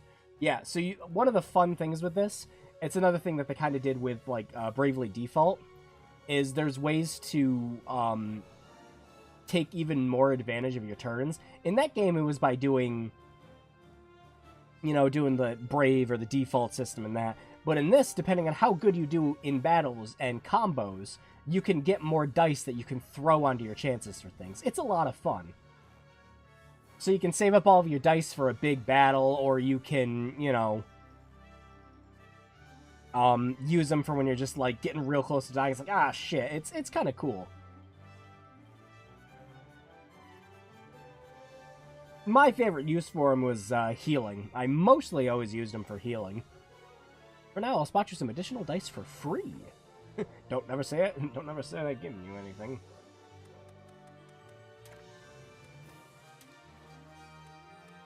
So now, you can add in a D12. And the best part about this, too, if you have a really powerful attack, but the odds of hitting people are really low with it, you can add it to your chance to hit, or you can just increase the attack itself. It's pretty good. You save up a bunch of D20s for healing later. It's cool.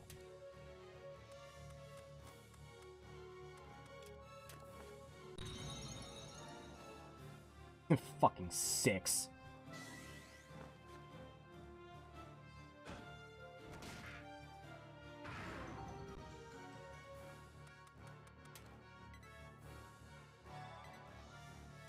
Oh boy, they rallied. They can attack again.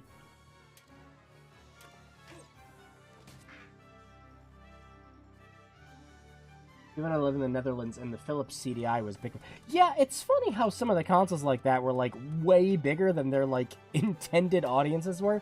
Like, you think about, like, the Sega Master System and the Genesis in places like Brazil, and how massively successful they were over there.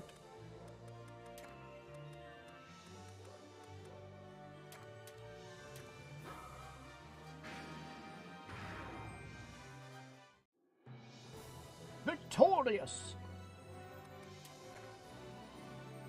Yeah, I was about to say we should have gotten a shit ton of points because we didn't take damage.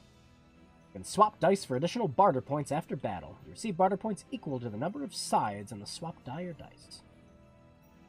After selecting swap dice, choose the dice you wish to swap for barter points. Confirming you cannot retrieve your device, so swap them with care.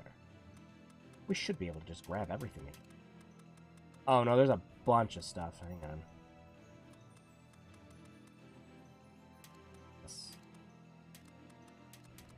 See if I can grab everything. Should be able to. Yep. Just, oh my god, just fucking enough to grab everything. Nice.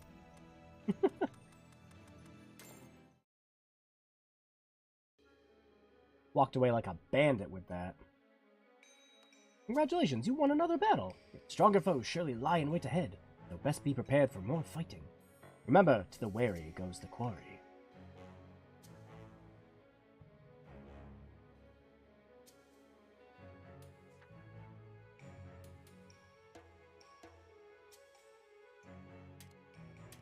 But yeah, I will. I'll wrap up Crimson Shroud for now. But I really fucking enjoy this game as a like big D&D and tabletop and just RPG nerd in general. This was like a big surprise. I picked this up after watching a trailer on the 3DS, going like, "Oh man, this looks great. This looks like something that was like almost tailor-made for me." And shit, I enjoyed the hell out of it. I put like dozens of hours into this game. There's a pretty robust New Game Plus, too, that lets you go through with a higher difficulty and, do stronger encounters with new enemies and things like that. It's pretty damn good. Again, like $6-7 fucking dollars. Would highly recommend. Oh yeah, you could change the names, the colors on everything if you didn't like it. So you can make everything red and be confusing as shit.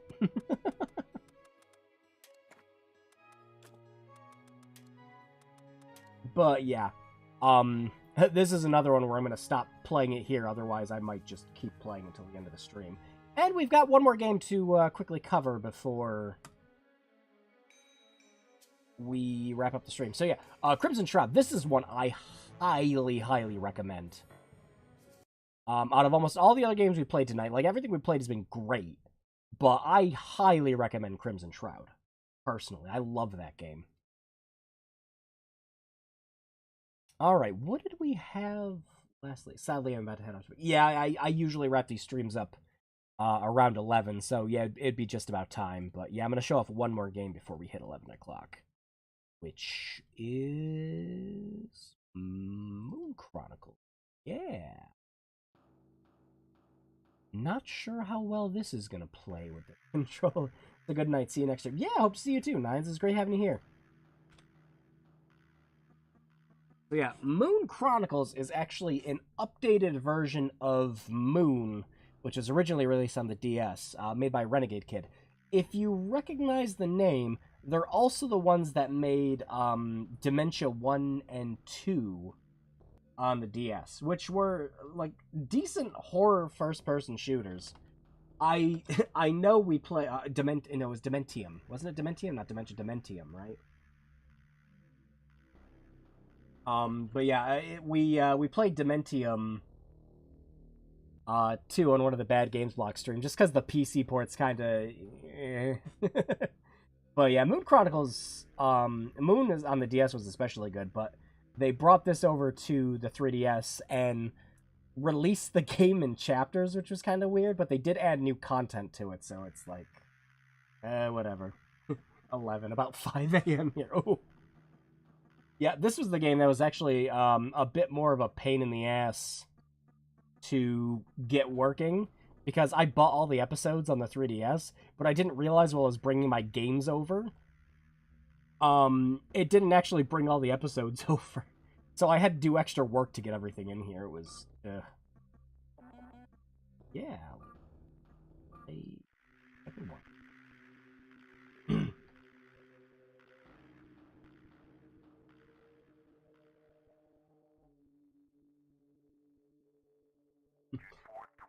Moon was like a strangely divisive game on the DS2 that I remember.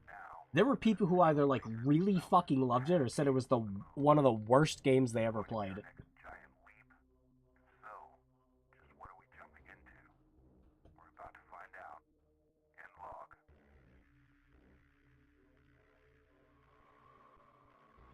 Moon Chronicle. The FMV audio is messed up again. I know what causes it. It's a dumb setting in the emulator you have to change.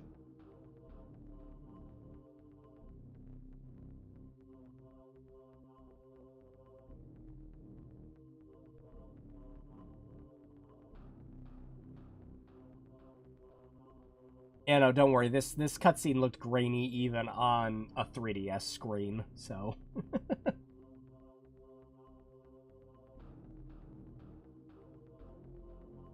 It's the strangest thing every single time with like a game when a company will render out cutscenes and everything, and then are they normally just throwing the work away right afterwards? Because like, if you're gonna remaster or remake or update the game or something in the future, and you just don't have the tools to re-render it in a higher resolution, like, why?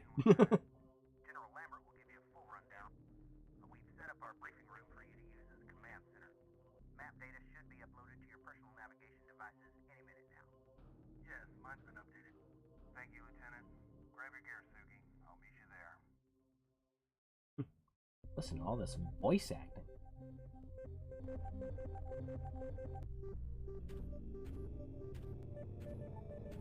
Oh yeah, look at those DS textures, baby! They're just slightly better on the 3DS. Oh yeah, another amazing thing about Moon on the DS, the original DS, not the 3DS, it also ran at 60 FPS on there. And it's just kind of one of those, like, holy shit things.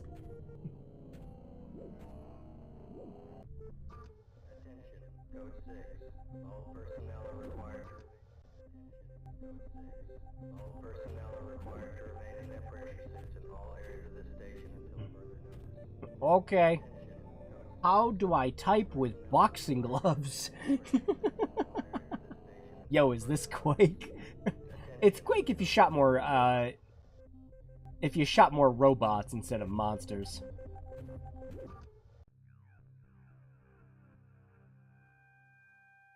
The opening of this game is more like Doom 3.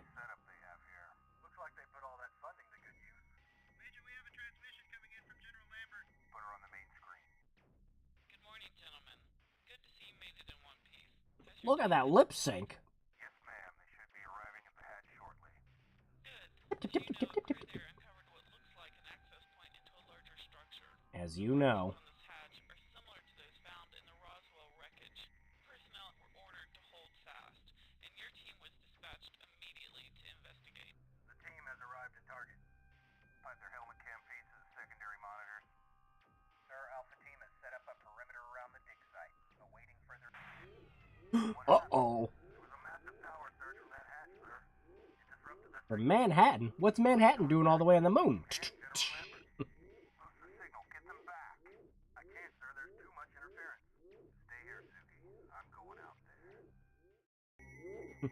Does he have a cool computer that's just kind of like, yeah, it's just this thing that's just like bent into the desk? Anyways, don't mind me. The first gun we pick up in the game is the Super Assault Rifle. It's super because you don't need to pick up ammo for it. Yeah. Press the button to shoot.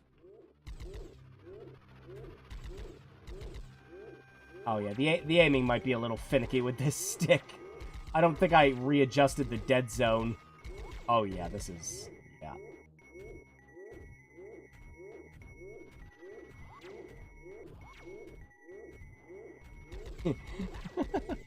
Yeah, the dead zone's making this a little funky to play on this.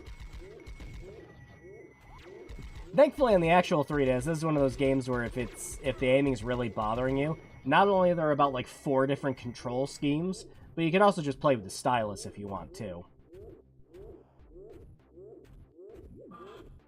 Locked.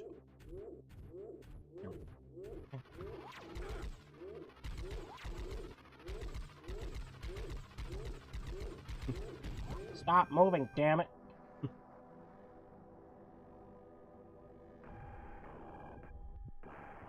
Oh yeah, back to tank.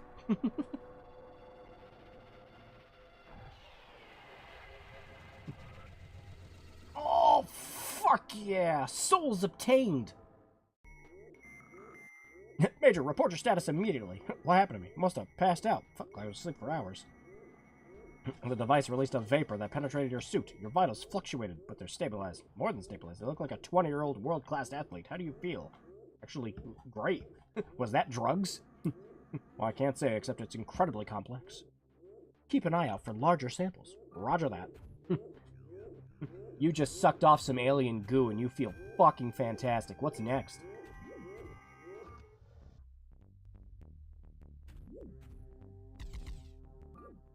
Captain Blake. I'm too late. Suke, Blake, Collinsworth, Riley, and Truxton are dead. Warner, Silas, and Burton are MIA. 3 soldiers MIA? Is there any indication of where they might have gone? Signs of struggle near the hatch entrance. My guess is that they were forcibly abducted. By what? I don't know. They can't have been taken far. You might be able to find them if you act quickly. Oh, jeez, I didn't mean to skip all that text.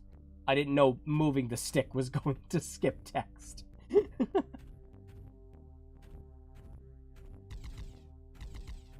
But yeah, so, like, Moon originally was sold for, I think it was like a $30, $40 game on the original DS. So when Moon Chronicles came out, you could get the whole game for like $15. It was like, oh, that's neat. But there was more content and everything in this, too. If I remember, there was more weapons. There's a new area you could go to with a story, things like that. It's a halfway decent game. This is probably going to be the weakest game we play tonight. But it's still not bad for like a, first-person shooter on the 3DS. Oh, yeah.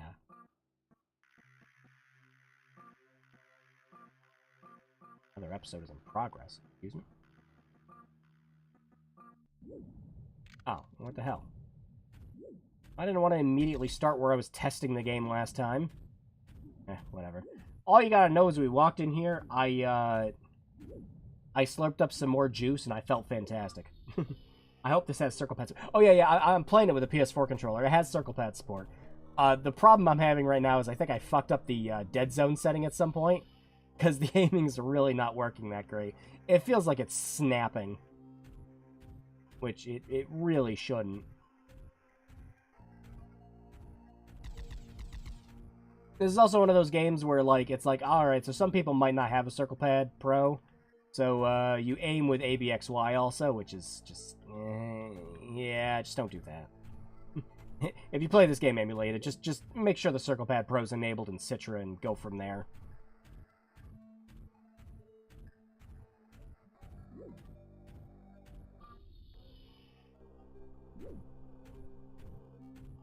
Oh god, using the freaking touchpad to aim with a PS4 touchpad is... Call of Duty, max sensitivity on. I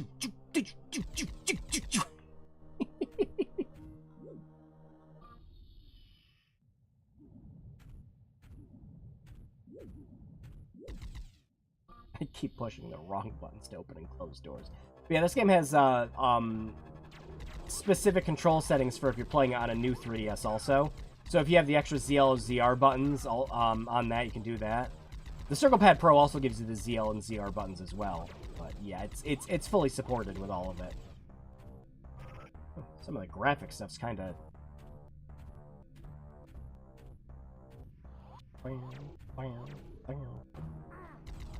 Ow.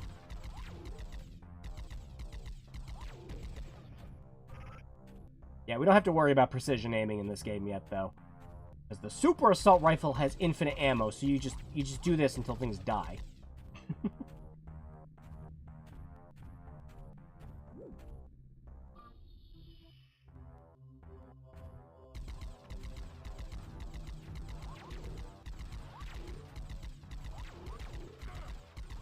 Where are the bullets? Am I getting hit scanned? There are actually bullets in this game. I think it might just be the emulator. You're supposed to see the bullets getting shot at you. Security systems consist of an automated network of robotic sentries. These sentries will eliminate any threats encountered outside of the specimen containment apparatus. Or within it, if the action of a subject are deemed to be... This game just looks like Metro... Yeah, again, considering that this game originally came out on the DS, yeah.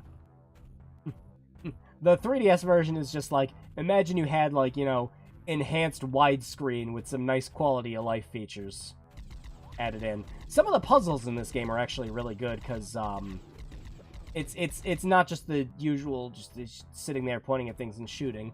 There are a lot of puzzles where you have, like, a little, mini robot where you go into, like, tight spaces. Have them, you know, turn on and off certain things, you go through areas. Some of the puzzles in this are actually pretty fantastic.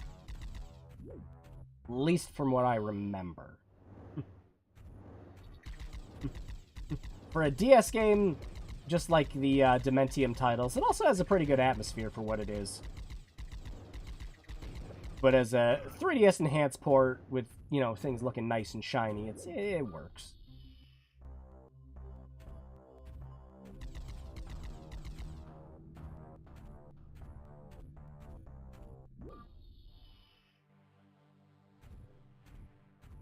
Whee! I found something that looks like it'll be up your alley. Very interesting. It's some kind of robotic probe, but highly advanced. You should be able to link it directly to your UCA and guide it via remote control. Looks equipped with an ion pulse, too. It may come in handy for temporarily shutting down force fields and stunning security robots.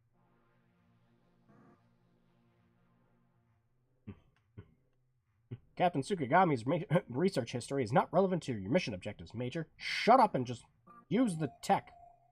Damn it. But yeah, now we get to pilot a little itty bitty drone.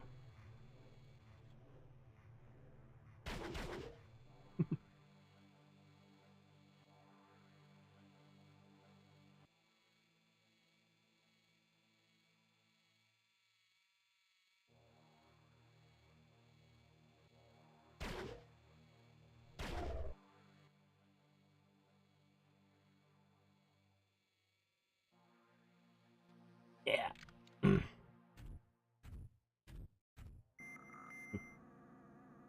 In case you find other uses for it.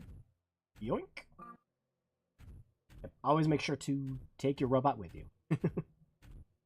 If I remember correctly, the drone can fly at later points in the game too, which is good.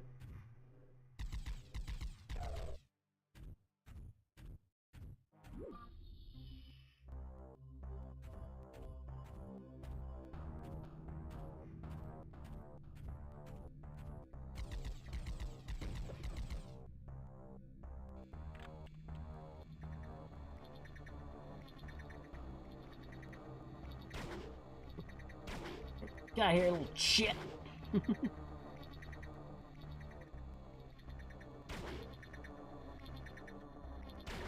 For some reason, the first-person controls on the drone are way better than they are on the, than using the guns.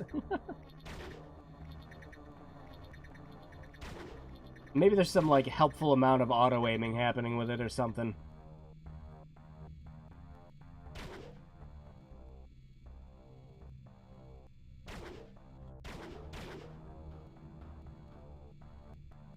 Whoa.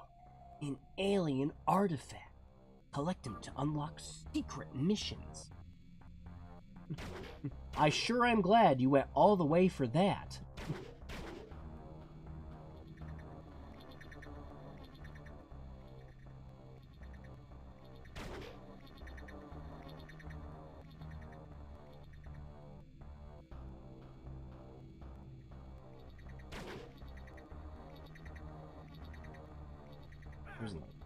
What? Am I taking damage? Oh, I am. Hey!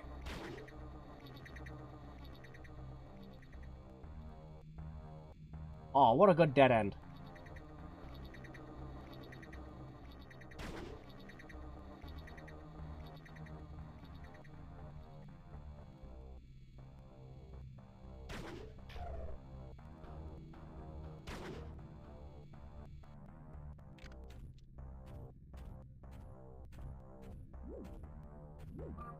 There we go.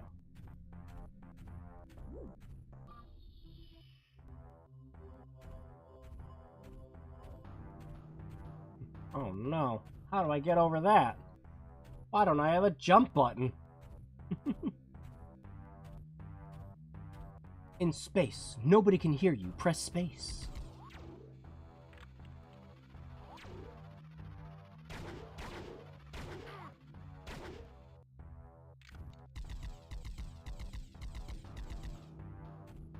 Yeah, for some reason the explosions aren't playing properly. What the hell?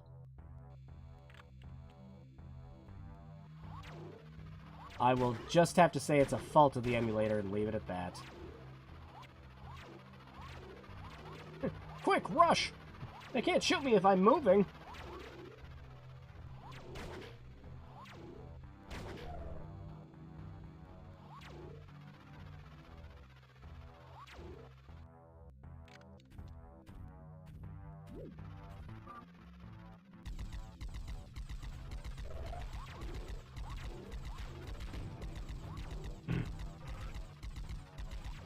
Yeah, the enemies are also supposed to be flashing more while you're hitting them, too. I haven't a clue what poor Citra's doing in this game. But I promise there are way more graphical effects than this.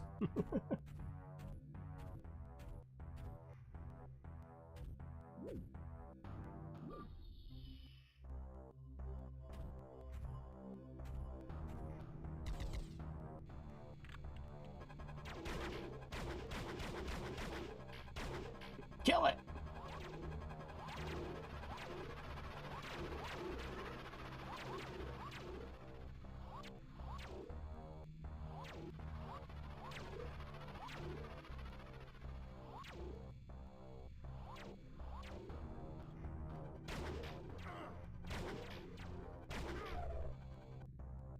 Excuse me? Who's shooting me? Oh, that's right. The guy's over there trying to snipe me.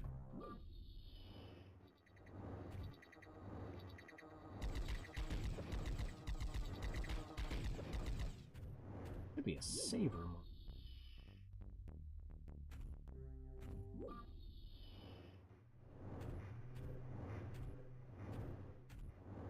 Well, oh shit, it's past 11 o'clock.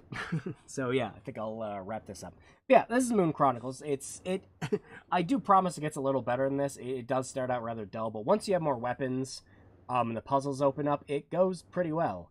And there's lots of different ways you can customize playing it and everything else, and it's pretty decent. It's even more decent when it was on sale, because I think they tried to sell it for like $20 originally, and everyone's just kind of like, yeah, no. So I think you can normally get it for like $12 with all the episodes now. But yeah, I remember really liking that one when I played it too. I remember liking it when I played it on the original DS also. But yeah, for what it is, it's pretty fun. Looks alright. Yeah, it's alright. Like I said, Moon Chronicles is probably going to be the weakest game we played tonight, but yeah. So yeah, heck, I didn't even get into the other two games we were going to play. One of them I was just going to show off just a weird bug, and then I think the other one was just Ultimate NES Remix. But yeah. So that will wrap that up. And over to the other screen. There we go. All right, that was our eShop Excellence stream. Now, I do plan on doing more of these. Because you will still be able to get 3DS games. It's just gonna be a little more of a pain in the ass after May 23rd. Just a little bit more. So after May 23rd, you are only going to be able to use eShop credit in order to buy games on either the 3DS or the Wii U eShop. So you have to either go to a store and buy an eShop card, or I think you can just load up your eShop balance with something else. And as long as you've had your Nintendo account linked, your 3DS account linked with like your main Nintendo account, that balance will show up on your 3DS and Wii U also. But after August, you won't be able to buy those either. And it's essentially at that point, you just can't buy anything unless you previously had balance on the system. Just in general, they're just gonna cold turkey it. And then March next year, completely shut off, which is bullshit. Just complete bullshit. Are you going to review Harmonite? Yes, absolutely. I was going to do Harmonite for tonight's stream. But a lot of these games I wanted to cover were actually like early 3DS games I remember really enjoying.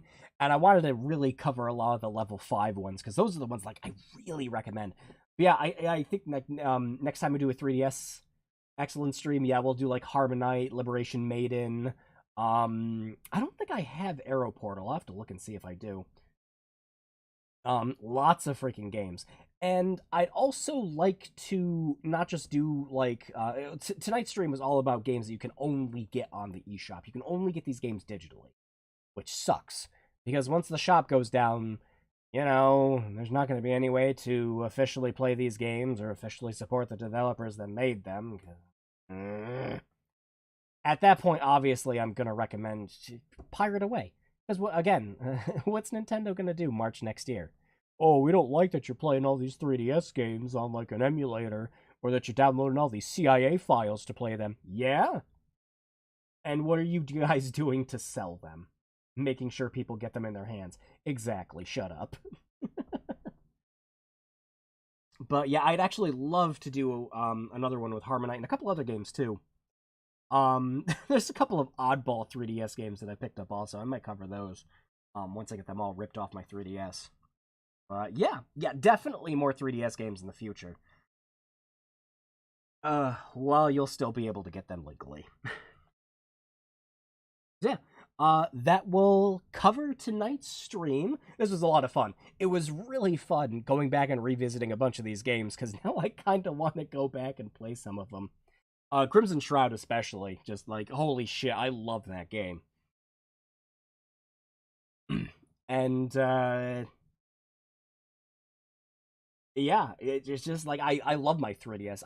It was, without a doubt, one of my favorite consoles. I remember picking one up almost specifically for Kingdom Hearts. And then it's just, after that, it's just a treasure trove of great freaking games. And here's the thing that really pissed me off. There's so many good 3DS games that we didn't get. I remember fucking Japan got a Metabots game. I was so pissed that we never got it over here. So freaking pissed off. No, they got like 2 or 3 Metabots games, didn't they? Pissed me off. That's all I knew. But yeah, there's a lot of really good stuff on the 3DS that we'll have to cover before August hits. Like, without a doubt, there's so many freaking good games to play on here. So yeah, this is the first of the series. We will definitely cover more, and I think once I run out of some of the more eShop exclusives, I'd also like to cover some of the more games that will become very expensive. So you should pick up digital versions of them if you want legal versions. So yeah, this was a great stream. I loved going back and playing these again. So yeah, what do we have on the menu for next week? You know, I'm not sure. I really wanted to do last month's stream at some point with the other bad games block, but I'm holding that off for now. I have that cable I was talking about I needed last time. I do not have the thing I need to play it, and I'm missing some of the games. But yeah, quite a few, including one that had anime girls in it. For Metabots? Okay. You're the boss, Japan. Oh shit, I remember that now. I had a friend who was freaking out because that was the one that was supposed to be coming over to the West. It was like the bad one with anime girls in it or something.